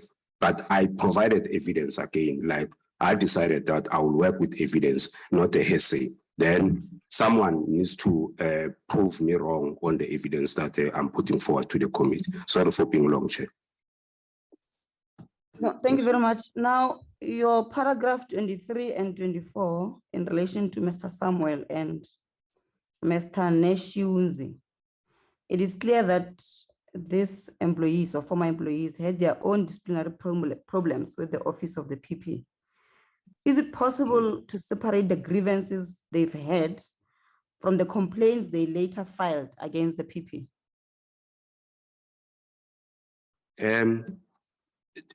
Thanks, Honorable Member. Chair, again, I don't see any relationship between, there's no relationship between Mr. Samuel's complaint and Mr. Nechunzi. Or maybe let me rephrase. There's no relationship between the disciplinary process of Mr. Samuel and Mr. Nechunzi. But I suspect that the easy language when they were writing their affidavits, it was the nickname that I was given, the henchman, the enforcer, the blah, blah, blah. So it's chop and paste from their different documents so that the story can gain a momentum. I just suspect, I don't know what informs them. They might have written their affidavit separately, but the reading of the language is almost the same. Okay, and then paragraph 26 to 29 in relation to Mr. Kekana and Mr. Matlawe, in retrospect, Was there anything wrong done by the PP's office in taking action against these staff members?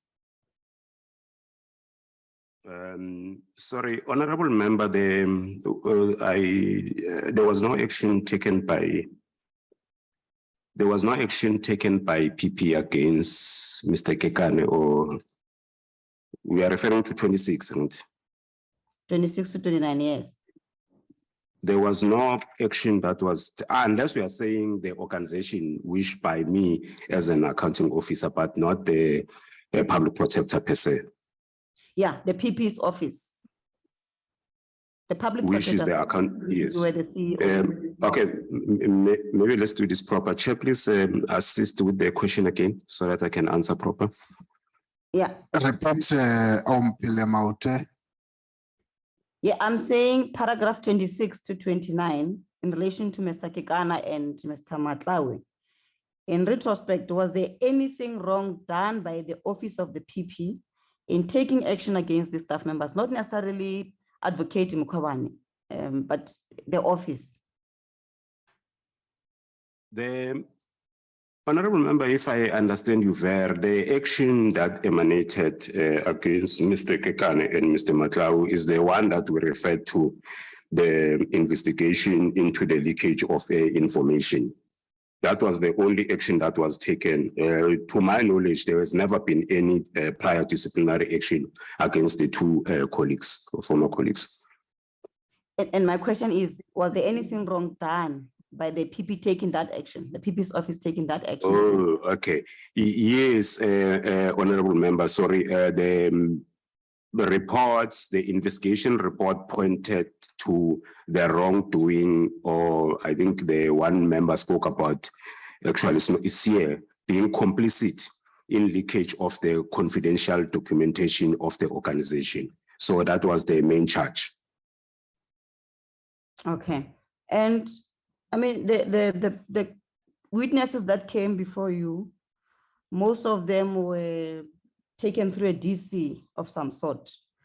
And the issue from the PP was that there was slow progress in terms of cases that were reported to the PP. Now, do you think that it was right for the PP to just sit and watch when the staff is not doing what they're supposed to be doing? I mean, they're getting paid every month.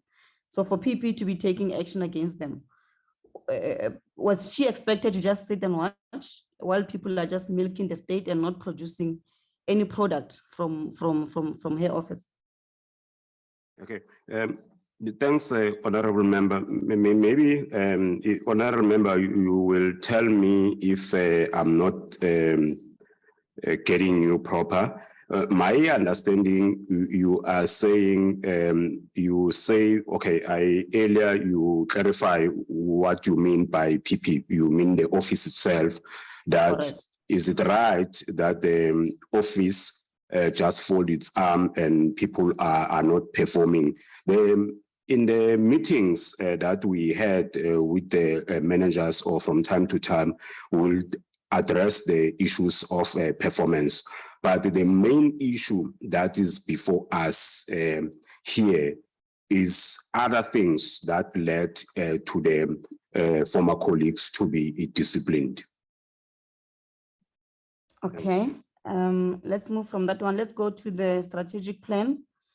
Now, my understanding is that the strategic plan of the PP's office demands certain deliverables. Okay, the strategic plan of any entity demands certain deliverables. That's why it's been drawn from in the first place.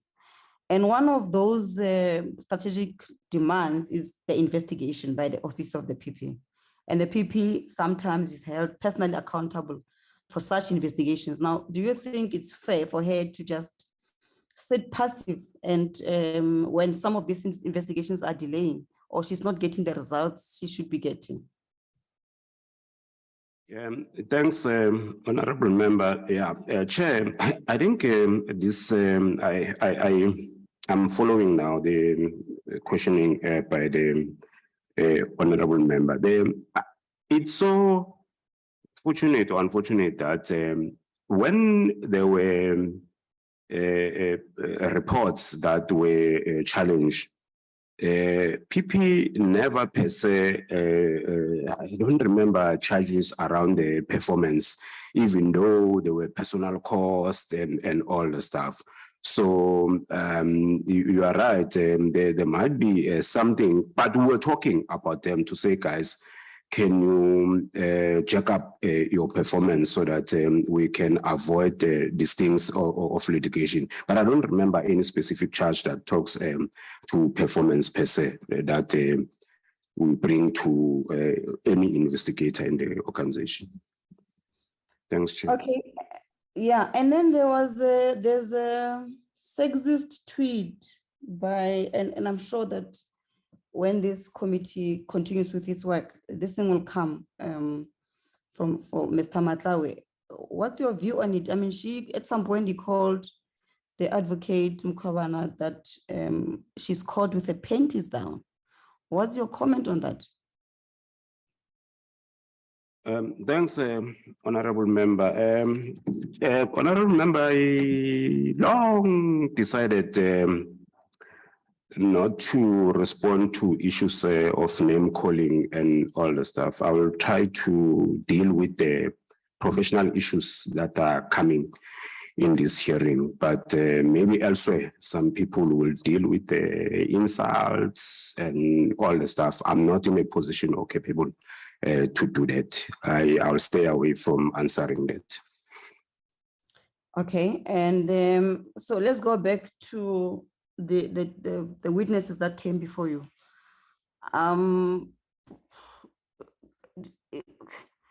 When they were being disciplined, not by the advocate Mkhwebane, but by the office, possibly yourself, as you've been the CEO, did you receive specific instructions from the PP to deal with these staff members?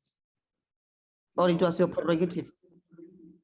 It was part of my duties when the matter was raised, then I had to take a certain action. Okay. And the last one would be, when you took office, there was a 14 million mess by the predecessor of Advocate Mkhwebane.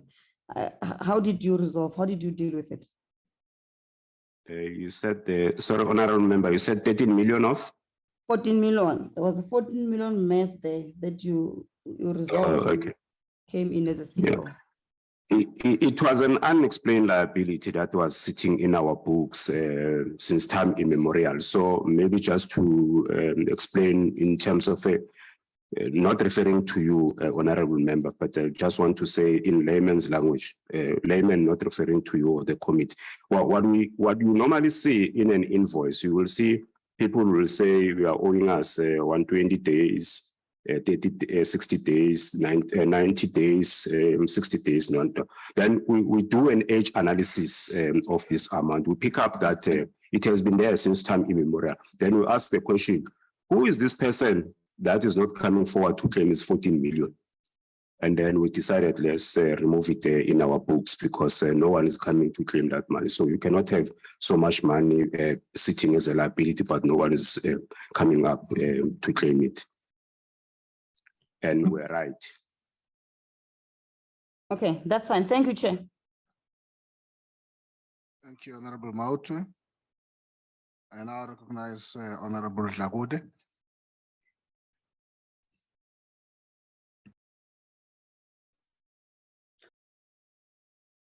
Honorable Dlagude. Thank you very much, Honorable. Thank you very much, Honorable Chairperson. Good evening, Mr. Mahlangu and my colleagues. Yes, thank you very much. My first question will be a follow-up on Honorable Suker's question earlier, which you responded to.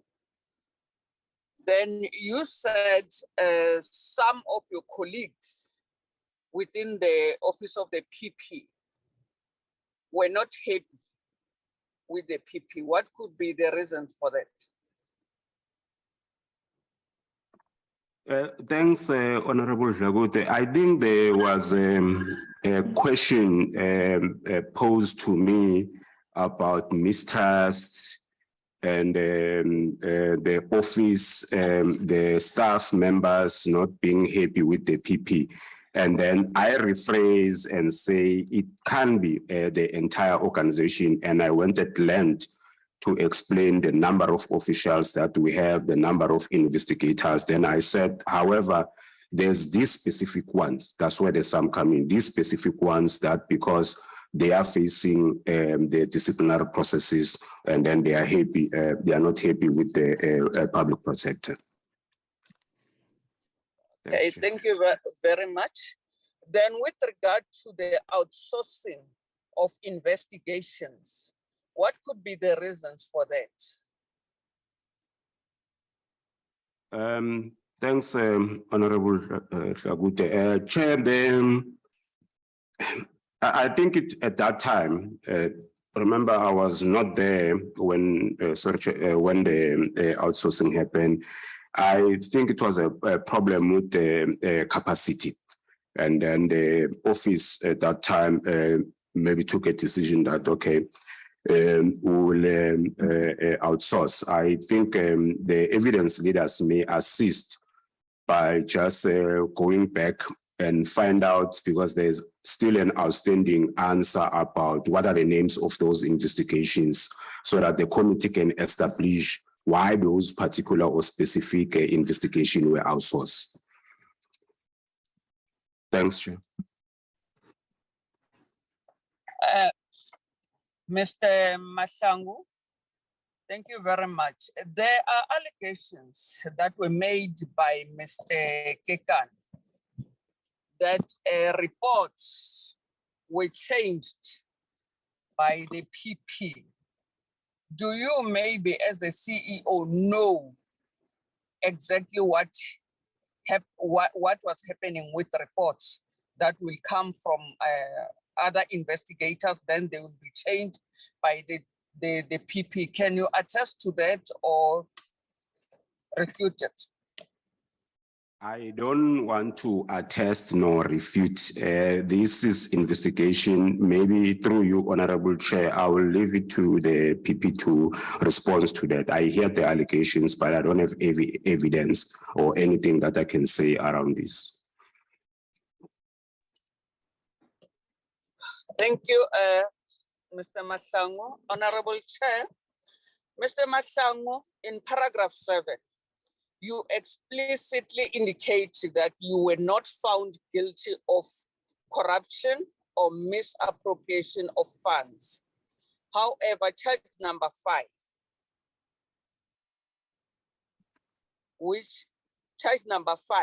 which you were found guilty of, indicates that you abused your authority in the acquisitions and allocation process by forcing employees to make funds available when there was none. Does this not amount to misappropriation of funds? Thanks, Honorable Member. Chair, through you again, maybe the opening is that this matter is still in court. If you go to charge 6, is the charge that is supposed to be talking to the PFMA or the handling of the monies. So what happens is that every branch head, in this case, I was a branch head at DDG Land Reform, I was responsible for budget management. I explained earlier to say that part of the strategy was that if a province is underperforming in terms of the acquisition of land, those that are doing well, I will have the authority to shift funds around to assist those that are ready to acquire, and then later we'll deal with those that are not performing. So I'm confident that this one doesn't talk to financial administration. So it's, I stick to what I told the committee earlier, that there was no financial mismanagement, but it's a failure to adhere to policy, which is the process of the identification and the selection of the beneficiary. By the way, for your own information, that functions reside with their provinces. They are the ones that are responsible for the identification and the selection of the beneficiaries, and we assist with the budget allocations once they are ready to acquire the land. Thanks, Thank Chair. thank you very much. In paragraph 21, is it paragraph 21? Yes. Or paragraph 2. Let me leave the paragraph where you mentioned that you will have monthly meetings where you will be dealing with case management. Then which were dealt with by the legal services in the office of the PP.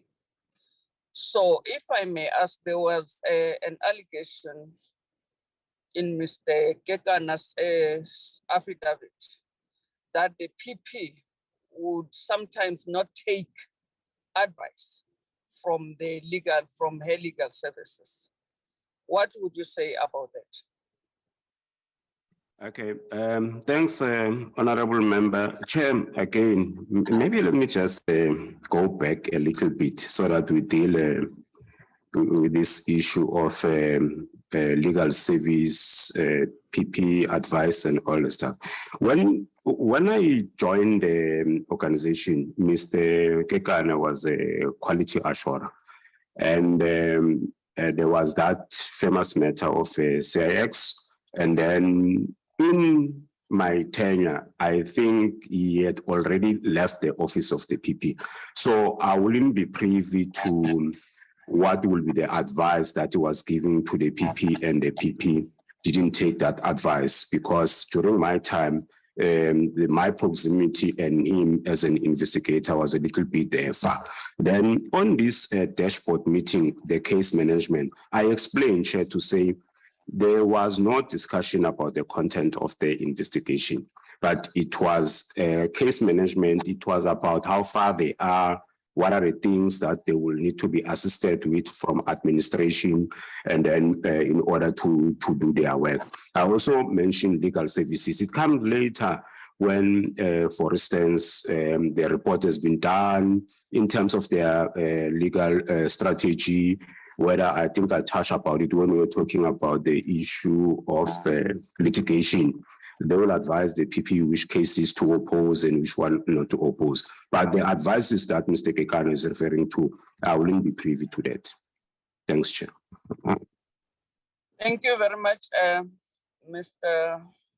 Masango. Would it be correct to assume that all decisions you made regarding administration of the office of the PP, including the disciplining of employees, was done at the instance of the PP or in consultation with the PP? Thanks, Honorable Member. Chair, through you, it's incorrect. The accounting officer had his own responsibility. I think Advocate Shabalala went at length how I was expected to work and how the PP, the executive authority, was coming in up until to the famous lanes conversion. That's where I report or I account to the PP about my activities in the organization. Thanks, Chair. Chairperson, my last question. Mr. Masango, during the tenure of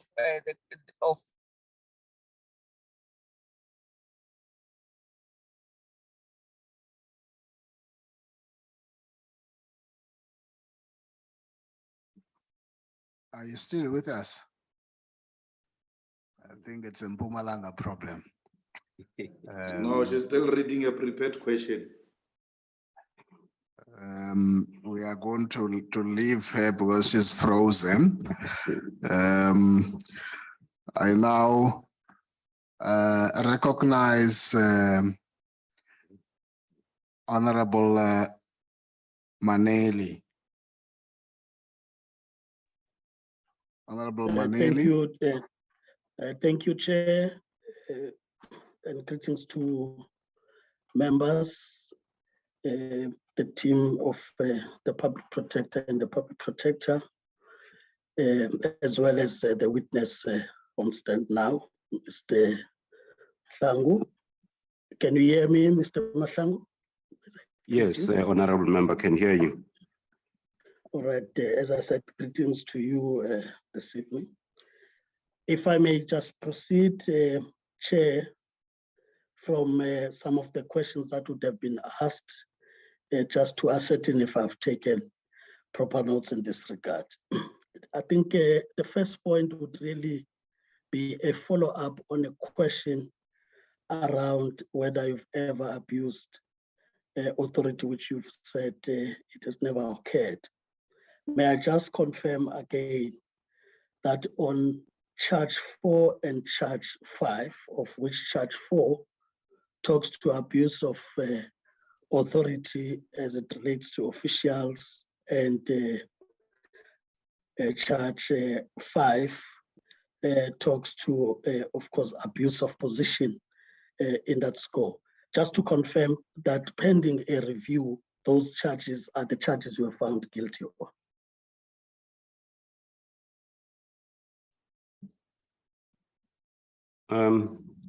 Chair, through you, is the member referring to my affidavit or annexures?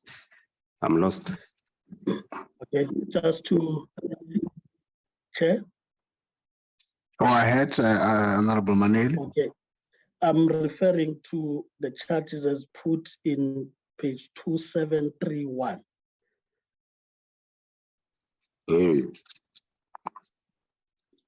I can just read the charges, Chair. Maybe that will remind you quickly as you look at the number. This is where you have charge 4 that says you are charged with misconduct in that you abused your authority over various officials involved in the acquisition and allocation process. That's the 4 I was referring to. It starts as such, so without reading it in totality. 5. I'm with you now. Oh. Yes. And 5, you are charged with misconduct in that you abused your position as Deputy Director General. As I say, I'm not reading it in full. So that's what I was referring to. Yeah. Chair, thanks, Honorable Member. Chair, I will provide the same answer with the opening that this matter is still in the labor courts. And I think so far I tried my best to venture in this territory, even though I think I was not supposed to be dealing with this matter. But I think the biggest issue was for me to clarify that I was never charged of any corruption. These charges are saying nothing about corruption, but they talk about misconduct. During the interviews, that's what the evidence leaders were interested in, to find out, to say, why are these people who are bringing allegations against you, they always use this corruption and whatever. And I brought these charges for them to see that there's no such a thing called corruption, but it's a failure to adhere to policy. Even if you read the charges and then you go to the DPSA circular that we flighted earlier during the day and explain what this means in terms of prohibition and all the stuff, it still didn't fall within the ambit of the corruption. Can I please leave it at that, Chair? No, thank you, Chair. I'm sure Mr. Mahlangu, you'd agree with me. I've not mentioned corruption as yet. I'm talking about 4 and 5 as it relates to abuse. And maybe just to say the relevance of the question, Chair, it's because of the accusations of harassment and so on, which in the affidavit, Mr. Mahlangu denies those to have been the case. In fact, vehemently reject those to be in existence. Now, this is important because he appears before the committee to clarify himself, because then the next question that one would have is what then makes him to believe that the committee should really accept his version if 4 and 5 would have been matters that would have been agreed to be something that he is found guilty on. But as I say, if he doesn't respond to that, I'll still understand, but you should understand the context in which this question is raised, and so far no mention of corruption. Thank Chair. Do you understand that? Thanks, Honorable Member. I fully understand, and I will really appreciate if we leave it at that, and then we will let the court decide when the hearing sits. Okay. Thanks, Chair. As I move then forward, on paragraph 14 of your affidavit, again there, I just want you to give the context from a point of being a chief executive officer, who you said also is a chief accounting officer, in particular to litigation, where you say not even in terms of strategy of litigation where you get involved. Does this mean that these would be matters that would not really be handled by yourself? They are straight from legal, and PP may need to respond on those as the ultimate head of the institution?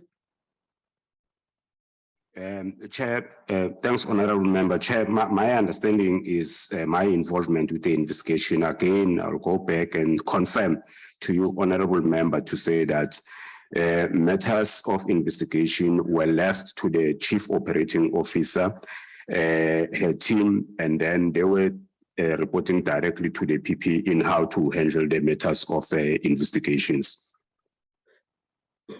Chair, if I may just repeat this question to Mr. Mahlangu, maybe it's probably from my own understanding, and maybe you'll help me be clarified.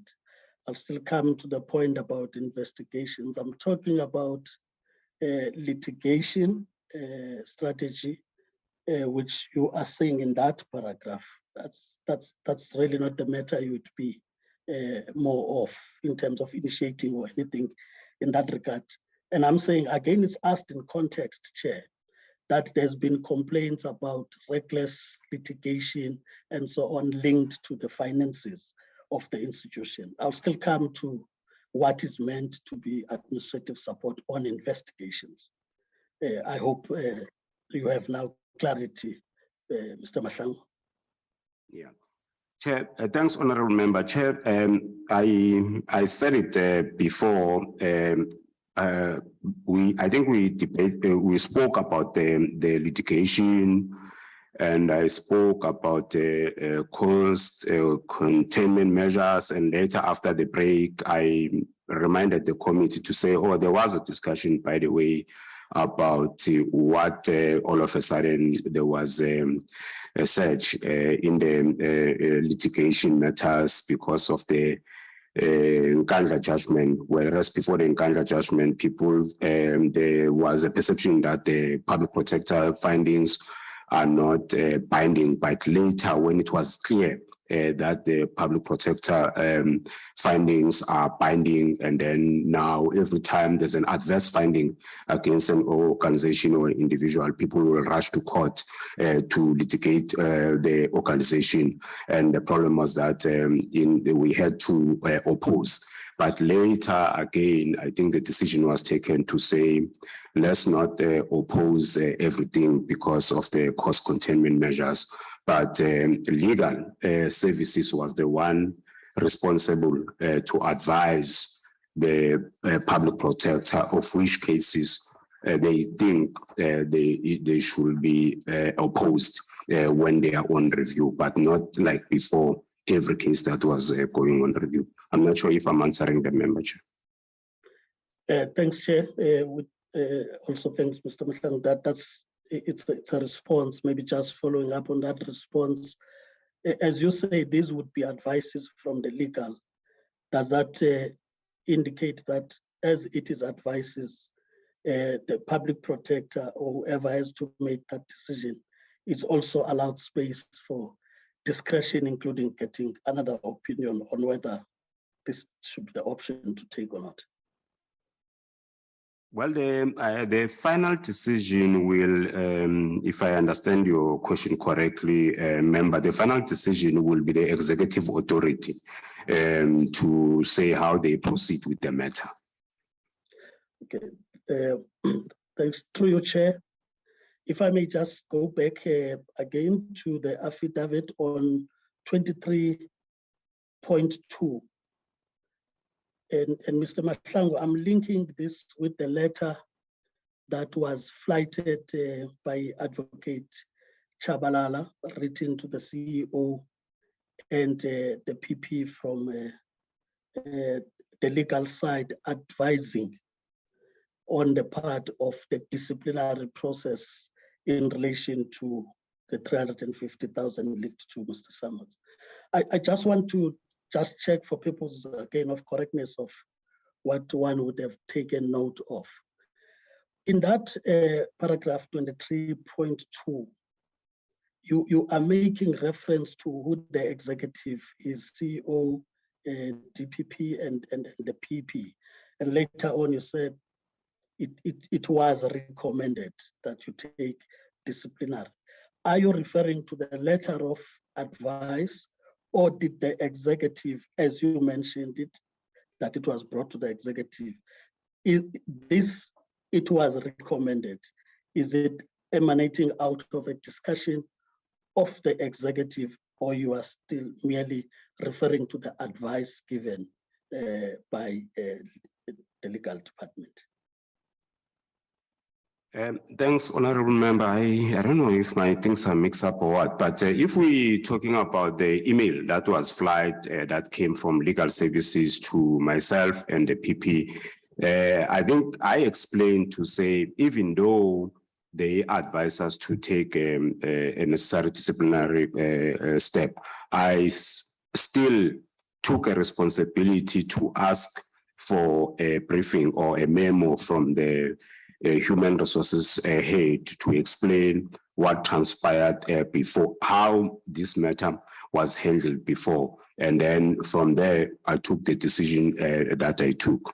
So yes, there was that advice, but we went beyond the advice itself to make sure that we are not repeating the same exercise that other people have done before us. Thanks. Yes, Chair, if thanks, Mr. Mahlangu. Chair, through you, if I may just get the last part of that question, whether this matter would have also been discussed by the executive as referred to there, and therefore this would have been a recommendation. I would understand the implementation part of it, that the CEO takes responsibility given roles and responsibilities as already understood. So I'm just checking on that, because surely there should have been a reason if there is a defined protocol on how administrative matters are dealt with, and that in this instance, both the executive authority and yourself, who's supposed to be the administrative head, you are both addressed by somebody out regard who's legally clued up, who understand the protocols on administrative matters.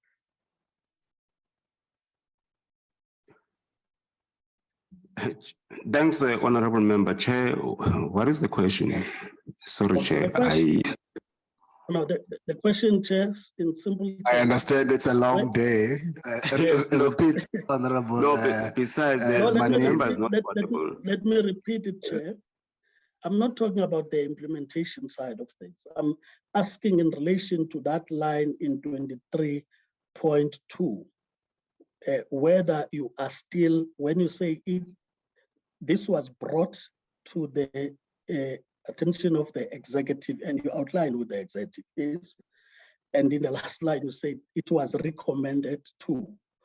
Now, the question is whether this was out of an executive collective, or you were still talking to the letter of advice, which recommends that disciplinary action be taken. The implementation, I think for the better part of the day, you've clarified how you've executed your role. Okay, let me, thanks, Honorable Member. Chair, my understanding is because the email went to myself and the executive authority, was this discussed, or I just took it upon myself as an administrative head to run with it? If that is the question, the legal services, because of the nature of the litigation that was coming, decided in his own maybe decision to send to both the public protector and myself. But from there, I took it over. Yes, we talk about it because it was a shock to us to say, there's this issue that has happened. But it was brought to the attention of the public protector, it's there, okay? But the person who ran with it from there, it's myself. And I explained member to say, what was the next step that I did with that email and talking to the HR people. So yes, the public protector became aware of it, but I still had to take the decision myself, how I best deal with the matter, not the public protector. Thank you, Chair. Now getting to the investigations again, just to, again, Chair, establish this administrative support that gets given. Is Mr. Mahlangu saying that it's limited only to resourcing and other things that administratively may be needed, but would not include making inputs in terms of what the actual product of an investigation, including amendments of reports? Precisely that, Chair, Honorable Member. Thank you, Mr. Mahlangu, on that. Maybe if I may then come as a way of completing it, and I'm sure you'll understand my question this time would be about those separate lanes and convergence. The public protector would put up, because there's been a complaint about the think tank that has been removed, which was about peer review, and there's introduction of quality assurance, which will start from those that investigate until the last person, in this case, the PP. Would you agree then with the proposition that this was also a positive improvement in that individually, those that do the quality assurance would take personal responsibility of what they put, including accountability later on in whatever way that report would have gone? Okay, thanks, Honorable Member. Let me say that I was not there when there was a think tank, so it's difficult to compare the work of the think tank and the quality assurance. But I think I seem to agree with you to say with the quality assurance, the advantage is that people will take responsibility of their inputs and their actions in the reports. I'll maybe agree with that notion. Yeah. Just to complete, Chair, the part about then the separation of lines and the convergence, again on this part, just to check whether from an administrative support, whether there was any role you were playing in the quality assurance aspect of the reports. Thank you, Chair. Thanks, Honorable Member. Quality Assurance Unit was treated the same as all the other investigators. If they wanted any support, they would have been afforded that support. Maybe the last 2 points, Chair, would relate to a point that has been raised. I think it includes Mr. Baldwin or Baldwin.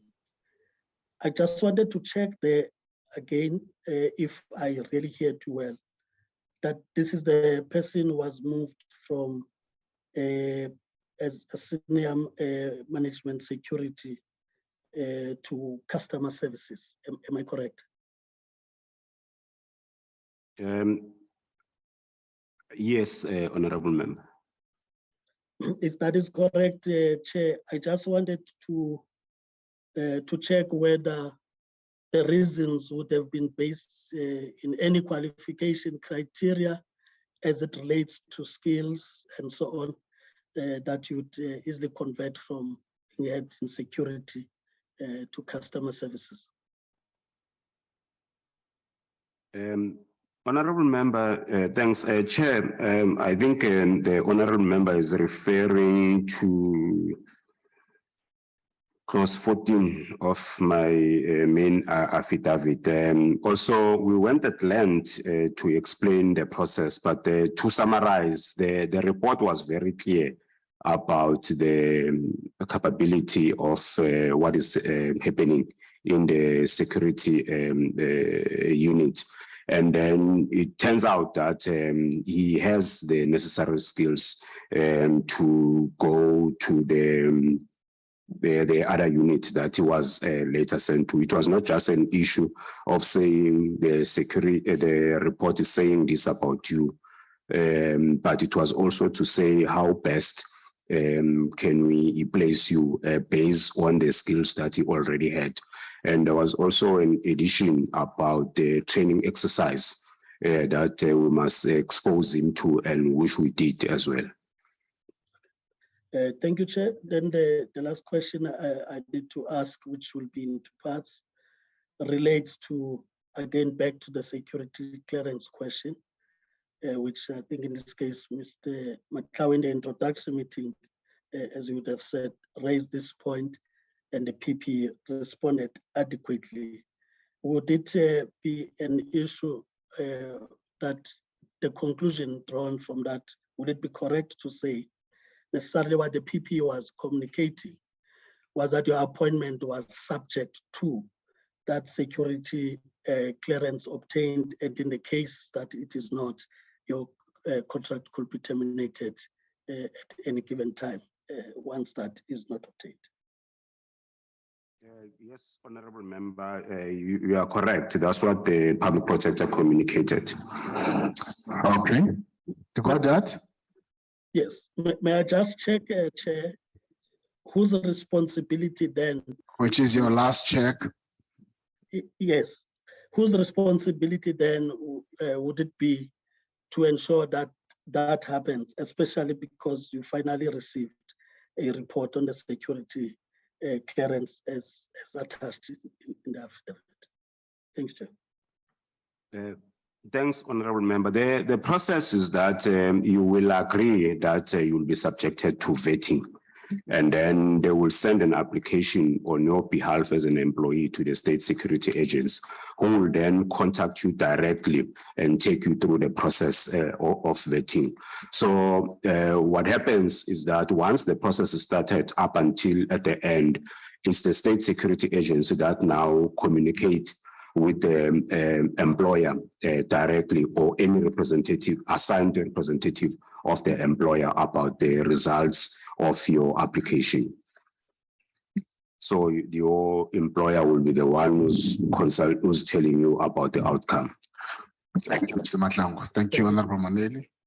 And I recognize Honorable Skosan. No, thank you very much, Honorable Chair. And greetings to everyone. Indeed, it's a long day. Lochani Mdungwa. Yes, Togozi. Nsavugile. I didn't get that part. No, Luchiza. Oh, okay. Yeah, Lochani Mdungwa. Yeah, there was a discussion, I think, last week about this Tugo, something of that nature. Yeah, so Mahlangu Mdungwa. So in our case, ngesindebele sithi sinanazelo. So in Xhosa they say isibhuko, ngesizulu they say isithakazelo. I think kaSpedi they say isireto, if I'm not wrong. Mr. Mahlangu, Mr. Samuel gave evidence that the environment at the OPP was unhealthy, because amongst other things, the PP started requesting weekly update reports. Failure to do so would be followed by audit letters requesting employees to explain why they should not be disciplined. Do you know about this? If yes, what was your role in it? Chair, I won't deny this, but what triggered this is that in their own meetings, especially with the COO, they will agree on certain deliverables.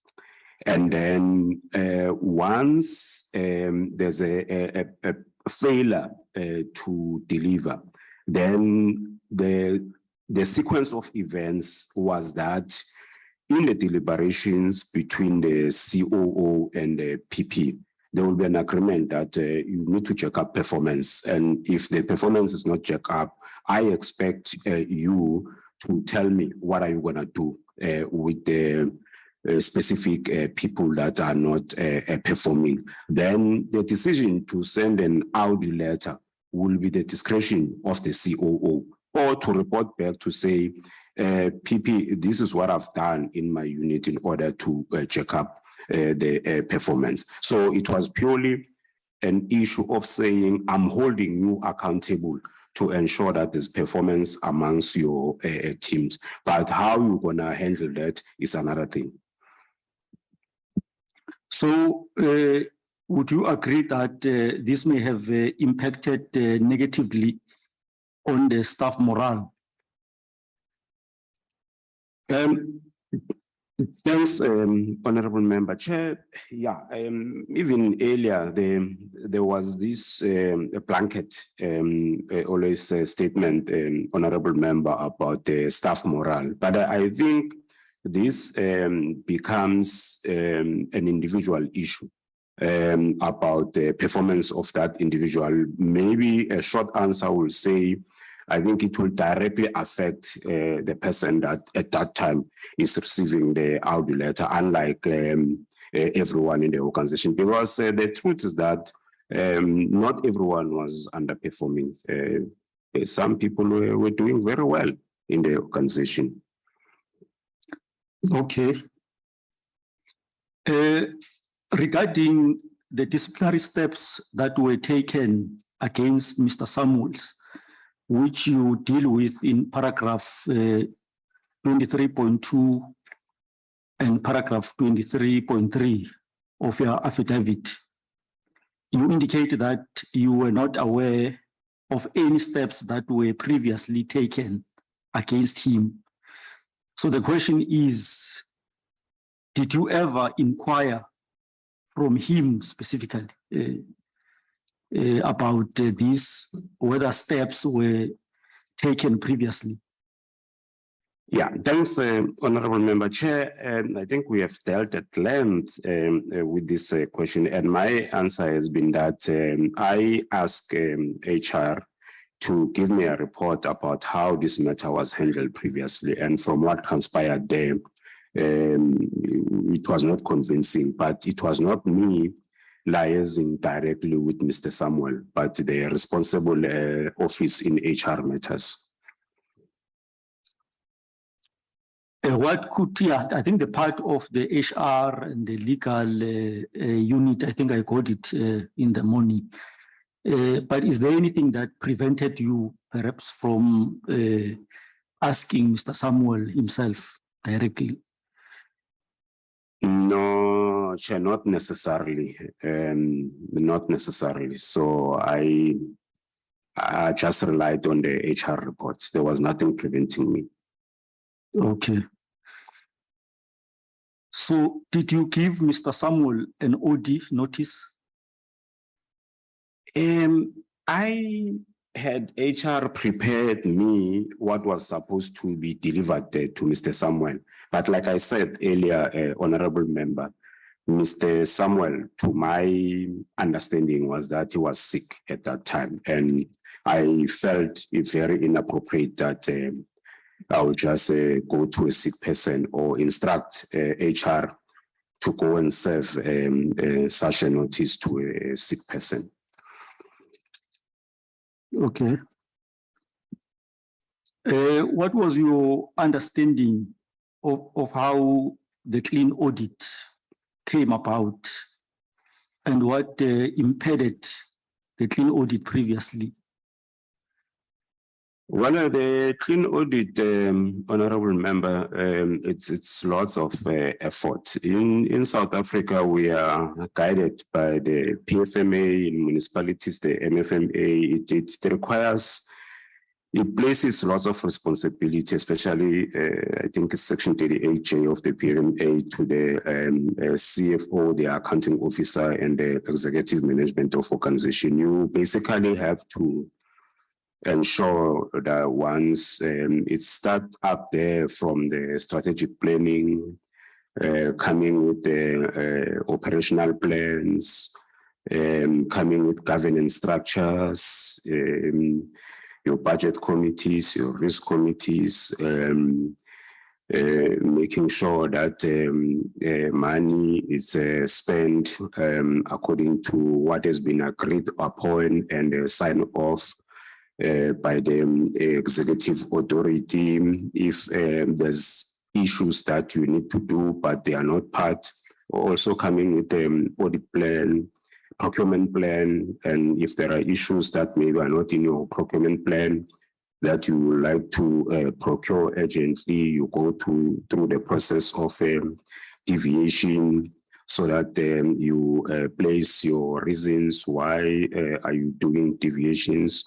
The problem with the people who were there before my time and my team, I suspect that they were faced with different challenges. And then maybe like if I can think of on top of my head, maybe the problem of space, the organization was growing, and the best to them was to say, let's extend the office space, but maybe they miss to say how best do we inform maybe Treasury, sorry, or the executive authority about the agency of this. So I prefer not to go too much into details about the challenges that they were facing at that time. But maybe, Chair, you can just accept during my time what we did in order to come up with a clean audit. Okay. No, that's good. I think we need to congratulate you on that. Yeah, bon. In respect of top secret security clearance, was there any document that had to be withheld from you because you did not have such clearance, or any meeting you were told you could not attend in the absence thereof?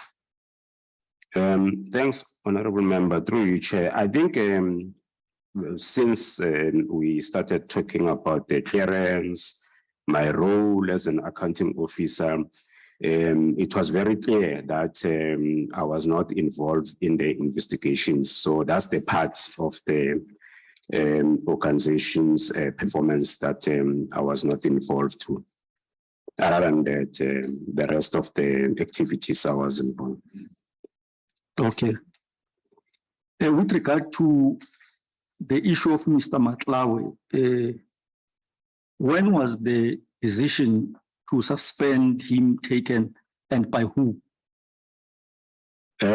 Chair, remember, this is also an outstanding issue in terms of dates. Because I understand, my recollection is that, okay, immediately after the report was issued about his complicity, they prepared the memo with the I think, suspension because it's suspension and then later is the charges.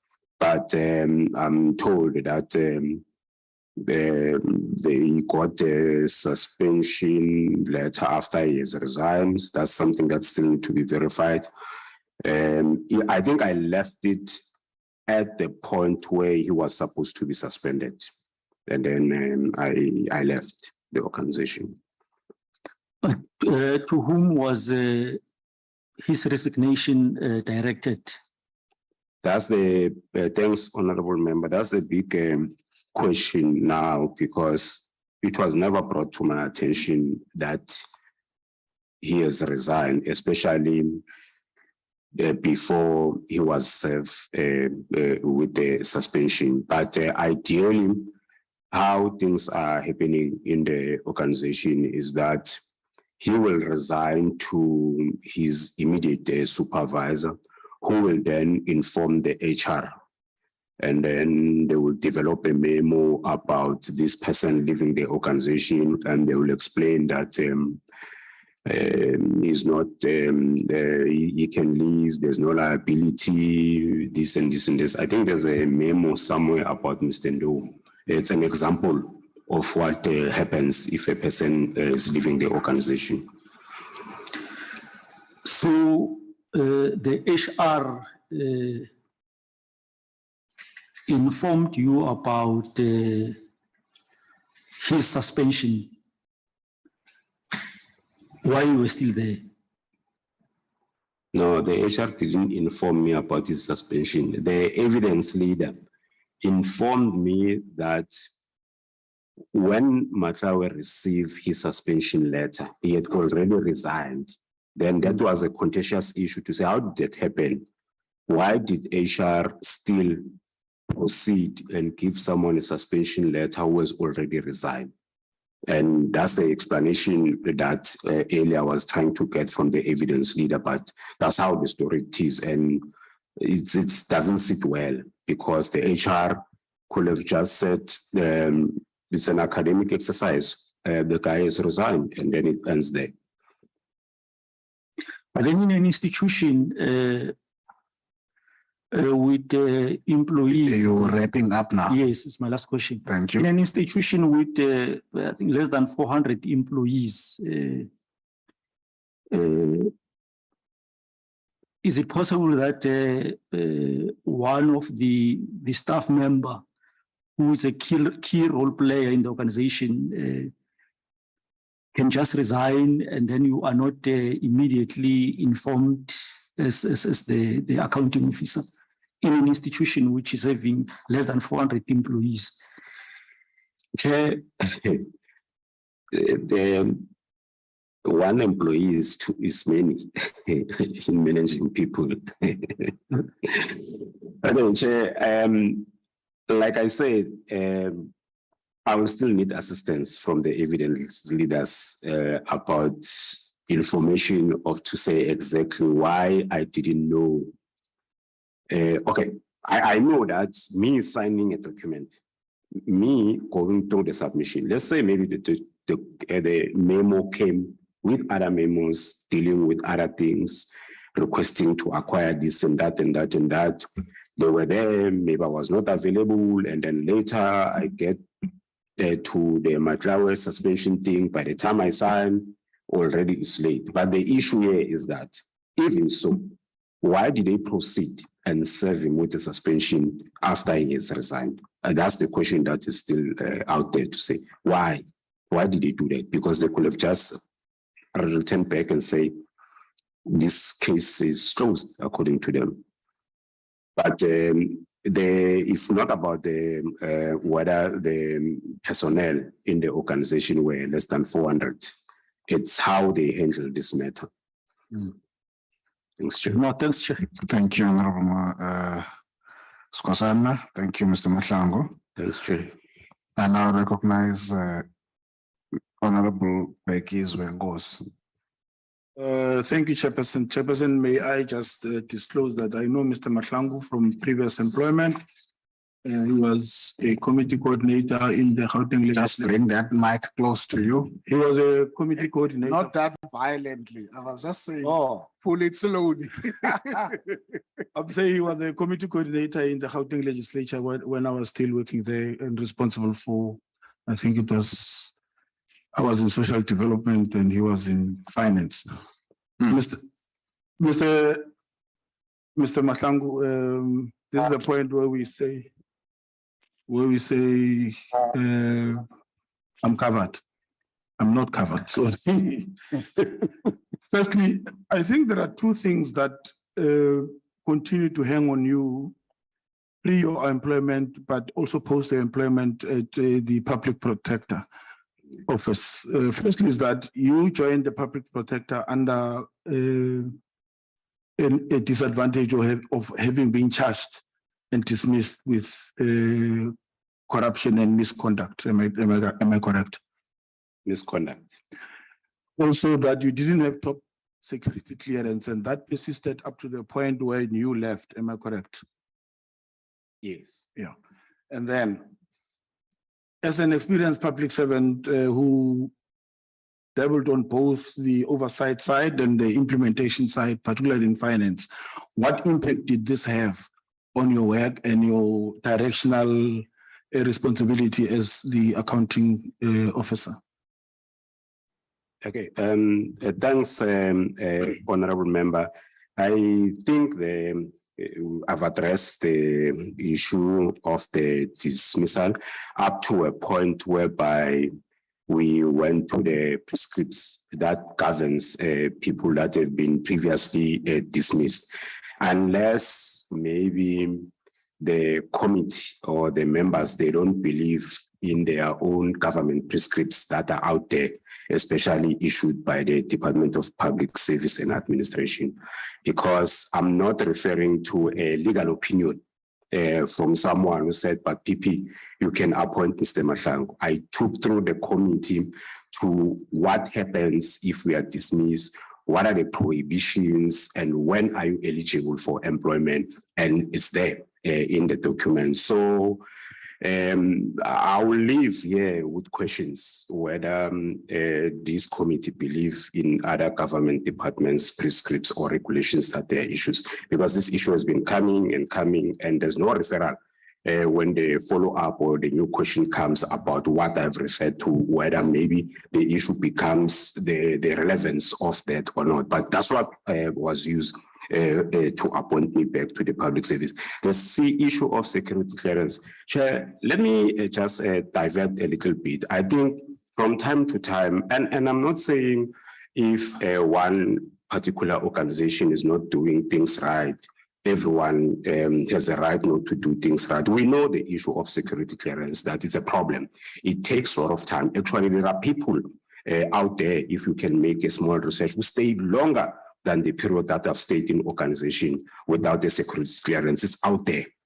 So it's a problem. Even if the state security is following these proceedings, they may want to deny that. But we can talk to every DG director, from director upwards. They can provide statistics about when a person applied, how far is that process, and when the person is going to get a security clearance. But worse, which is something that the evidence leaders we debated at length, is that it was never heard that a person has been denied or the security clearance is pending because of a previous labor matter.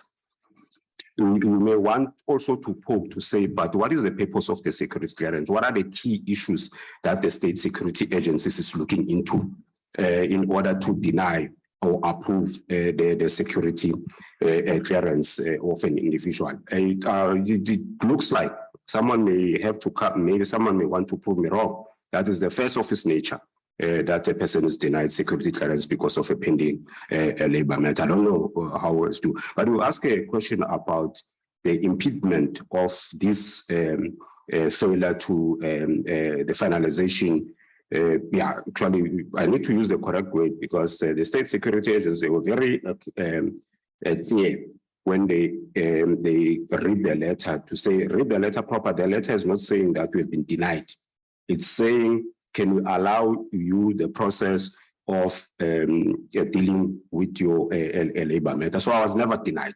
It's pending because I have an outstanding matter with one government department. It has never been a problem as such, because I was not involved in investigation. All other functional areas of the organization, I was able to perform. And if you go back to my contract, the signed agreement, I forgot the number of the contract, but it's in the bundle. There's a clause that is very clear about confidentiality and how am I going to work under these circumstances in the absence of the security clearance. Is there in the document and was there is there in the contract? Thanks, Honorable. Thank you, Mr. Mahlangu. Chair, my question was on the impact of this in your operations as an accounting authority officer. But nevertheless, Chair, the second question, Mr. Mahlangu, in relation to that would say, for me, you are responsible for management of people who were vetted when you were not vetted. Was that a contradiction? Was that the problem? Well, thanks, Honorable Member. I don't want to say not everyone was vetted, but yes, people were vetted, and it has never been a problem to manage those people. And the vetting related to the entire organization and not to specifically to investigations. That was a requirement for being a CEO of PPSA, not only in relation to investigations. Am I right? Well, maybe let me respond by saying it was the discretion of the PP as to how far she goes with allocating the work in the organization. Maybe that question, Chair, it's will be proper, maybe directed to the public protector. With your permission, Chair. Okay. I just want to check with you. You were employed from the 1st of May 2018 to the 31st of January 2020.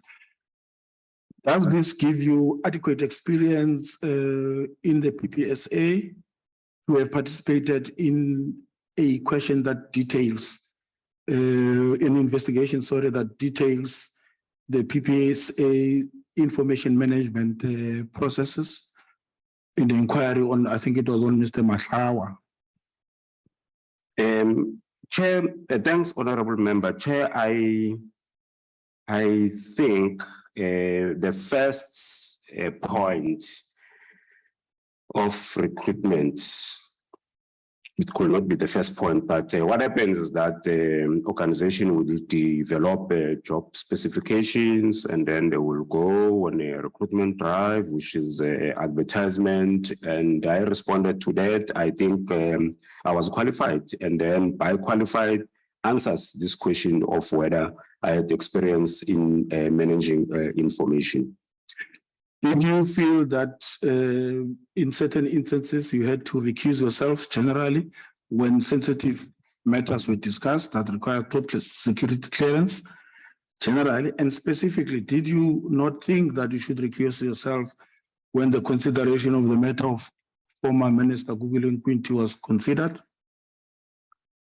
Thanks, Honorable Member. There was never an instance that I can recall of that had a discussion around sensitive information that I had to recuse myself. And again, Honorable Member, I was never involved in investigations. Okay. When does the PPSA close for the December-January periods? General. Yes. Chair, sure. I think we close on the last day, depending on the week, whether Christmas is midweek or weekend, but I think we'll close around the 23. Would it be normal to charge a person around that period and require them to attend the disciplinary processes 5 days later and then to return on the 27th of December?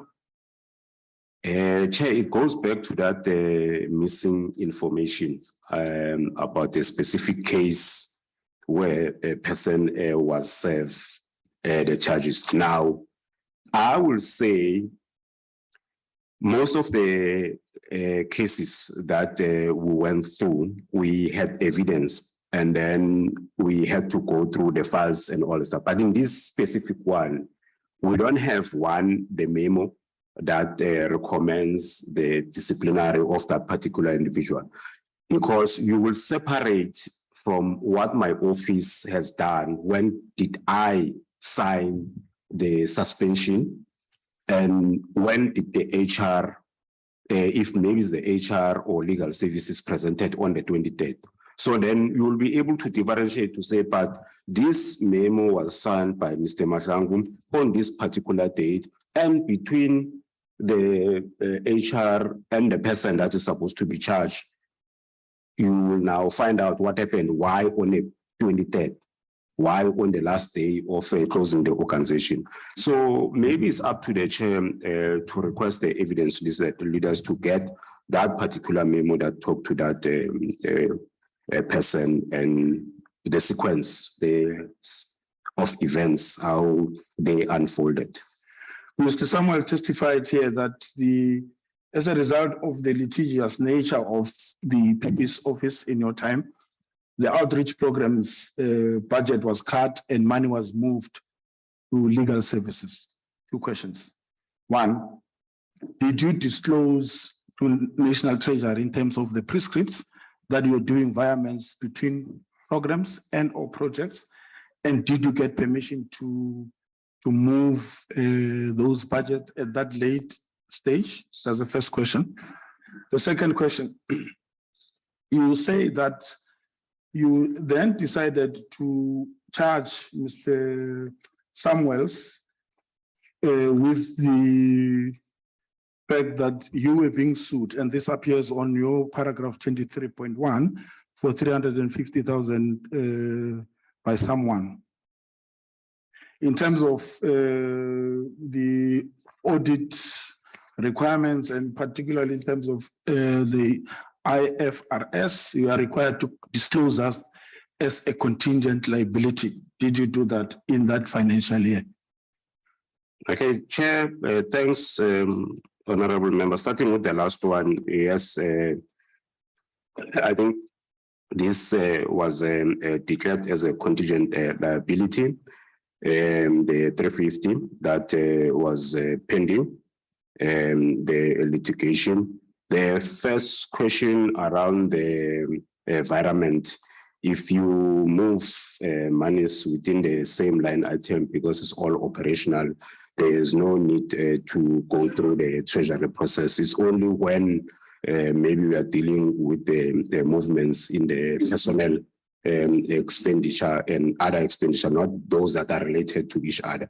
Because under these legal services were all professional fees that talks to the operations. So the movement is not a requirement to the treasurer. Even if it was the movement to the treasurer, your auditors will have picked up that and then raise a flag. But it's normal, it's within the scope of the accounting officer and the CFO to do that. But the amount was too much. In other words, the volume was such that it had to be reported to National Treasury. You can respond to that, or you can request that the chair request the information from the PP's office. You say that when you assumed responsibility, there was an indication that disciplinary matters were not dealt with properly, or were shelved, or not attended to. One, did you identify that in your risk register?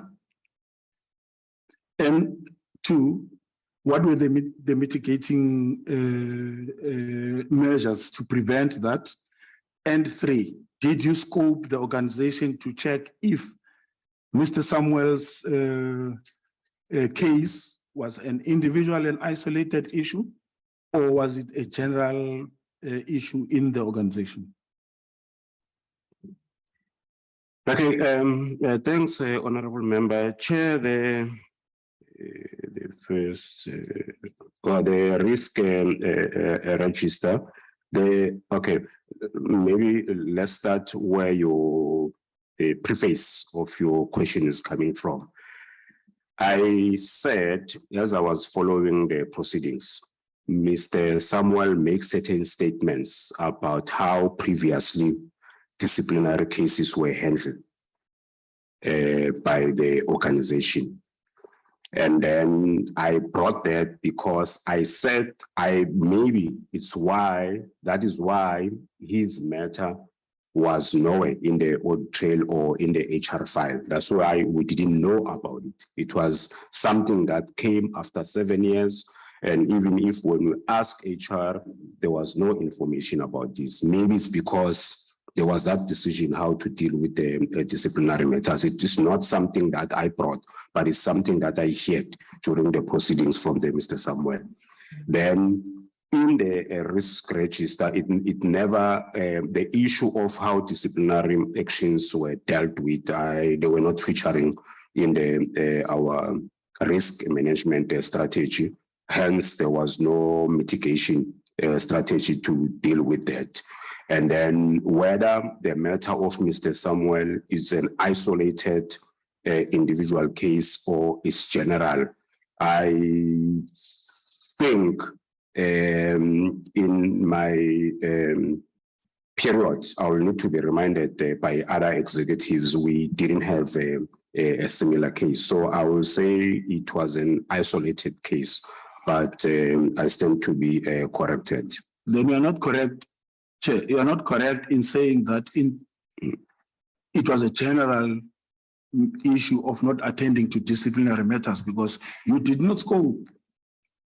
So you didn't make a check with legal service. Oh, I say you did not make you didn't scope the organization to check if in HR, for example, let's say if you had an internal cleaning service, that in the internal cleaning service, if somebody comes late, reports late, doesn't deliver, is not disciplined. The same happens in this division, etc., etc. That was not, that didn't come from you, which gives me which leads me to the next and my two last questions, Chair. Firstly, that do you think that the people that accuse you of being heavy-handed in your management and your handling of issues are wrong?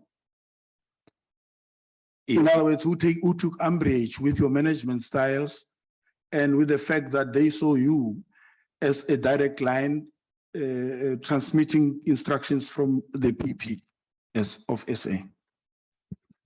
Thanks, Honorable Member Chair. Let me start with the last one. I think I spoke at length about decisions that were taken administratively and decisions that were taken by the executive authority. So there's no PP in the administration matters.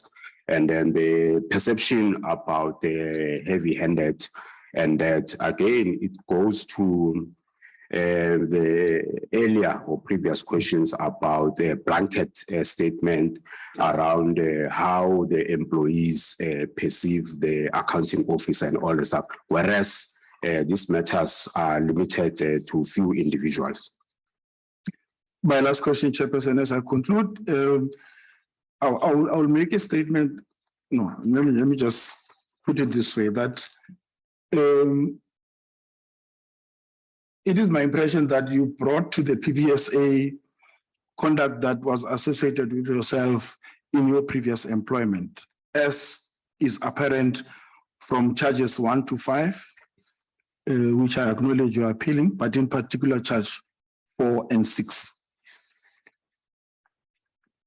In other words, in your previous employment, you instructed people to not to follow processes and procedures, but also to disregard the law. Am I correct?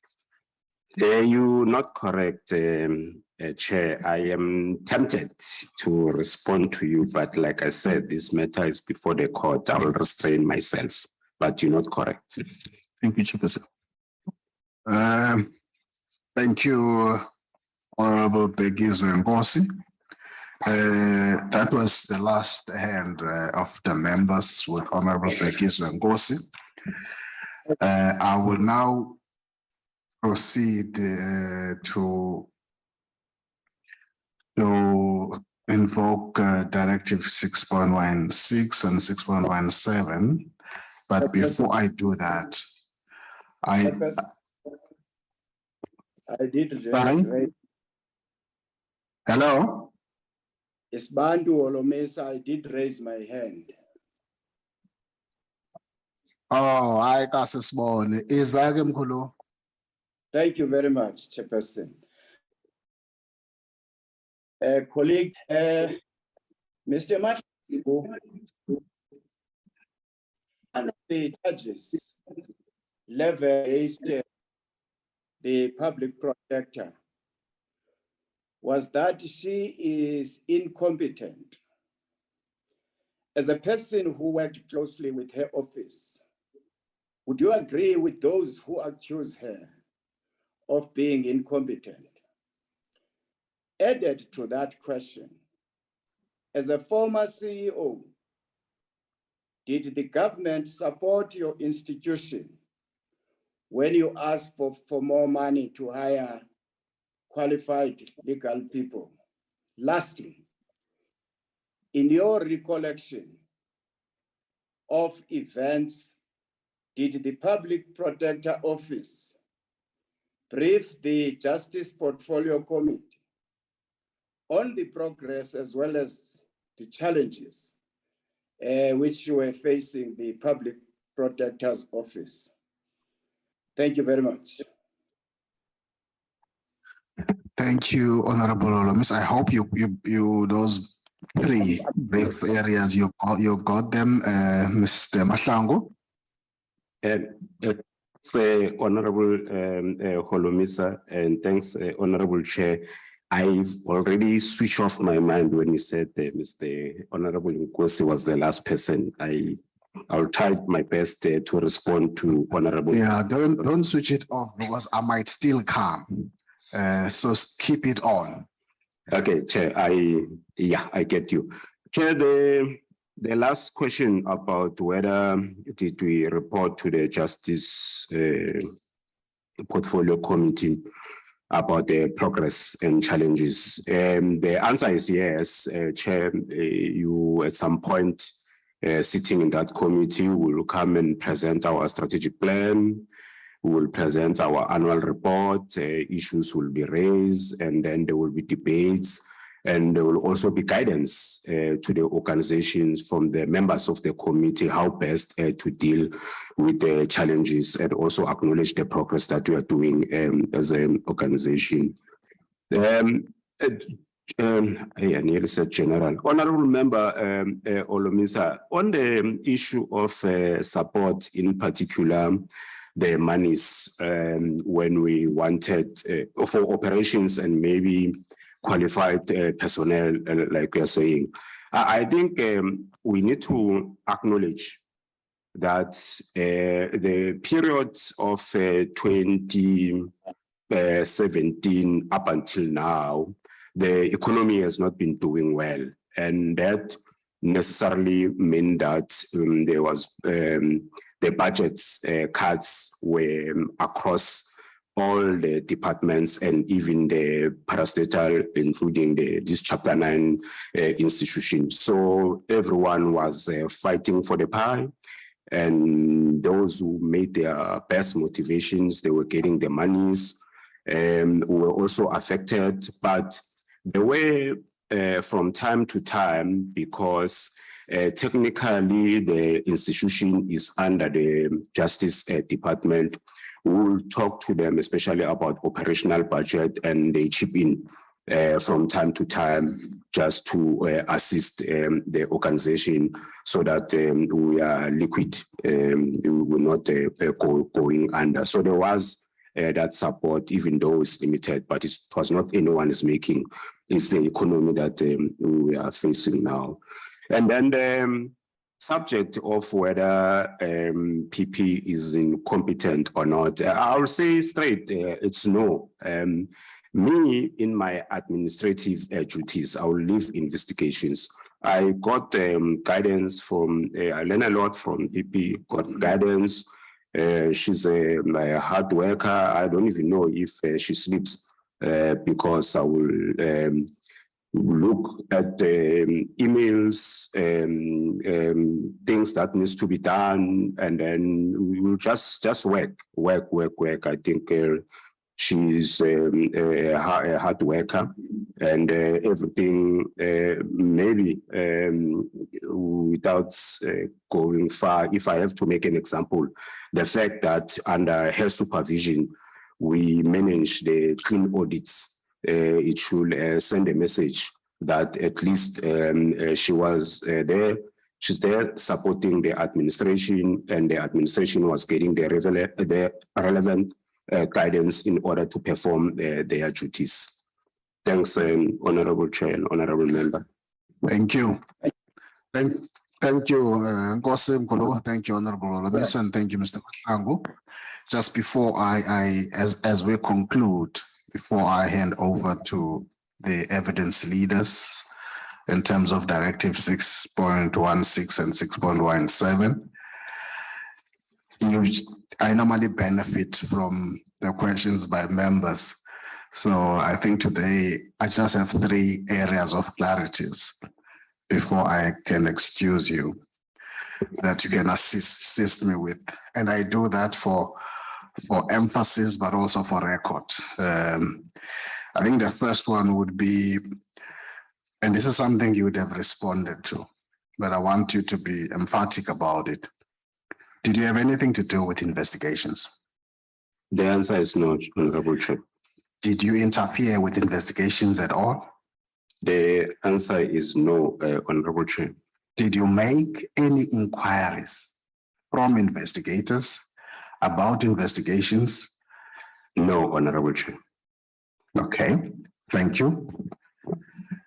Now, the second area, by way of example, which I want you to assist me with, and you would have responded to this in terms of the phenomenal increase in terms of the litigation cost.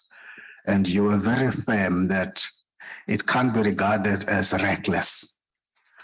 As it can't be regarded as reckless. Oh, if I got you correct. Yes. You would have referred to it as sometimes it's one of those difficult things that you can't budget and plan for. Yes. Am I right? Yes. Now I want to give you 2 examples, perhaps an example, and I want you to indicate whether that would have been reckless or you saw that as a necessity. So in the judgment on the Friede, one of the scathing things made there was the fact that there were 2 senior counsels utilized in that case for the same issue. This is Senior Counsel Ngalwana and Pratt. If I say that is reckless spending, what would you say? And if this is done in a case that is involving ordinary people who are really looking for livelihood. So would I be correct that that was reckless exercise?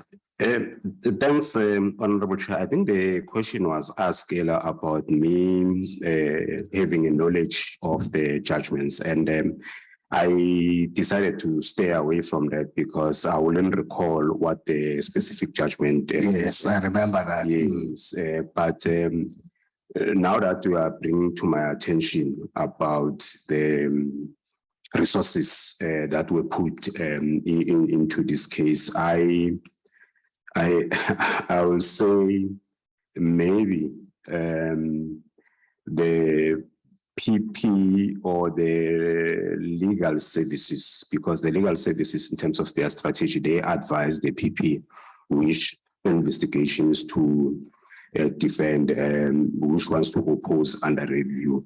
They will need to account how did they came to this conclusion to advise the PP to put so much resources into that particular matter. I'll take that. Thank you. Perhaps my last area of clarity. The legal challenge to the PP's report relating to the alleged rogue unit would have been brought around July 2019. You were a CEO at that time, correct? Yes. And papers would have reflected that the PPSA appeared to have been derelict in its failure to locate Mr. van Lochrenberg by not properly serving a subpoena to him, but also even the exercise of locating him would not have been a rocket science, kind of to say that. The basic investigating skills appear not to have been used just for this exercise of locating van Lochrenberg. In fact, we're also told that the return of service was not even included in the Rule 53 record. And here's my last clarity on that. Did you take any steps against the investigators responsible for this? No, Chair, but maybe again, just to give a context to what you are saying. Remember, again, I was never involved into the investigations, and it has never been brought to my attention that there's a problem of locating a particular individual, and we will need a particular resources in order to assist them. So again, this will be best responded to by the public protector and maybe the investigator that was involved. But we in the administrative side, it was never brought to our attention, the challenges thereof. Okay, I accept that. Do you know Miss Cleopatra Musana? Sorry, Chair?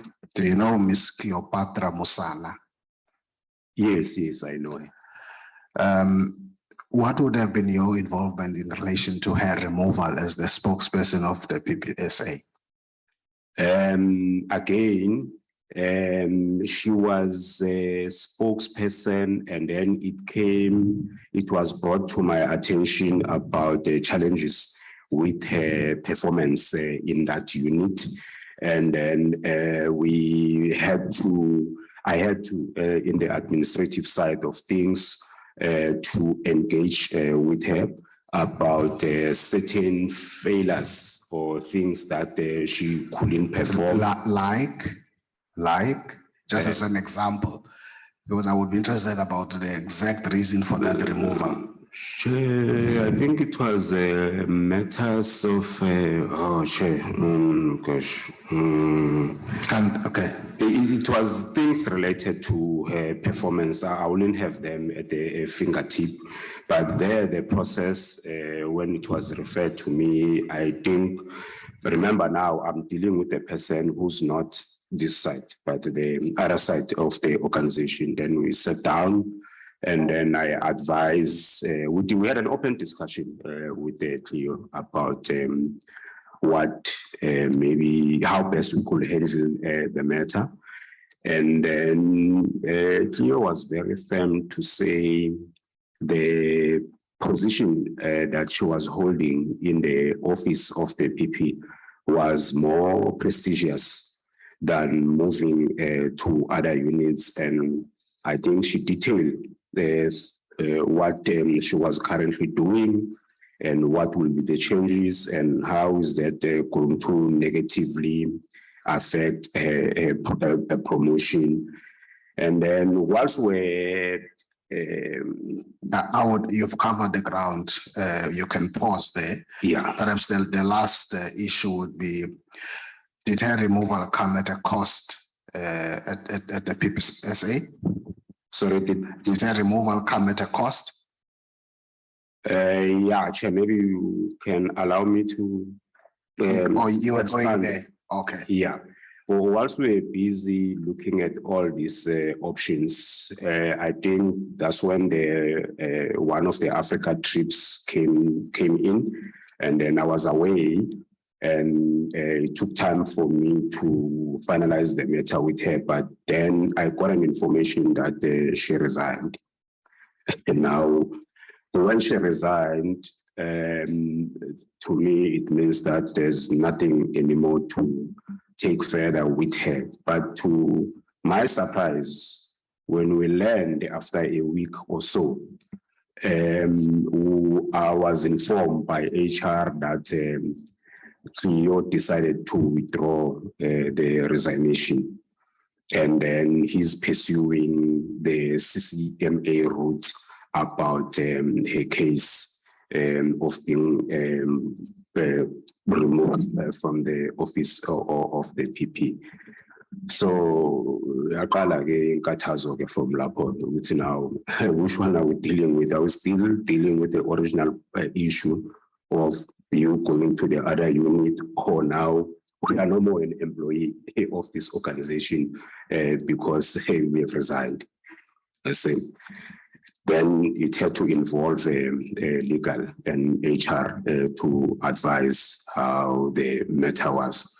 I think in the process of between legal and HR, there was a problem about the representation by the organization up until Cleo got an order from the CCMA, and then the sheriff, yes, threatened to attach finish in the organization. Then I had to find out again what was this lapse that were not represented in the CCMA and what is the matter being handled. And after some negotiations, the matter was corrected, and unfortunately, I was on my way out. I really don't know how it was concluded, but your question was, whether did we lose monies in that case? I only know the matter was finalized. Okay, thank you. I'm now going to recognize Advocate Bauer and Advocate Mayos. Advocate Mayos will be asking very few questions. Thank you. Thank you, Chair. Thank you, members, and thank you, Mr. Mahlangu. I'll try to be brief given the time of day. Can I just refer you, first of all, can you confirm for us, Mr. Mahlangu, that you started at the PPSA's office on the 1st of May, 2018, correct? Yes. And you finished, Yes. and you finished on the 31st of January, 2020? Yes. Can I just ask, Tsepo, can you put up bundle H item 13, please? So this is the email that Advocate Shabalala put up earlier in the morning.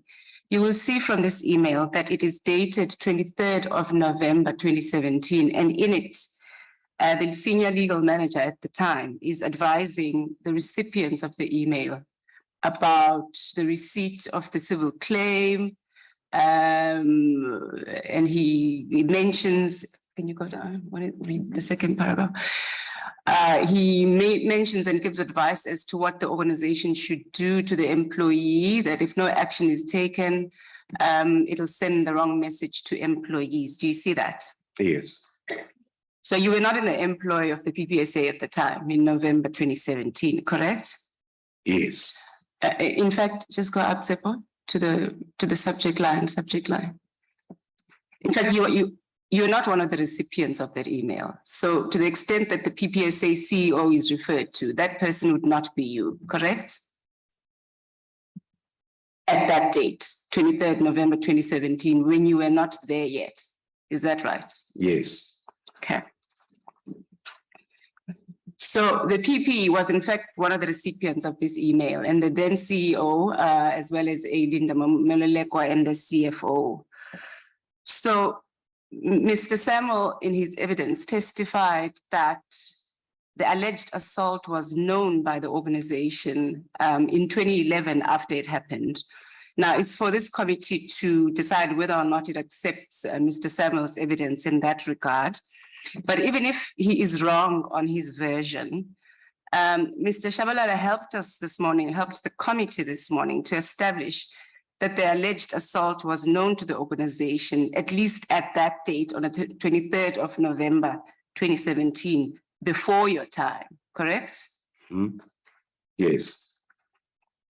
According to this email. According to this email, and you were not there at the time, so it follows. So can you go to bundle H, item 12? So I take you to this email now, which again, Advocate Shabalala was very helpful in bringing to the attention of the committee this morning. It is dated the 18th of June, 2018. You started on the 1st of May, so obviously you're now there. It's addressed to you. You're one of the parties to whom it's addressed.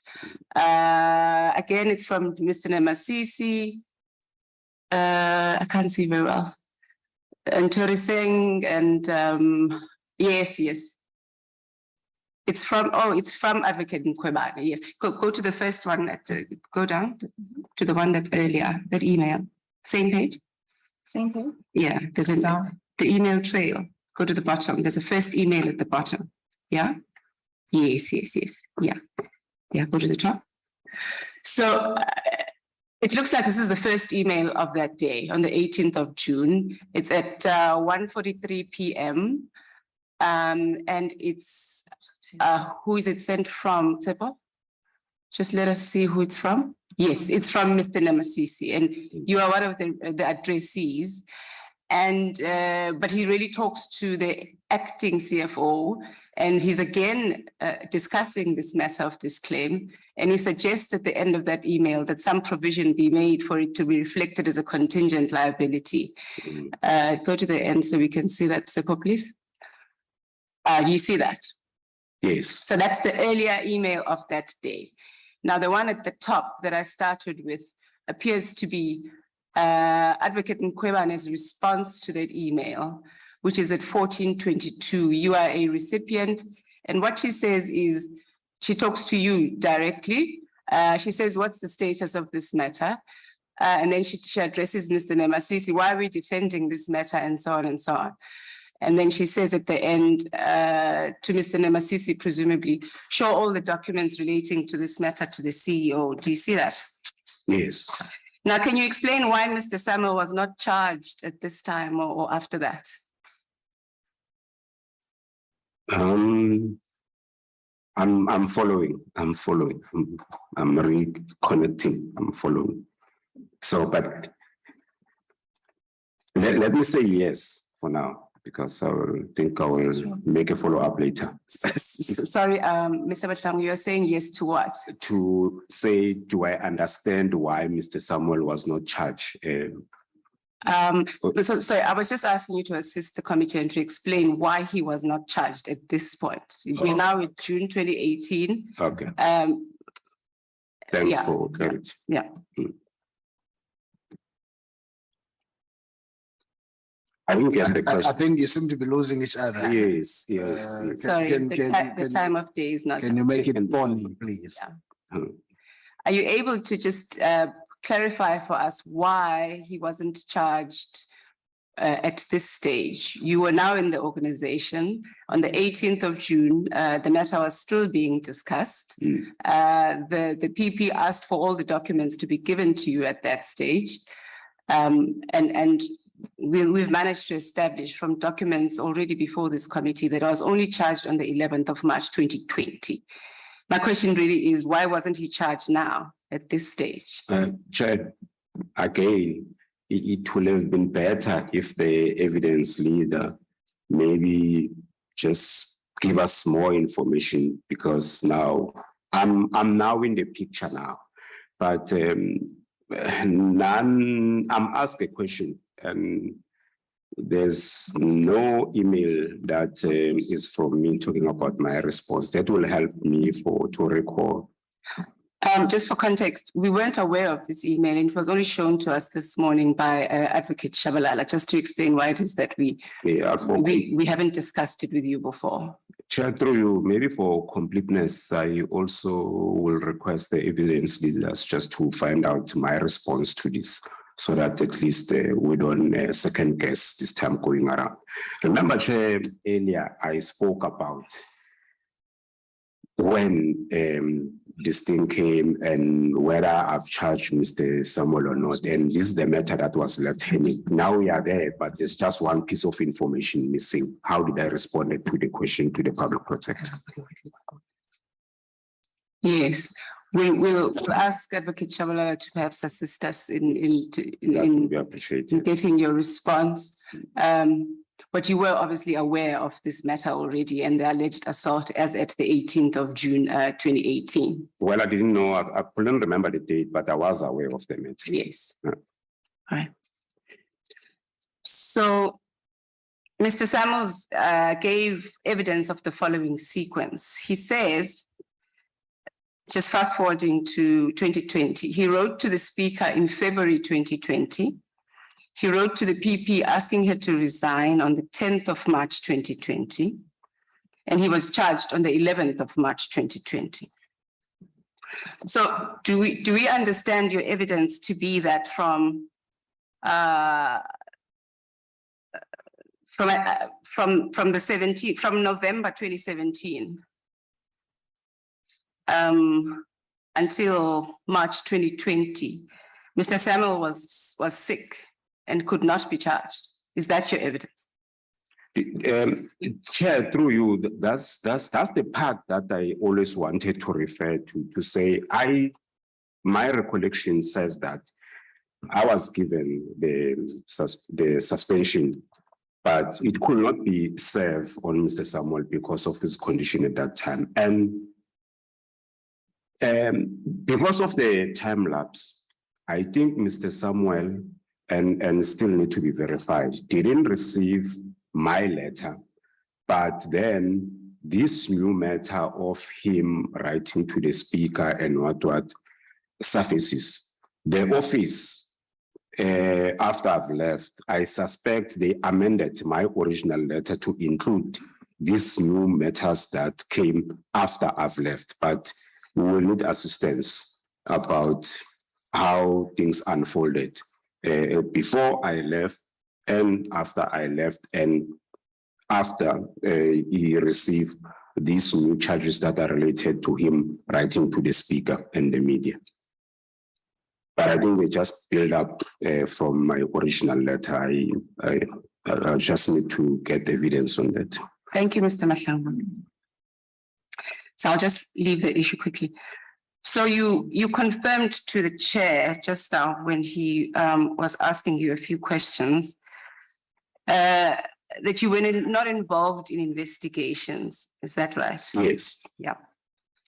And he then asked you, did you make any inquiries from investigators about investigations? And you emphatically answered no. Is that right? Yes. Yeah. Can you go to bundle item 66?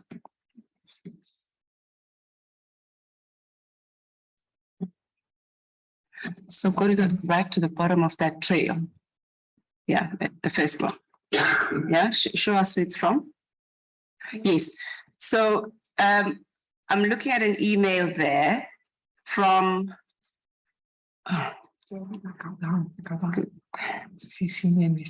Go down some more. Yes, no, it's fine, it's fine. Thanks, Steph, thank you, sorry, we're rushing you. So that email is from Sylvia van Wyk. She is an investigator in the PPSA, correct? So she's writing to you and it relates to a complaint and HS Butelezi complaint, and she says she came to see you again after she left, but Tipuo told her that you were busy on the phone. She only remembered after leaving the office. We were informed by the COO. The COO at the time was Ms. Pasani Baloi, is that right? Yes, She says we were informed by the COO through the EM is for executive manager, Ms. Mokhaladi, that all communication must go through her. To avoid getting into trouble, I will inform them of your request. My apologies, kind regards. What request was she talking about? Chair, there should be no clouding of investigation. And when people send email to the CEO or the public protector or any other person to say, I have a complaint, but I'm not getting responses. That is the nature of the inquiry. It's not about there's these investigations, this and that and that. It's about to say, but I'm not getting any response about what I've lodged as a complaint. So you'll find that nature of issues, and that will be sent to anyone who has received that information. I can't remember what office Sylvia was. Yes. But so in fact, just to help jog your memory along, you do write an email, I think after this one, to Ms. Baloi and Ms. Sylvia van Wyk. Kunatse Mokhaladi was the executive manager at the time. Is that right? Yes. Yes. And again, you inquiring about this, and you asked the COO, can I please have an update on the Cyrus matter and also attach all letters issued to them to date? Yes. This is one example of a matter that is already completed. There's a report. It's not an investigation anymore. There's a report, but this guy, he wants to know what is this recourse going forward, because the report has already been issued. So there's a difference between an investigation and when maybe there's a party Like I know the Northwest contractors who were not happy about our findings because it didn't favor them. They will send this kind of information. So it's after the report has been issued. So the next email on that chain is from the COO to the EM. And she is asking the COO is asking, it must be the EM, can you respond to the CEO? And this appears to be still about the Buthelezi matter. Is the Sidus matter and the Buthelezi matter the same thing? No, it's not the same.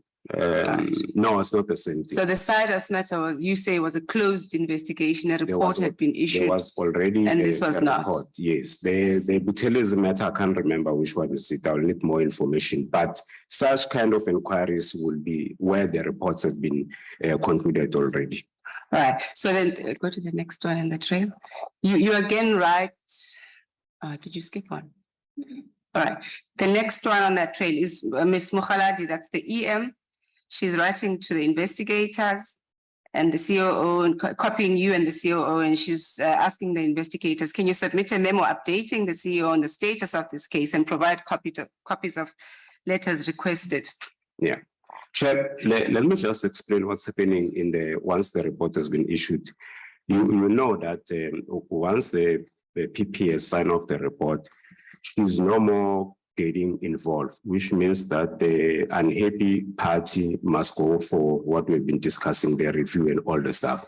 Now, for me to respond to this person and address this person to say, the only option that you are left with now is for you to go to do a review. I need information or them assisting me to prepare a letter to tell the person that the PP it can't be reviewing her own report, but it is the direction that you must be taking. Okay. Go to the last email in that trail at the top. You write again a day later and you say, how soon can I have this file? Your evidence then is that you were making inquiries in relation to a closed investigation, Yes. one where a report had been issued. Yes. All right. So your earlier response to the chair, which was quite emphatic, that you do not make inquiries of investigators about investigation, has to be qualified then. No. Chair, through you. Throughout the process, there's been use of words interchangeable. Inquiry, investigation, inquiry, and I'm so disappointed that the evidence leader can put me in such a corner. As I'm reconnecting some of the things, I could remember that I might have responded to yes on an investigation, on an inquiry instead or on an investigation. So to me, these two ways were done interchangeable. And the reality is that I was not involved in investigation. In any case, let the evidence leader go and take all this report and prove me wrong that these were matters that were still under investigation so that we can kill this.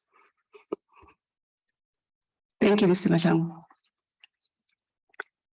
So just to take up a discussion you had with Advocate Shabalala earlier about involvement in administrative issues, I'll use the same phrase that you gentlemen used, which was this separate lanes theory. Your evidence there was that the PP must stay in her lane and you must stay in your lane.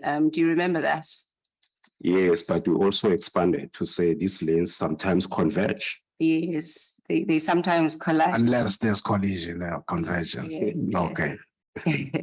So you agreed with Mr. Shabalala, though, that if the PP got involved in disciplinary or administrative issues, it would be unlawful. Do you remember that? Yes, I think we spoke at length about that. Yes. So you testified as well that you dealt with disciplinary issues on behalf of the organization. Yes. And that if a matter arose, the PP would refer to you to take the necessary action via HR. Is that correct? I will decide if it goes to HR or it goes to legal, depending on the nature. Okay. And item 63. Let's start at the bottom.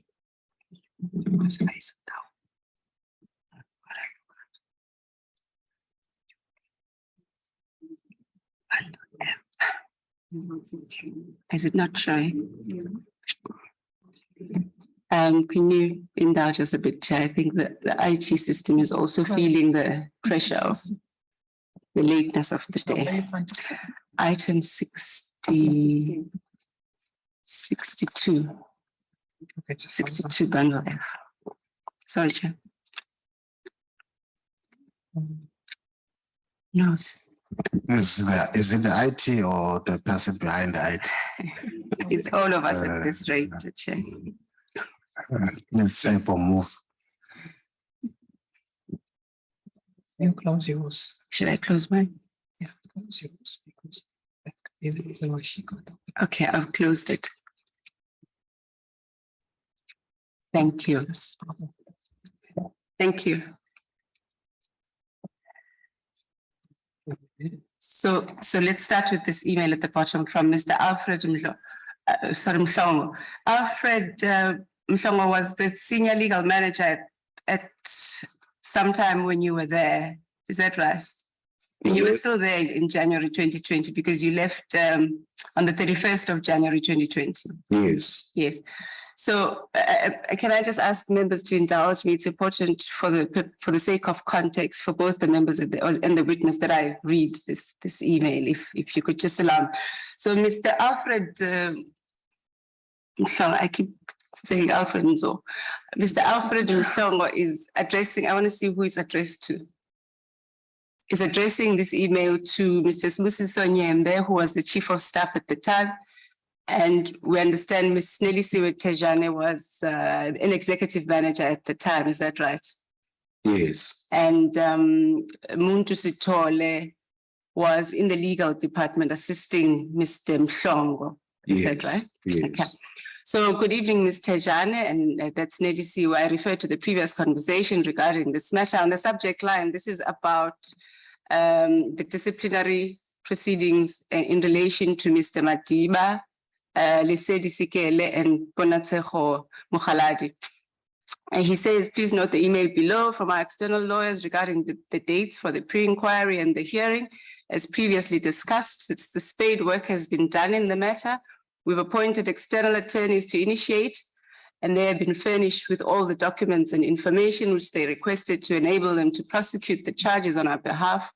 They've consulted with Ms. Karina van Eerden in preparation for her to be our lead witness. We have also appointed an external law firm to brief an advocate who will be chairing the hearing. He is the one who has confirmed the dates below. The initiators have, however, indicated that they will supplement our charge sheets and that they will send the amended charges together with the dates, times, and places both the pre-inquiry conference and the inquiry to the 3 employees in question. They also indicated that they also require someone senior to corroborate Karina's testimony and speak to the other charges, such as insubordination. Naturally, Karina cannot lead evidence of insubordination of her superiors. They indicated that it would have to be the COO, the CEO, or PP who can testify against the EM particularly. We must find out from them if the CEO can still testify, even though he will no longer be at the PPSA at the time. They also indicated that the junior counsel in the matter, in the FSCA matter, must also come to testify.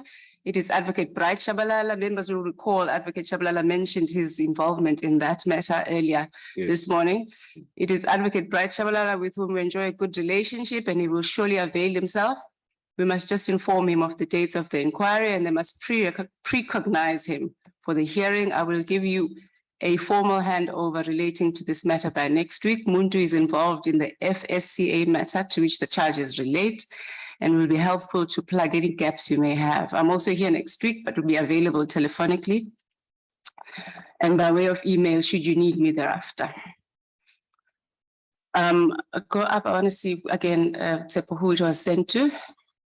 So you will see that Mr. Mhlongo addressed the Chief of Staff in the EM and copied his assistant. That's on the 22nd of January at 21:18 in the evening. Go up to the one at the top, please. Yes, the one at the top. Yeah. Thank you. right at the top. Are you there? Thank you. So on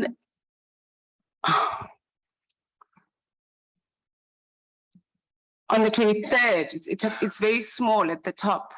On the 23rd of January 2020, the PP appears to respond to Mr. Mhlongo. Mr. Mhlongo it's addressed to him. He's one of the addressees. Sibusiso Nyembe and Nelisiwe Tejane. Muntu is also there.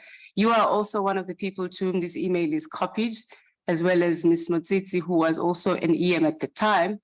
And she says, the PP, in addition to me and CEO, Ms. Motsitsi should testify on handing over the matter to her as acting COO and requesting her to take action against Mr. Madiba for failing to finalize the section 7.9 on the promised date.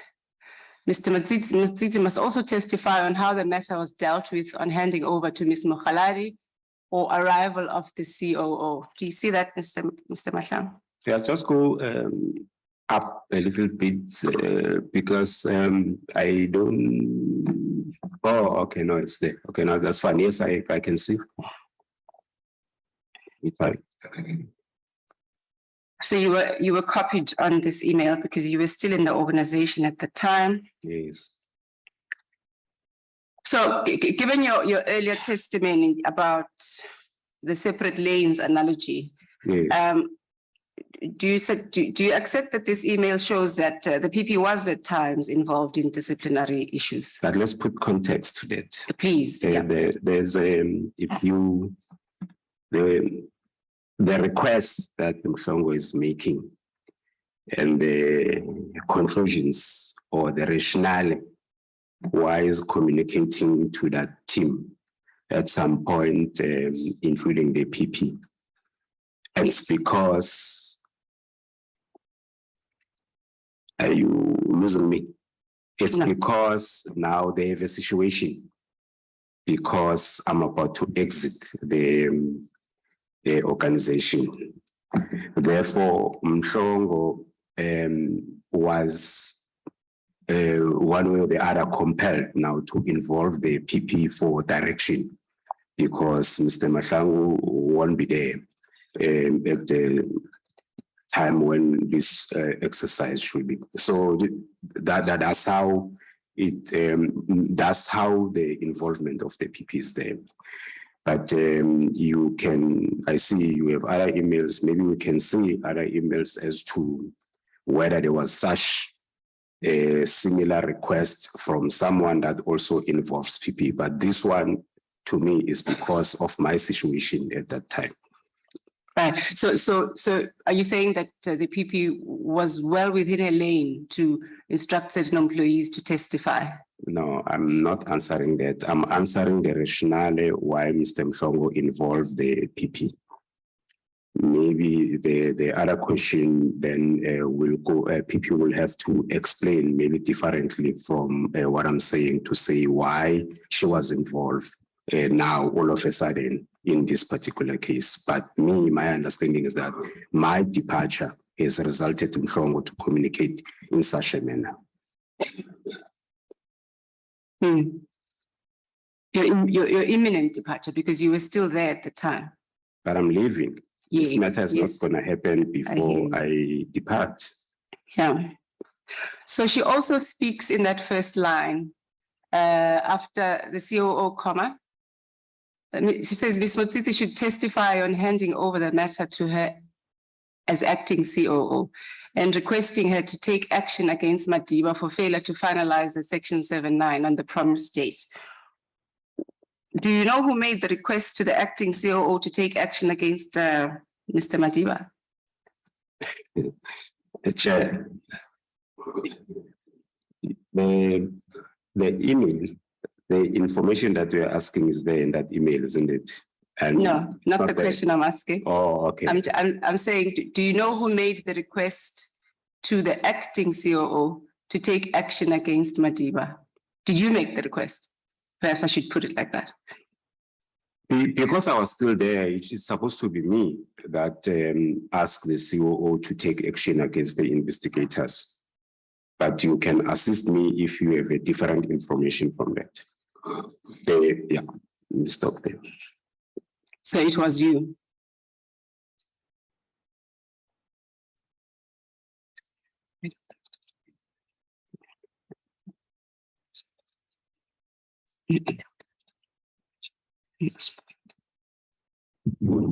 No, just for your comfort, we don't have different information at this point. We were asking for your assistance in that regard. So you would have asked the COO the acting COO to take action against. I believe so, because I was still there. The only thing here is that because I was leaving, then they had to decide how best do they take the matter forward.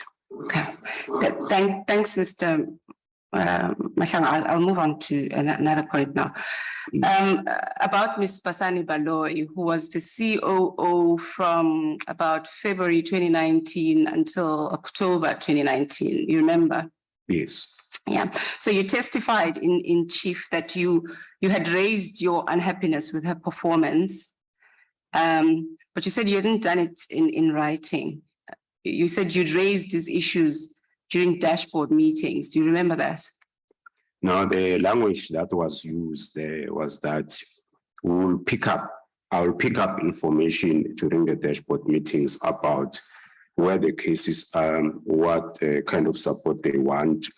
And then even if there are performance related issues, they will be picked up there, and then there will be agreement between the PP and the COO how best they are going to check up performance when she goes back to her unit and talk to the investigators. Maybe before that, how far are you? And I see there's a hand raised. Just a pause. Advocate Shabalala, I recognize you. Yes, Mr. Chair, can you hear me? I can hear you. Yes, Mr. Chair, I'm concerned about my learned colleagues' line of questioning. It is not consistent with the rule that you, Mr. Chair, has invoked, which is Rule 6.16. The evidence leaders, first of all, have now taken the role of the prosecutors, but over and above that, they are now subjecting Mr. Mahlangu under cross-examination, which is not catered for under this rule. So this is the basis of my objection. And it's their witness, on top of that, it is their witness.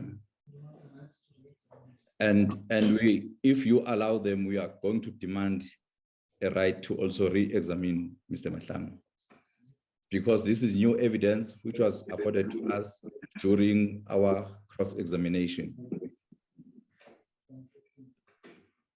Thank you. Thank you, Advocate Shabalala, for raising and placing your objection in this regard on record. Advocate Mayos. Thank you, Chair. If I could just clarify firstly, this is not our witness. This is not that kind of proceeding where we are counsel who are calling witnesses who must come and present our version. This witness is here to assist the committee. When we engaged this witness as evidence leaders. Maybe he meant that this is a witness that has been placed here by evidence leaders. Yes. In that context, perhaps, but proceed. Yes, I just want to clarify again that when we engaged this witness, we told this witness that our task is to elicit. In fact, we were talking to him because he specifically mentioned in the charge, but our task is to elicit information which could be both exculpatory of the PP, but which could also confirm the charges against the PP. This witness's evidence, in fact, does not appear to be one that confirms the charges against the PP. So I can see no objection to him coming to assist the committee in relation to the task at hand. If Mr. Shabalala feels. Then he has net decision. Can I complete? Go ahead. Go ahead. Okay. Can I complete? I did not stop you. Go ahead. Thank you, Chair.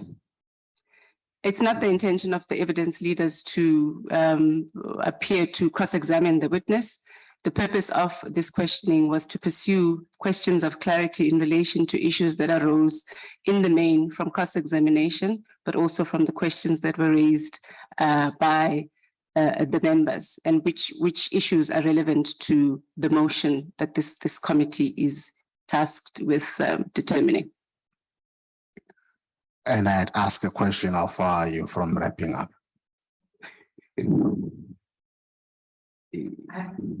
I have two issues. So I'm two small issues away from wrapping up.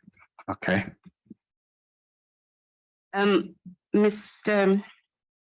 mentioned Mr. Ndou in your, I don't know if it was during your cross-examination or during the questions with the members, but you mentioned him as somebody that you worked with.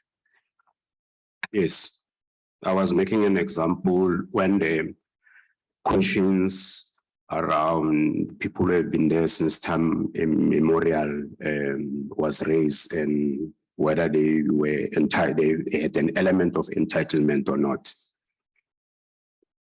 Just suppose, Honorable Conway. Yes, I just wanted to check with Advocate Mayosi whether she was done with the Basani Baloyi issue. I wasn't done with it. I had just one question there, but I'm under a bit of a rush now to, should I? Proceed. Okay. Oh, you just promised promised me, you just promised me you have what, last two questions? Yes, it's 2.5 And I'm questions about to after make a that. ruling on that. Yes, thank you. Don't be diverted by Honorable Conway.